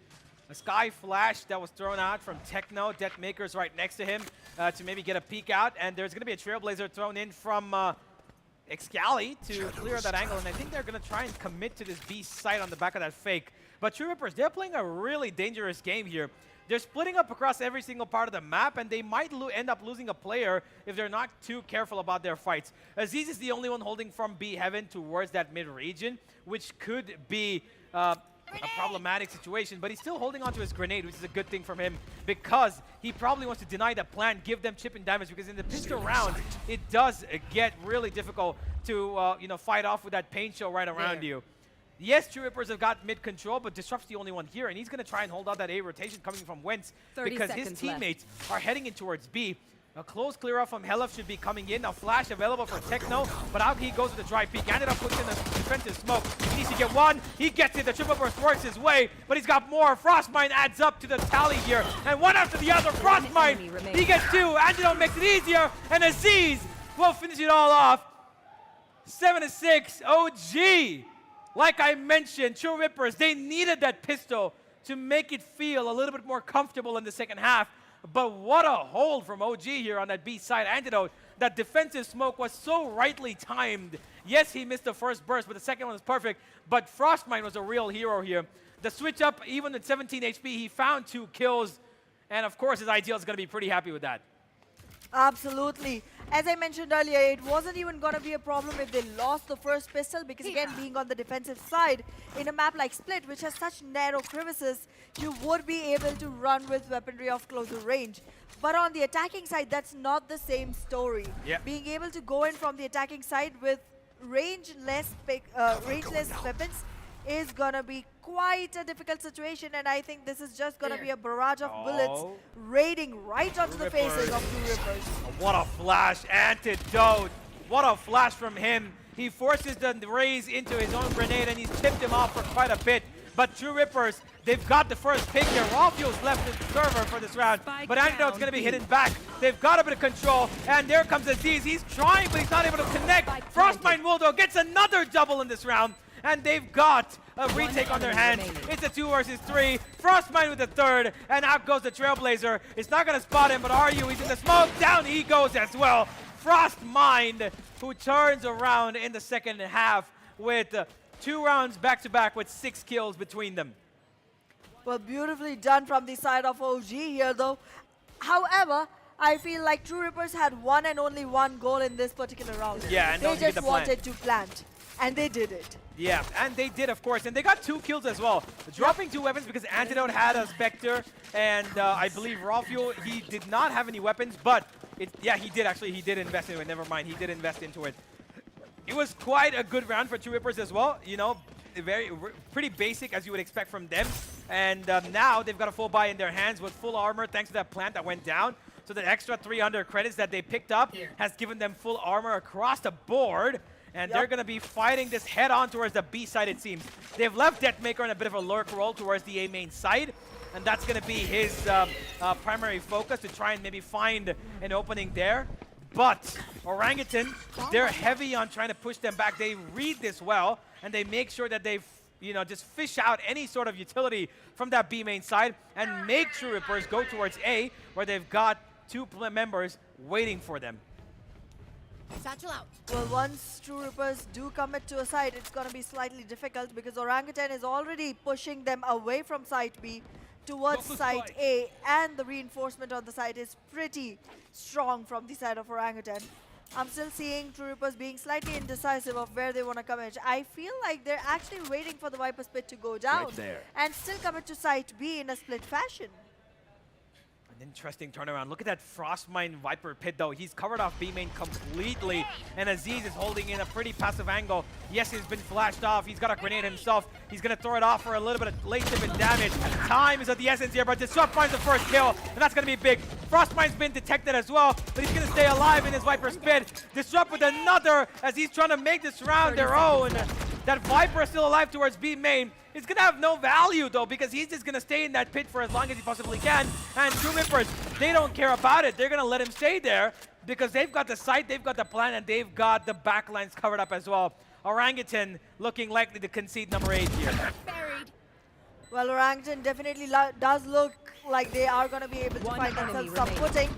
But this is going to be slightly difficult considering it's pushed to a post-plant situation with a 1v5 scenario. True Rippers will be having themselves a new-fashioned entry into the lead once again. But yet again, I do not feel like they will be able to find themselves the follow-up that they have been looking for since the first half. Getting ready for the frag, and he'll close this off. Final kill for Deathmaker as True Rippers find their first buy round in their hands. But, ladies and gentlemen, don't count Orangutan out just yet. This is going to be a close game, yes, and we already see it happening from the first round itself. But True Rippers, they need to be careful now. They've got a pretty stacked up Orangutan on defense on split. It's not going to be easy to break them out. Excali, let's see how far he can push the lines towards the A site. Is he keen on pushing it? He might going to go in for a flash. True Rippers, they are, forgive me, going to go for a bit of a split here. Majorly towards mid as they keep on finding ground. Excali actually has found Deathmaker towards A main, and I think that's going to be a fight and a half between those two.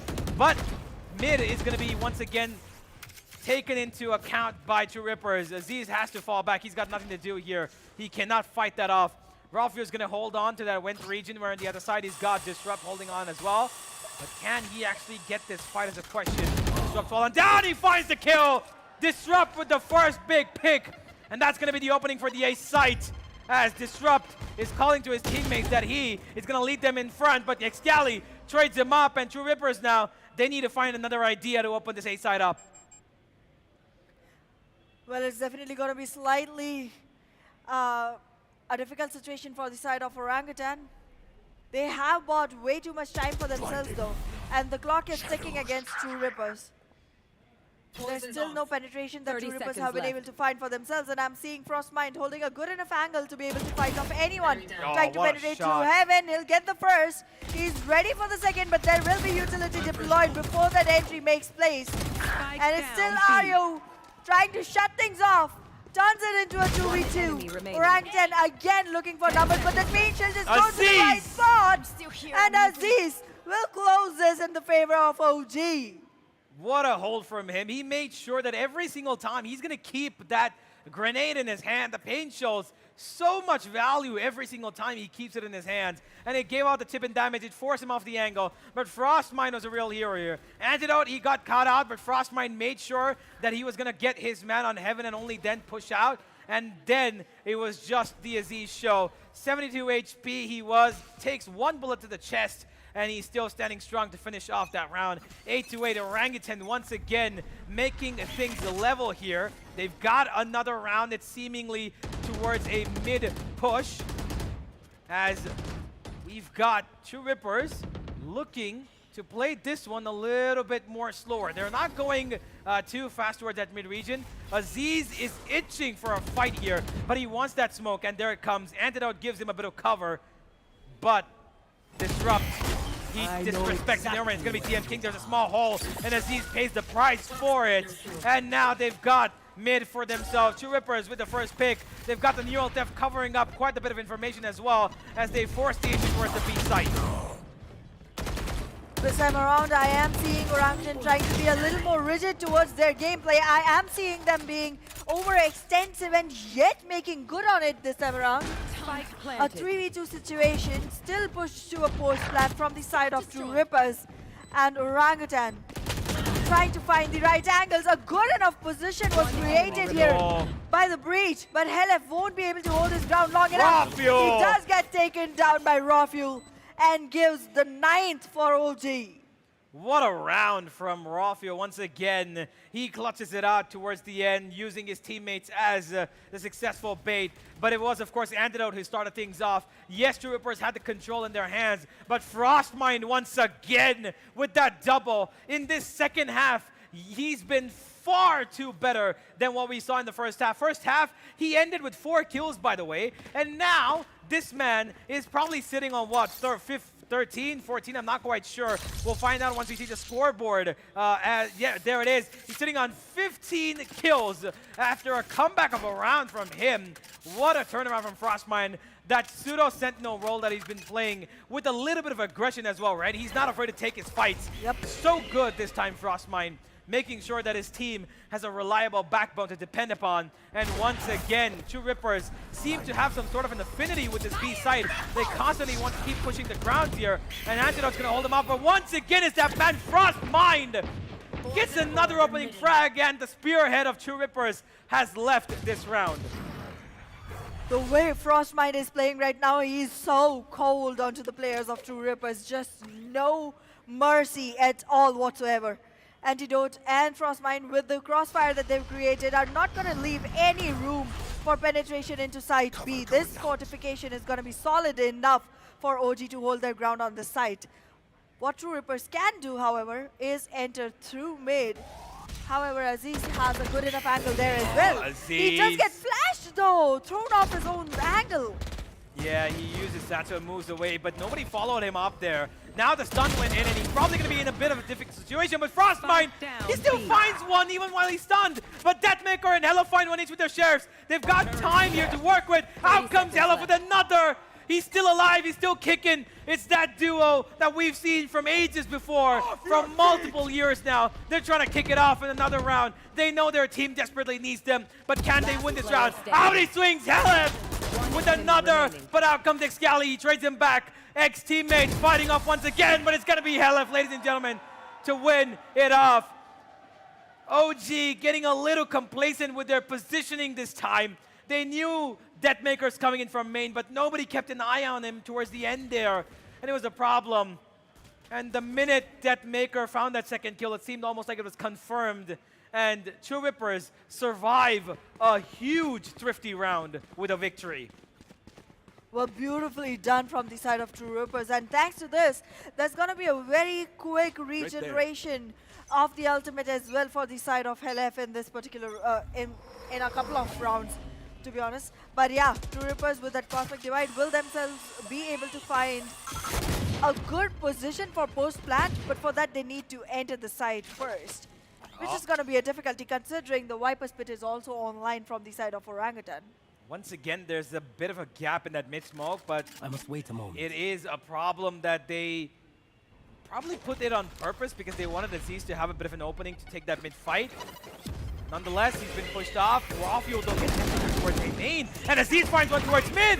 And once again, the showstopper, but it doesn't connect. It doesn't matter because it's bullet 12. Aziz has absolutely walled off this mid region like a sage, but only with his aim, it seems. He doesn't need no walls. He's got an imaginary one, and Rafael pushes in from back. True Rippers are in a bit of a pickle here. Helef trying to slip them out of the situation. He gets the one and only kill onto Aziz, but it's still Orangutan in the lead in terms of men. 3 versus 2. They've got an expensive recon in the from the shadows if they want to use it to get information towards mid, but nah, Orangutan, they're going to play this safe. They're going to play this together as a team.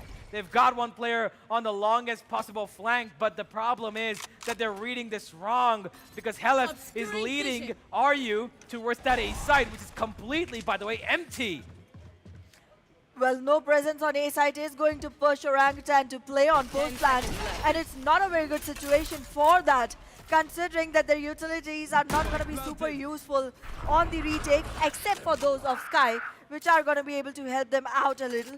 But this time around, the positioning that Orangutan players have is going to require them to play slightly slower and make sure that they have picked off RU before they can go forward, but that won't happen. And RU will be able to equalize the numbers and also threaten Orangutan by scaring them with a double digit that's about to show up for the side of True Rippers. Yep, Rafiol, he's going to have a clutch moment here. He's on the side alone, but there comes the response from Heaven. Rafiol, he goes for the stick, but Excali! What? He clutches it out. He spams through the smoke and finds RU, and that's going to be the round. Ladies and gentlemen, Orangutan with a thrifty of their own on the back of a mid-hold from Aziz and a clutch from Excali. That showstopper kind of missed its mark, as we saw, but it still didn't matter because Aziz's aim is as good as it could be. RU did make it a little easier for a minute there, but unfortunately, Helef whiffed that spray down on towards Heaven, and it was Excali to clutch it out. And Angelo couldn't believe his eyes for a second. He almost thought that they lost a round because the diffuser got ticked away. Well, in this particular position, it has been a very good round for the side of OG because as you can see, they've also broken down the economy for the side of True Rippers, and True Rippers will be in shackles in the next one as well, considering that their mantle itself will be broken once OG has hit 11. And from there, it's going to be a story of just a couple more. So it does seem like it's going to be a very essential one for the side of True Rippers, but then again, it's not going to be a very possible one to hold on to. However, the numbers have been good, and it should be a closer fight than what we think. Orangutan, this time around, they are going to hold on to the fortification towards site A, and that's a good enough guess, good enough read coming in from the side of Orangutan, because True Rippers do have the intentions of committing to this site. Yeah, they do have I've got your quite trail. a bit of a defense set up towards A. Look at that Excali. He throws in the Seekers as a response to the Seekers of the opponents. They get exchanged, but that grenade is big, and Techno's gone down to 17. Disrupt coming in from Heaven. He wants to gain control, but OG are keen on trying to fight this one out. Frostmine still holding his ground, gets one, but he's losing his teammates, but Aziz, he finds 4! Goodness! Are you kidding me? Aziz with the spray down. He takes out everybody towards A main, and True Rippers get shredded to bits there. A meat grinder in front of him as Aziz is the one who turned it on, and he is once again 2 away from his showstopper. So this is absolute pandemonium right now. As True Rippers, they're down by 2 rounds. It's 11 to Orangutan. They're 1 away from the match point. They've got even a Viper Spit available. They've got a Rafiol with an operator, and if he wants it, he can engage a second one, his own personal one, and they're going to put down quite a bit of a stack towards mid. The Viper Spit is being dodged. There is a push out from Disrupt. He's going in from Heaven, and it's actually been given up. Frostmine's going to just retreat from there, and the Viper Spit is going to rescind to nothing. But Rafiol, he's found RU towards B main, and that's a big frag. The rest of TR, though, they're towards mid and B Heaven, and Aziz is waiting that tripwire gives him his moment of opportunity. And there he goes, he gets one, he makes another! Aziz, once again from the backline, the showstopper comes out! This man is unstoppable! He gets everything and everybody except forgive me, Disrupt, who's stuck on mid and had no idea that his teammates are being stabbed from the back, and the last man has now a 1v4 ahead of him. Well, that's going to be quite difficult, and I would definitely want to see Disrupt just walk out of this one, but he doesn't, and Frostmine will punish him for that. It's going to be an easy close for the side of OG, to be very honest, because from this point on, it does not seem like there's much that can be done from the side of True Rippers. They do not have the economy. They will be having to go in with broken buys, half shields, not enough to swear by when it comes to the final round of the game. Yep, it's a broken buy. Ladies and gentlemen, you need to witness this as it is happening. True Rippers had pretty much control of the most part of the game until, of course, that one thrifty that they let slip. The one and single round that kind of twisted their fate on this map of Split and has gone to the way of Orangutan. The Apes might just be taking this all the way now as True Rippers, they're forcing the issue towards B Heaven. Disrupt finds the first kill finally in ages. He's gotten himself an opening, but he's got no more utility left in his hands. And one after the other, they're going to be losing out, it seems, on a bit of ground. Frostmine, though, he's going to try and hold on to this. A Rolling Thunder comes in. There's a bit of safety for Antidote. He gets out. Forgive me. I was going to say Disrupt gets it, but it's going to be Frostmine. Disrupt does add on to it towards the end. It's a 3 versus 4. There is advantages available for True Rippers, and they use it as well. The Neural Theft gives them a bit of information, but can they hold on? Can they keep this post plant in their hands? Out comes the flash. Excalibur does not connect the shot, but he gets Rafu to connect one more. They're losing players now. They know one's here. Out comes Antidote, gets another. This could be the beginning of the end. Another flash, another kill. The last man standing, Techno. He's in a 1v1. He's against the veteran. Rafuel up against the Sky, and the Sky needs to hold his ground for as long as possible. Changes the weapon. Rafuel wins it, ladies and gentlemen. 9-13.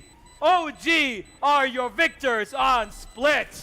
With enough time to be able to defuse, Rafuel will be able to close the round in the favor of Orangutan, who, by the way, picked the map and were pretty confident on this one. They will be able to win it as well. Now, all that's left is for True Rippers to be able to come up with equal fight in the second one and take that home for a fighting chance on the third map to exist. Absolutely. Ladies and gentlemen, map 1 goes the way of Orangutan. They're one step closer to getting that humongous cash prize, as well as finding themselves a ticket to that Philippine final in the on the world stage, which is now one map away. It is technically one breeze of wind away, which of course is the next map, ladies and gentlemen. But quite the game here from Orangutan. True Rippers, yes, they had a lot of control across the entire game, most of it at least. When it came towards the end stages, though, that one singular thrifty round changed the game completely. I was pretty sure it's going to be 10-10, right? It looked like, forgive me, not 10-10. It was going to be 10 for True Rippers and 9 for Orangutan. But the minute Aziz took that mid-region all for himself, he found 2 kills. He added a third onto it as well. The showstopper, and how many times did he get that? Multiple times, because this guy was just unstoppable all through. I mean, he had multiple rounds with 3 to 4 frags for himself, and that's just putting him halfway through for the showstopper. And he was ready for all the action at all the times, and was also delivering it constantly. I mean, beautifully done from the side of Aziz and from the side of Orangutan. However, I do hope that True Rippers have something great for the next one. Yeah, I'm hoping the same as well. Breeze is going to be, quite the map, of course. Both these teams have gotten, a lot of differentials, of course, in their recent history. But let's have a look at the stats here. 25 kills for Aziz as the Rays, and he leads the charge once again from the front. Frostmine to continue that with 20 on his name, which you wouldn't consider to be the case because in the first half, he ended with 4 kills. So this man has found 16 kills on the second half, and that's absolutely maniacal in terms of impact. He had so many rounds where he had double kills, he had triple kills, and he was doing so much heavy lifting for the team, while the rest of them, of course, were trying to support as much as they can, but the star of the show was Aziz and Frostmine. Yes, on the other end, it was a bit of a team game. You could see the numbers, 16 for Disrupt, 19 for Techno, 18 for Helef. They did as much as they could, but the one thing that we didn't see today, as much as we would have hoped, was the Deathmaker show. Yes, in the beginning, he had a bit of an impact in the first half, but when it came to the second, he kind of, simmered down a little bit. Exactly. Once we saw the timeout coming in from the side of OG, we did not see as much coming in from the side of DM King after that, because he could not hold on to that passive gameplay for longer after they had already discussed on how to fight it off. And OG being that adaptable and that ready to fight off whatever is thrown at them makes me kind of worried for TR, because this is one that they really want to win. Well, we'll find out how it all ends up. Ladies and gentlemen, is it going to be the map of Haven that is popped up from True Rippers after winning on Breeze? Or is the Storm of Orangutan going to just swish us towards Philippines with them as our victors? We'll find out at the end of this short little break.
even if the knife is not destroyed, he's still going to hold that angle. So the operator is going to play a huge role for Orangutan because they're not afraid to pick it up. And it's not that True Rippers are afraid. It's more like they've gotten this sense of comfortability of not having to play. And I saw this on their defensive side on Breeze as well. When they play on the defense, Disrupt almost 60% of the times, he's always heading in from A towards mid doors, and he takes the fight towards mid on the back of the Sova helping him. But there's times where he solo peeks out, gets a bit of a dry peek, and he goes for information, but before he can dash out, he loses his life.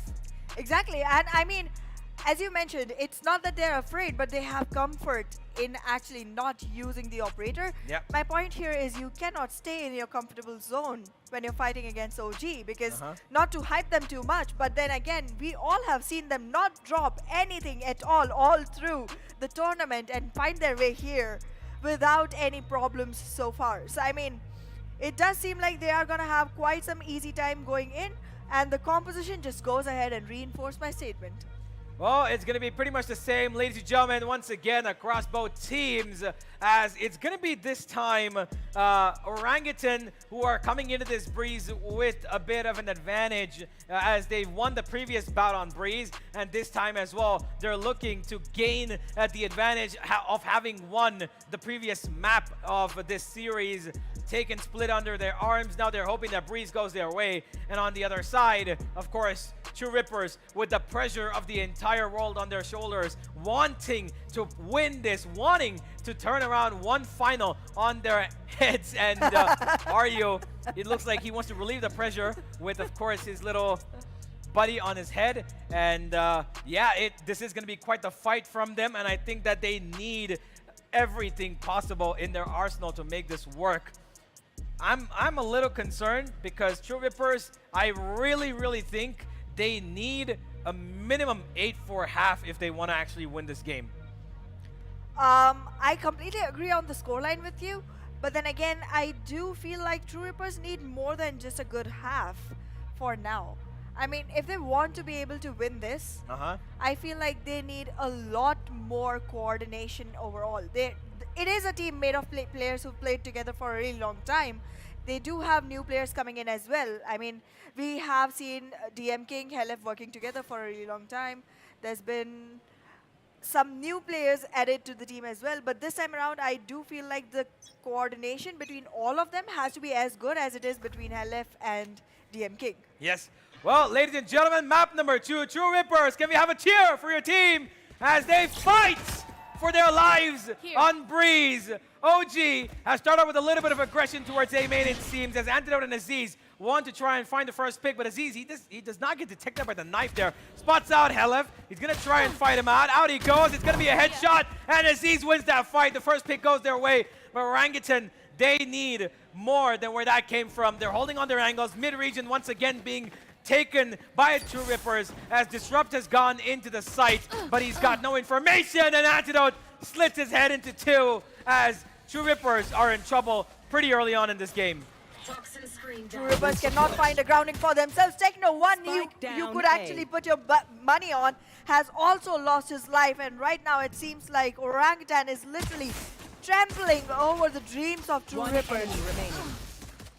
They finally find a frag, but that's only going to deny the flawless. I don't think there's much that can be done from the side of True Rippers in this round. Yeah, Antidote wants the final frag, and he will not receive it. He's just going to give a chip and damage out of it. Rafio steals it up as OG with a really strong pistol here. And I think there was a bit of a problem from True Rippers towards mid because they went for that mid take with three players, right? And while Helef was taking the pressure towards A main, I'm not quite sure why Disrupt didn't push in faster to take that, pressure off of him and give him a bit of clearance because Aziz was constantly pushing the gun on him. And by the time Disrupt came into the site, it was a little too late. Antidote was ready for him. It took a fight, and he pretty clearly won it.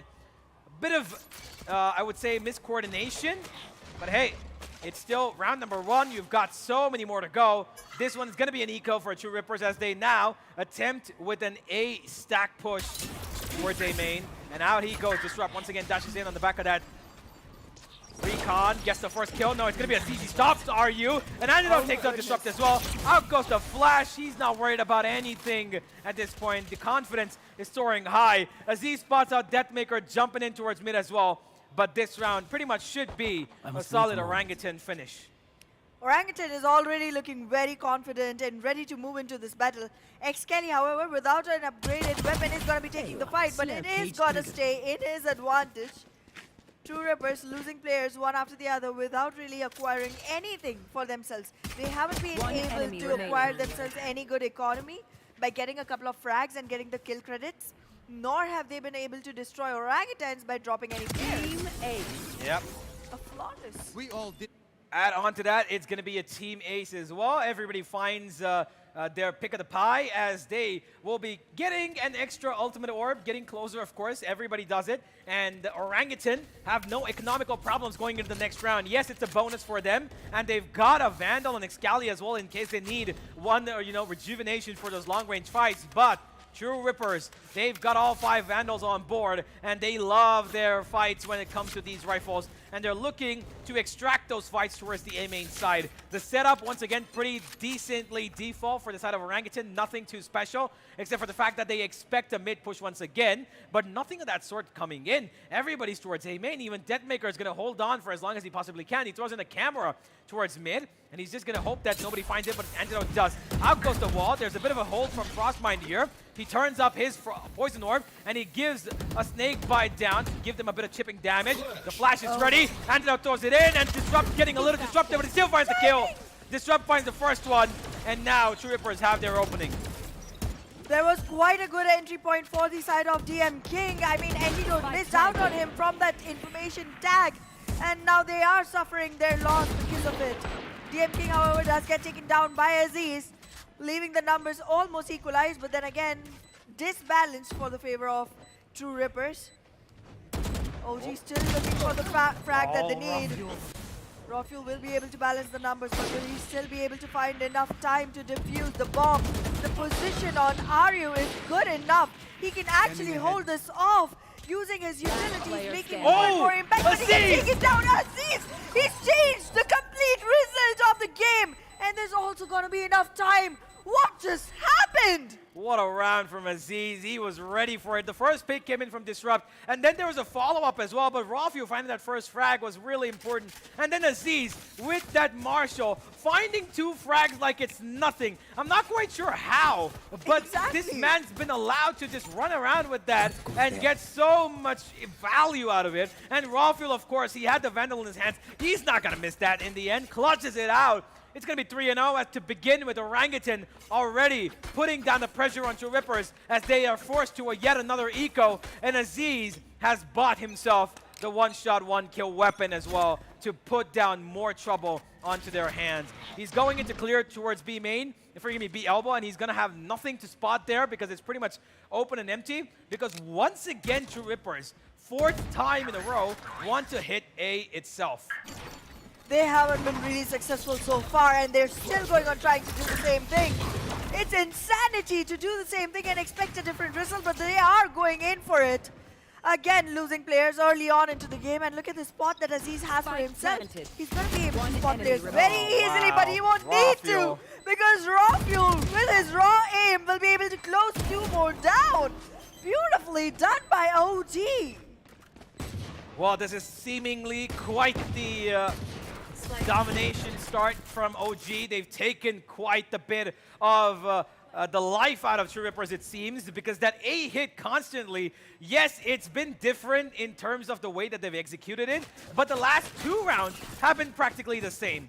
They take in the recon, they put in the wall, they allow Disrupt to dash in, and then they hope for the best on the back of a little bit of a trade if at all he finds one.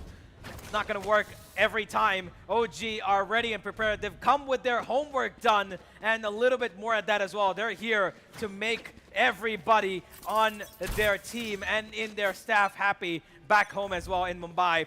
For now, it's 4-0, and they've got pretty good ultimates to use as well. Aziz, he's going in for it, and he will not get the kill. He does do a lot of chip and damage. Got a dash available. Out he goes, and Deathmaker gets shunted out of the round like it's nothing. Beautifully done from the side of Aziz, but there was retaliation trying to come in, but Frostbite just cannot stop, can he? The whole team of Orangutan is just so high on confidence. They cannot be stopped. They have literally got rollerblades on their feet and they're just swooping through all of these rounds. They're running it down. They don't care. They've got confidence. Like you mentioned, they're high on confidence and they're absolutely running right through the side of True Rippers. And once again, it was that A side hit. It was the exact same thing. Deathmaker towards mid, 4 players towards A main, and they're getting funneled out every single time. They have finally changed their ways in round number 6. They've split up with a bit of contact push. And this is what we need to see. That mid take from True Rippers has not come in. We spoke about it earlier on, that they need that mid control. They need to establish it time and time again. But they're not doing it. They let Deathmaker lurk there, and he's paid the price for it 3 times out of 5. And now, True Rippers finally, yes, they've changed up their bit of stance on this round, but they are still on an eco. So this round is somewhat of a difficult strategy for them to execute, because what exactly is going to be the call? How is this team going to take its direction in this round is the question. Where exactly will they find that first advantageous pick? They do have some broken buys. They will be able to find at least one frag to begin with. But where from is the question, because not all of them will be able to afford the fight in the beginning itself. They do have to take fights, but they also have to make sure they're taken in positions from which the weaponry can be recovered. But OG is aware of that. OG is not giving them the opportunity to go in for that. And Aziz patiently. Look at that. Look at that. Wow. Wow. Wonder me. They knew that he's stuck there, and they used an ultimate to flush him out. They used the soul ultimate. They don't absolutely care about what they're using. Because they know they're winning all of their duels. Raw Fuel takes out Techno as well. Antidote adds on to the tipping matter. And the last man will go down to Excali. Ladies and gentlemen, this is Orangutan at their best. These apes are on a rampage. They are. I cannot believe the way they're just walking over all the hopes and dreams of True Rippers. I'm hearing dead silence from the audience right now. Yeah, they have been silenced because this is, of course, True Rippers' home ground, and they are being absolutely pummeled here. And I really hope that they have a way to turn it around and they give a little bit of love. Come on, True Rippers, can we have a shout for your players? Get out of my Give them a bit of love, give them a little bit of confidence because they need it right now. 6-0 down.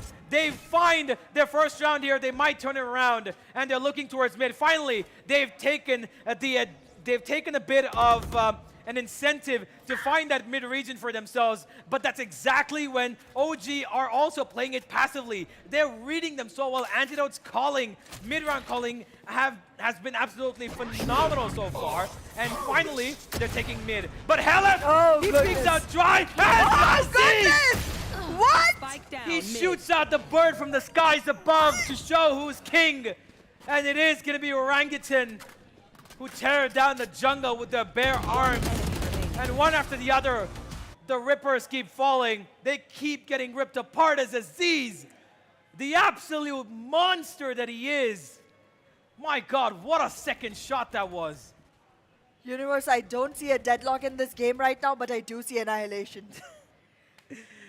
Well, we're not going to see deadlock for quite some time unless she gets some changes. But what we're going to see is probably, like you mentioned, an annihilation, which could be resisted. I want True Rippers to come up with a game plan here because they've been given out really tiny little openings to Orangutan, and they're going to be punished every single time. A timeout has been taken here for True Rippers, and deservedly as well, because they need to understand what's going wrong. This is their game, their map pick. They're the ones who innovated Breeze the minute it came out, but they're not able to even secure a single round against the force and the might of the apes here. Orangutan is literally just walking all over with the stamping of their feet all across the, stadium. I mean, I can hear their victory already happen because I know it's too soon. I know it's too soon. I can see your face here. But bro, there's not a single round that came in from the side of True Rippers so far, considering the fact it is, as you mentioned, their map. I do want to know from you though, because again, you're the better skilled player on this game than me, I will admit. But yeah, I want to know from you, what do you think could be the change that can bring things back for the side of True Rippers? I think that they need to try and make it a little bit more aggressive, but the minute I say it, they try it. And Aziz, once again, he steams off the bird's wings. He's getting so much damage. Aziz, you monster, stop it! They're humans. And Aziz will go for more. He overheats, but it doesn't matter. It's 8-0. Orangutan are displaying their level best because they want to go to Philippines and they want to make it happen. And Aziz, well, I'm pretty sure this man is hearing his home call out to him. He is from the Philippines himself, and I'm pretty sure he wants a good little, visit back to his home. And that's exactly why he's fighting so hard. Oh, I can agree with you on that one. This one-man army, literally from the side of the Ape army, is doing so much by himself. The rest of them don't even have to try. I mean, look at the way he's playing. He's just displaying constant perfection in his gameplay. And this time around again with his one single operator, he is making every single operation possible for the side of Orangutan. But this time around, True Rippers were able to get the first strike for themselves. Finally, in a long time, they've gotten the advantage in their hand.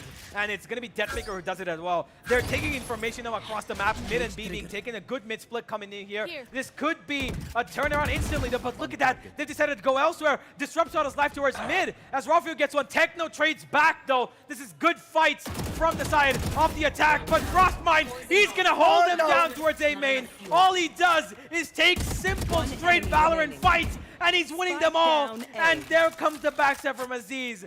This is just absolute domination. As Orangutan, even though they lost a player, they don't care. It's 9-0 and Antidote's fired up. Oh, the whole team is right now. I mean, True Rippers tried to play it on trades. They were trying to make it possible for themselves to have a numbers advantage towards the end of it. But it did not work out. Orangutan was just so much better prepared for all of it. And Frostmind just standing there and freezing everyone in their shoes, leaving them down to lick their wounds. I don't think even that's going to help anymore. 9-0 is literal one-sided domination that Orangutan is rolling on. Yeah, most certainly. Aziz once again with the operator. He wants all to himself. He doesn't want to share anything.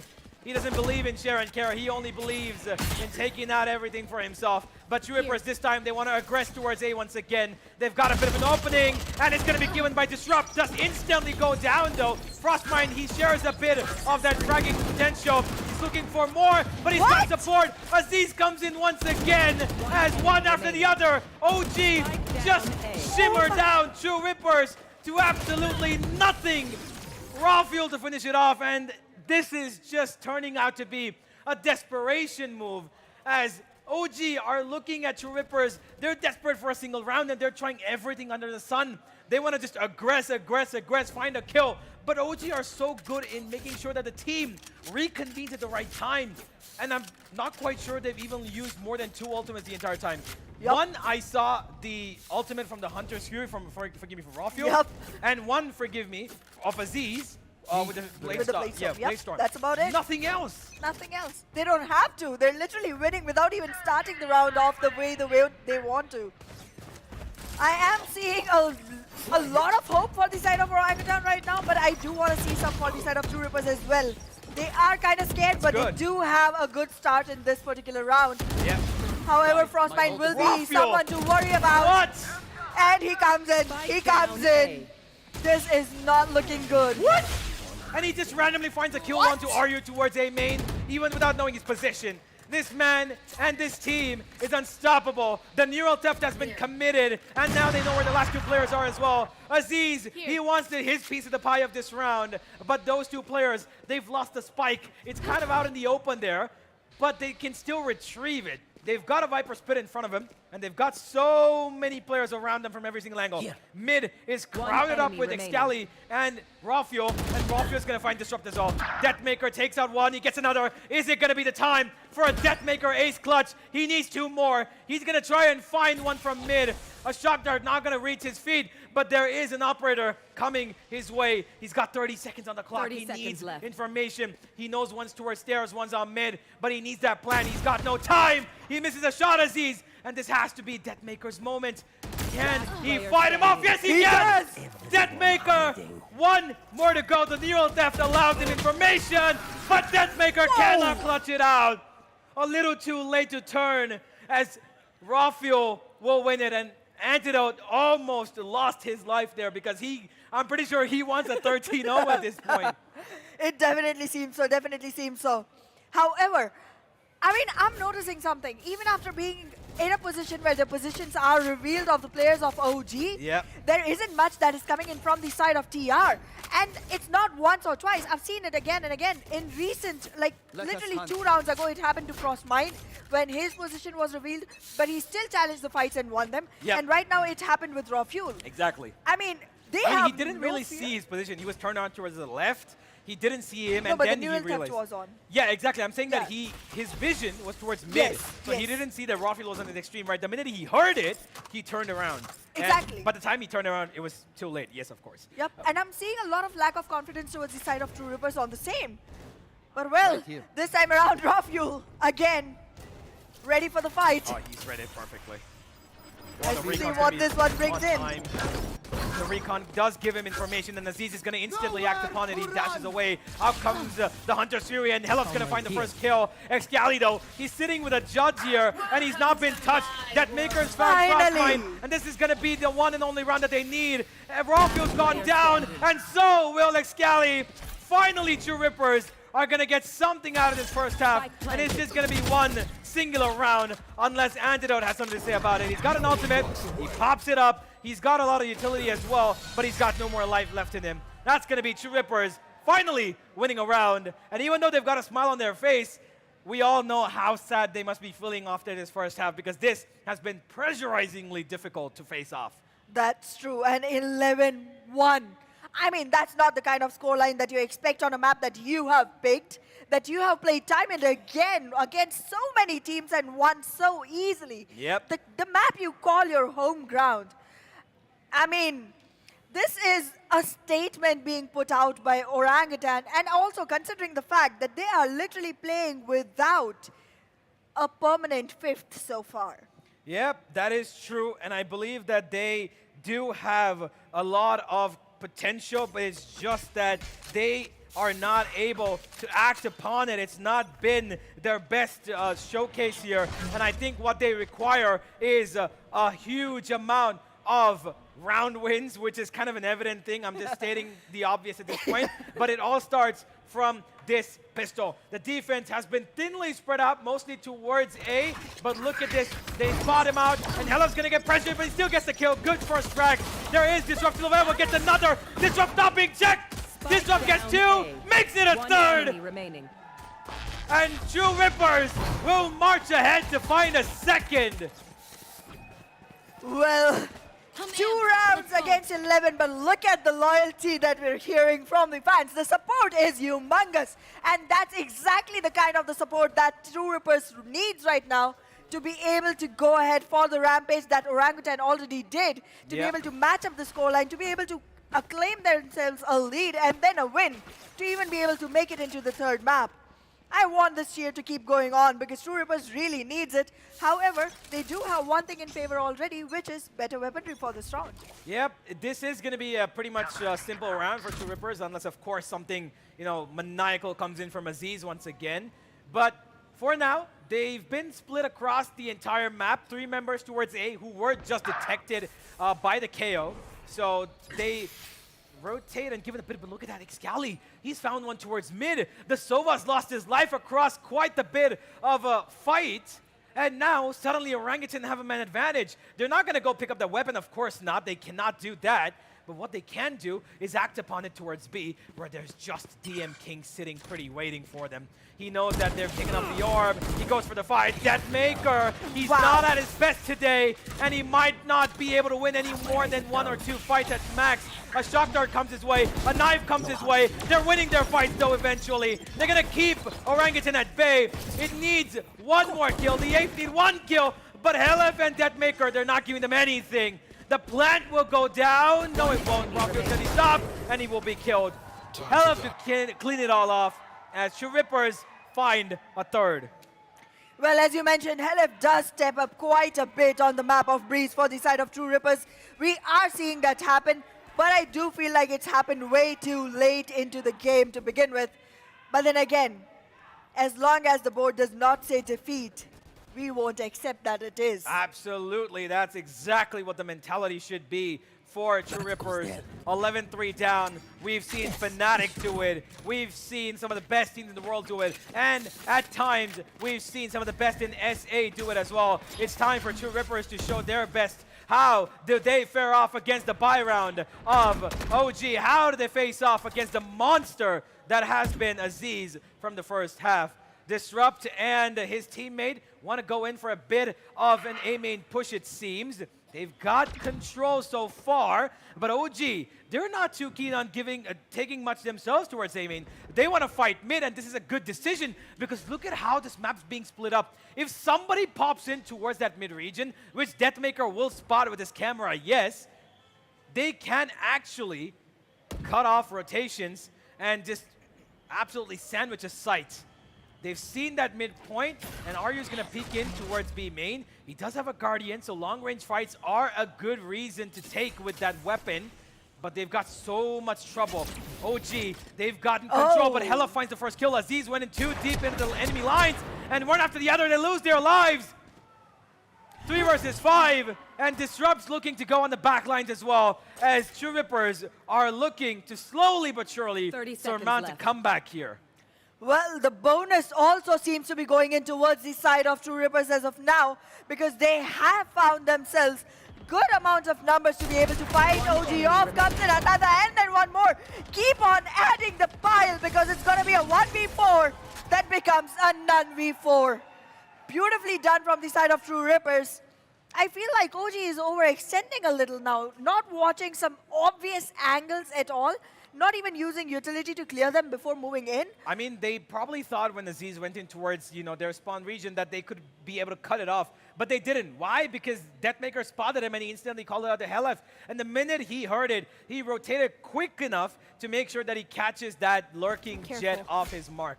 Once again, OG are going to be on an eco on the back of that 4th round win by True Rippers. But how far can this streak of round wins take them? We're going to have to find out.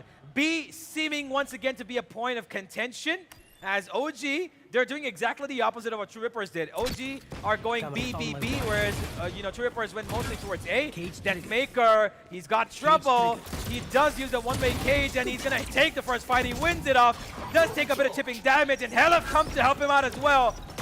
As one after the other, Orangutans keep falling. 1 kill comes their way, Rafael finds the first. But it's not going to be enough. They're probably going to lose this round pretty quickly. Aryu gets the penultimate kill, and there comes the final from Helef. 11-5, still a world away from where they need to be, True Rippers, but it's still a good step in the right direction. Absolutely. Where is the orangutan we were seeing in the first half? They seem to have disappeared somewhere among the cheers that are coming in for the side of True Rippers from the audience. It's literally shaking the whole stage right now, and that cheer is bringing enough results for the team as well. In this position, it seems like there might be a definite opportunity of comeback for the side of True Rippers. But then again, as you mentioned, it's going to be a steep and long climb. They have to be steady. They have to be strong all through, every step. Oh, Aziz, he probably finds the most important opening of this game. Out they jump, but Techno, he's been found here. He's been detected, and Aziz wins that as well. Out he pops the knives. He's going for a bit of an aggressive fight, but he will have to rescind. 31 HP, keeps himself alive. It's still a 5v3 in the favor of Orangutan, and they've got a little bit of a troublesome ultimate in front of them. Helef can activate it, but he wants to go for a fight, and Aziz is ready for it, but not too much, because his life is going to be taken away. Out goes the no command, and now everything's going to drop down dead, unless the aim of OG continues to cause rampage. And it on Rafael, find one each, and Aryu will be taken out from mid as well. Match point, ladies and gentlemen. This seems like this could be it, and IGL, Antidote, and Excali, both with smiles across their faces. So this is all they wanted, this is all they needed. Match point gained. How do True Rippers make it work from here? Well. I think all that they can actually do at this point is believe in themselves and move forward with that. Because to be very honest, with the way Orangutan is playing right now, the opportunity of actually holding them off and being able to win is close to none. You can definitely prolong the inevitable, but you can definitely not fight it off and make it possible for True Rippers to win from here. It's literally one single mistake away for the side of OG to win this series and walk home and book tickets for Philippines. Yep, there's an instant trade between the two fights that came out towards mid. OG, of course, having the better number of men towards mid. Hello's going to try and hold them off with his utility, but they don't really care about this. Techno's found a big kill, though. They've taken out one, and there's the operator going down. It didn't come out in time. Aryu's going to trade it off one after the other. It's going to be True Rippers finally going to take the advantage in their hands. A 3 versus 1 as Frostmind. He wants to actually clutch this out. He does have the spike in his hands. He's going to drop it down towards B. No ultimate just yet. He could have actually picked up that orb towards B main and maybe gone for it. Then he would have needed just 1 kill.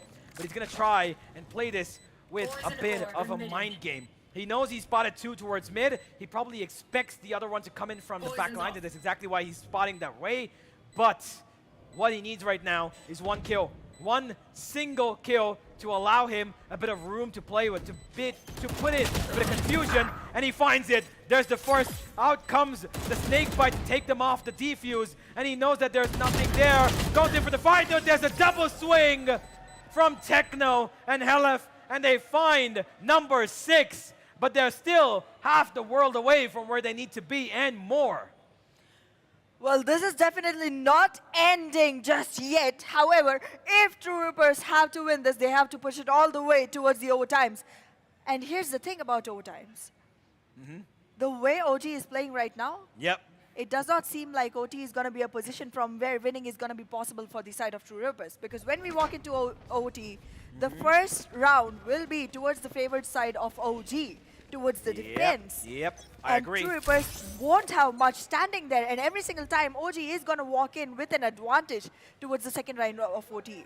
One thing we've seen the difference being, of course, in True Rippers' gameplay, they've let Disrupt pick up that operator now. They realize that this is the only way that they can actually try to find those first kills. He spotted the first player out towards a main, and he's going to get flashed off. He's got so much trouble in front of him, and Antidote's keeping them busy because the rest of the team is traveling towards B. OG are trying to hold off a KO fake here, but it's not going to work too hard because Deathmaker is making sure that he's got his teammate Ryu right next to him to make sure that they've got a 2-man hold. And the remaining 2 towards A main are going to push the issue and take out... Oh, no. Oh, no, never mind. Antidote finds a big kill, and that's going to cause trouble. Aziz gets another, but Disrupt and Aryu find one each, and it's gone down. It's a 2 versus 3, and True Rippers might be looking at the end times here. There's a Viper's Pit available as well, and this could be it.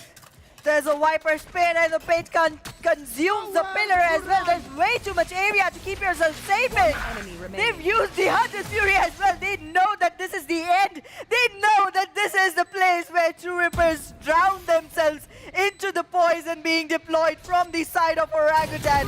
Frostmind waiting for the frag, finds it, wins it, closes it out on a thrifty for Orangutan to win the series and close it down at a 2-0 and walk into Philippines.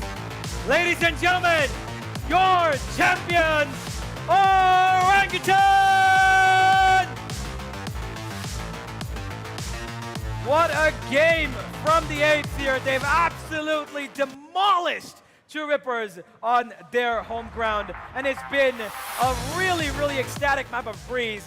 The first half, though, was quite some of a showcase from these players because that calling from Antidote was absolutely brilliant. He read that Trooper's side almost to perfection every time he knew that the attack is coming towards mid-A or mid-B or just splitting towards A main. He placed his players perfectly. He knew where to put Aziz. He knew where to keep Excali. He knew where exactly Frostmind should be, and he made those players work. But it wouldn't have worked without these players themselves having the confidence right up to sky high. And of course, it is going to be Aziz to take his team to his homeland. Philippines is waiting for Orangutan as we have our champions. And now we're going to have Assassin talk to the champions on stage. Let's head over.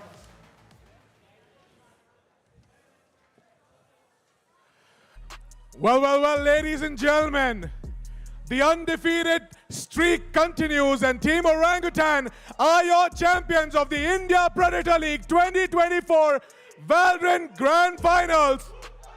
Give it up for Team Orangutan!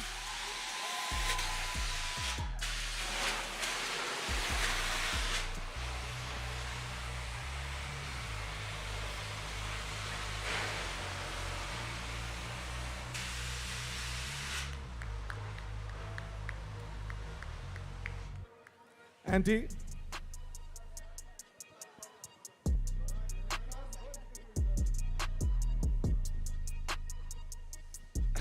All right, so, Auntie, congratulations, first of all. Thank you. To the entirety of Team Orangutan for their undefeated streak. Thank you so much, everybody. I mean, what can I say?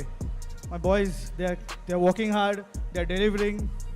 Not much job I can do, just to tell them, okay, this, later. They just make their own food and eat. So I think I'm very lucky to have a team like this. I'm very lucky as a captain to have players like this. And yeah, thank you to the fans, although it was a away crowd for us, but I don't know, we have faced away crowds a lot, but this crowd, although they were supporting them, but they were truly, if we are playing good some rounds, I can hear cheers for us as well. So thank you so much, whoever supported us. Unlucky, your favorite team lost, but it's a game, cannot do anything. So thank you so much, Bangalore. And whenever I come Bangalore, I always win. I don't know it's a lucky charm for me or not, but thank you so much, Bangalore. And yeah, I'm very happy right now. Well, the Ape Army is strong indeed, and all their wishes and regards, it definitely paid out, but nothing to take away from you guys. You guys played fantastic, especially map number 2, but map number 1, I want to talk about that. You guys had a slow start. True Rippers and you, both of you guys were, literally on top of each other every single round. Like one round, True Rippers would take over, and then you guys would take over. It was a very neck-to-neck performance. So, a little bit about what happened on Split. I think nothing negative. We were having a lot of technical snags out there, the communication we were playing, you cannot hear each other. So, map like Split and everything, where the map is very choked. So you need a lot of communication, who is watching what, and all these things, in-game technical things. So we couldn't focus on our communication. We are getting used to the setup. So I think that thing cost us a lot of round, but nothing taken away from True Reapers. They are all smart players. They are all champions in their own. So I think they also outplayed us in a couple of rounds. So, dono mila ke, it was like 50-50 in the start. But thank God we ended up winning the map as well.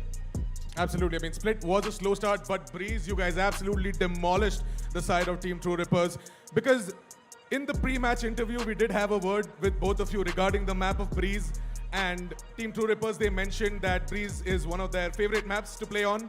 And you guys just went ahead and did that, whatever you did on the server.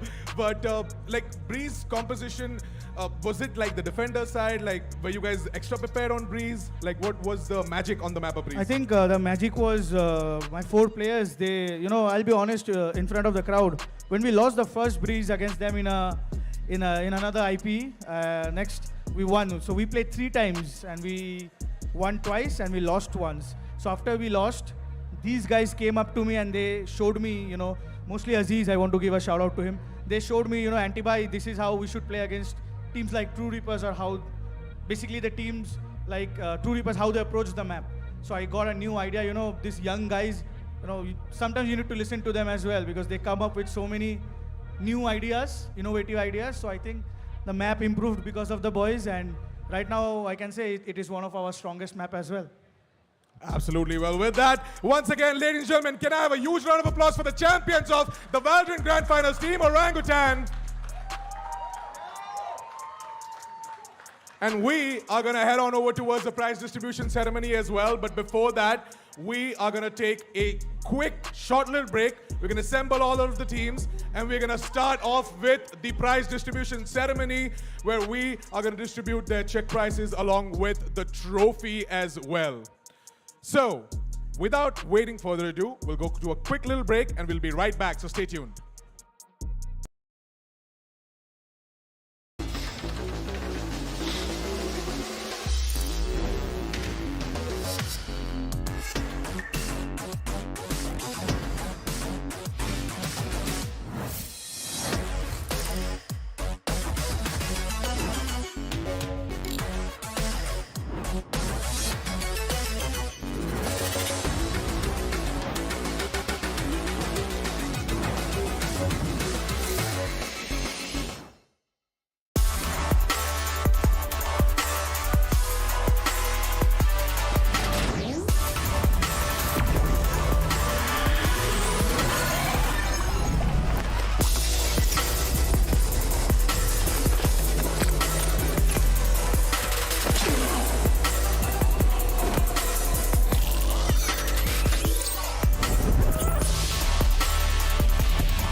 And we are back, ladies and gentlemen, with the prize distribution ceremony of the India Predator League 2024 LAN Finals. I'm your host, Assassin47, and yes, it is officially time to hand over the winners check, the runners-up check, and the MVP prizes as well. So, we will be starting off with our Dota 2 LAN finalists. To give out the runners-up award, the check prize, I would like to call upon stage Mr. Sanjeev Mehtani, Chief Sales Officer, Acer India, onto the stage. Please give him a huge round of applause, guys.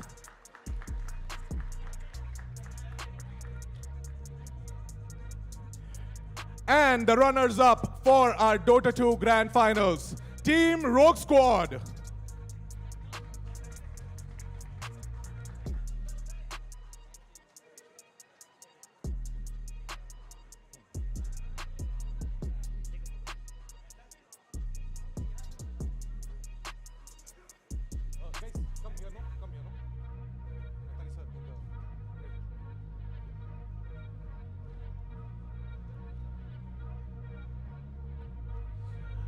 Give it up for the Cyro Team Rogue Squad, ladies and gentlemen. They are your runners-up for the Dota 2 Grand Finals of the India Predator League 2024.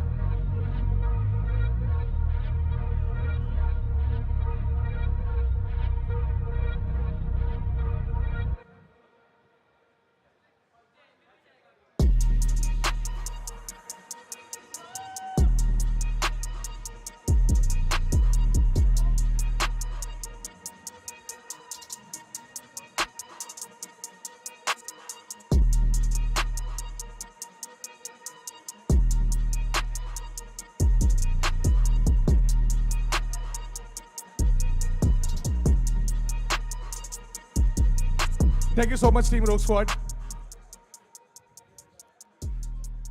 Thank you so much, Rogue Squad. Thank you so much. Now, for our champions of the Dota 2 Grand Finals of the India Predator League 2024, the winner's check and the trophy distribution is going to be done by Mr. Harish Kohli, President and Managing Director, Acer India. Mr. Harish Kohli, please come onto the stage. And our winners of the Dota 2 Grand Finals, Team Whoops, ladies and gentlemen, give them a huge round of applause.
Harish sir, I would like to also request you to please hand over the trophy to our champions. Guys, please.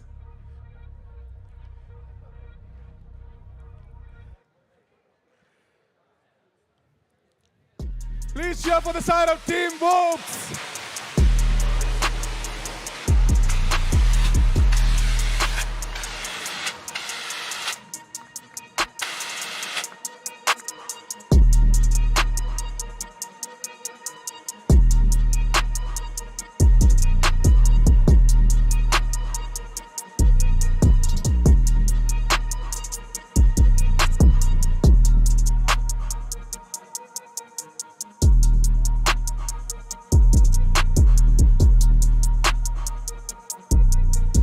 Thank you so much, Team Whoops. Thank you so much, Mr. Harish Kohli.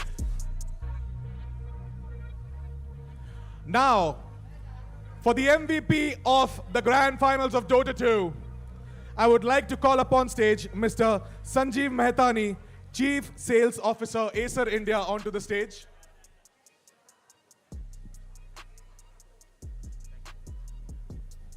Thank you so much, Sanjeev sir. And yes, the MVP of the Grand Finals of the India Predator League 2024 Dota Grand Finals is Krish Gupta.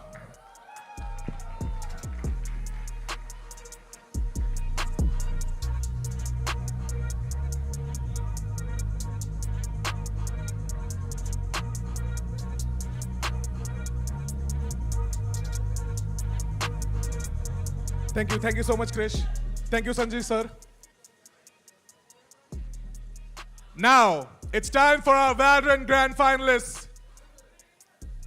And in order to present the runners-up check, I would like to call upon stage Mr. Sudhir Goyal, Chief Business Officer, Acer India, onto the stage.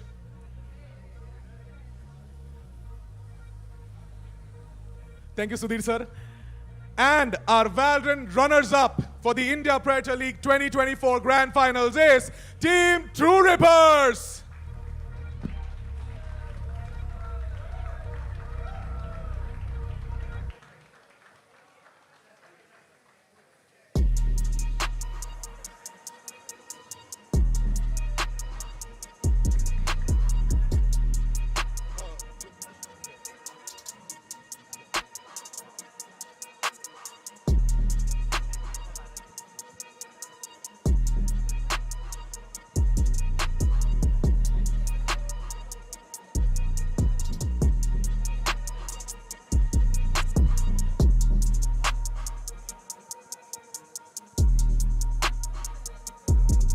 Thank you so much, True Rippers. Sudhir sir, I would like to request you to stay. We are going to announce the MVP of the match for the India Predator League 2024 Valorant Grand Finals. It is going to be none other than Aziz from Orangutan.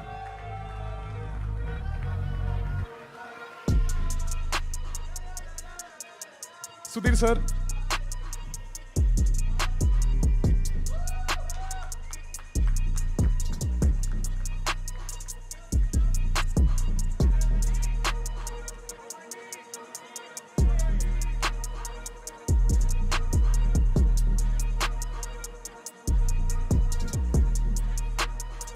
Thank you so much, Sudhir sir. Thank you, Aziz.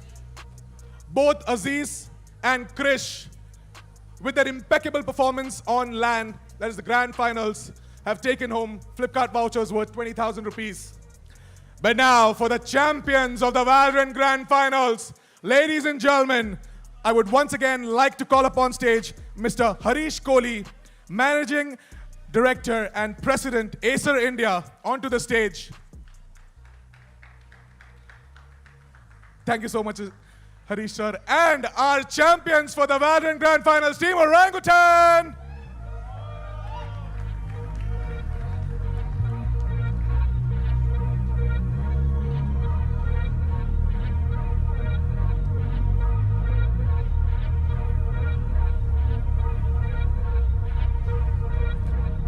Harish sir, the winners check for Team Orangutan. Ladies and gentlemen, make some noise.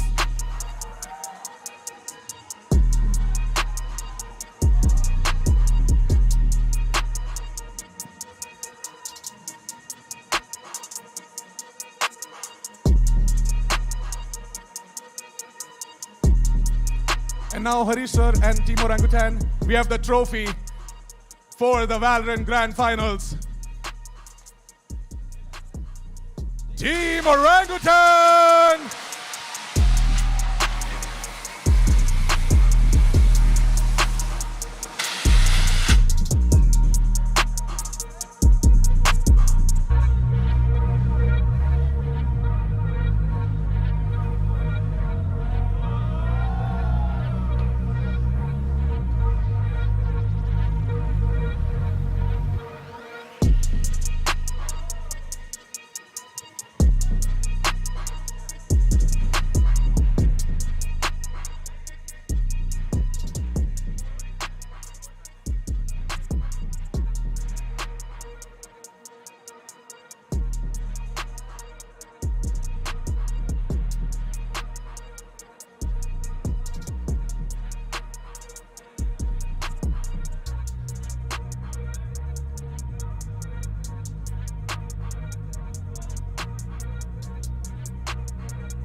Well, once again, congratulations to both Team Whoops and Team Orangutan for not only taking home the lion's share of 3,50,000 rupees from the prize pool, but also a global ticket to Philippines to represent their country on the global stage. We would like to extend our gratitude to the Acer team for making the India Predator League 2024 possible. It was a fantastic platform for both Dota 2 players and the Valorant players to showcase their skills on the big stage. And now that they are going to be going to Manila, Philippines, they are going to represent their respective countries as well. And with that, our India Predator League 2024 comes to an end, ladies and gentlemen. It was a great, great day filled with exciting games of both Dota 2 and Valorant. But for today, it is going to be sayonara and goodbye from us. Thank you so much for tuning in. I was your host, Assassin47, and signing off, good night.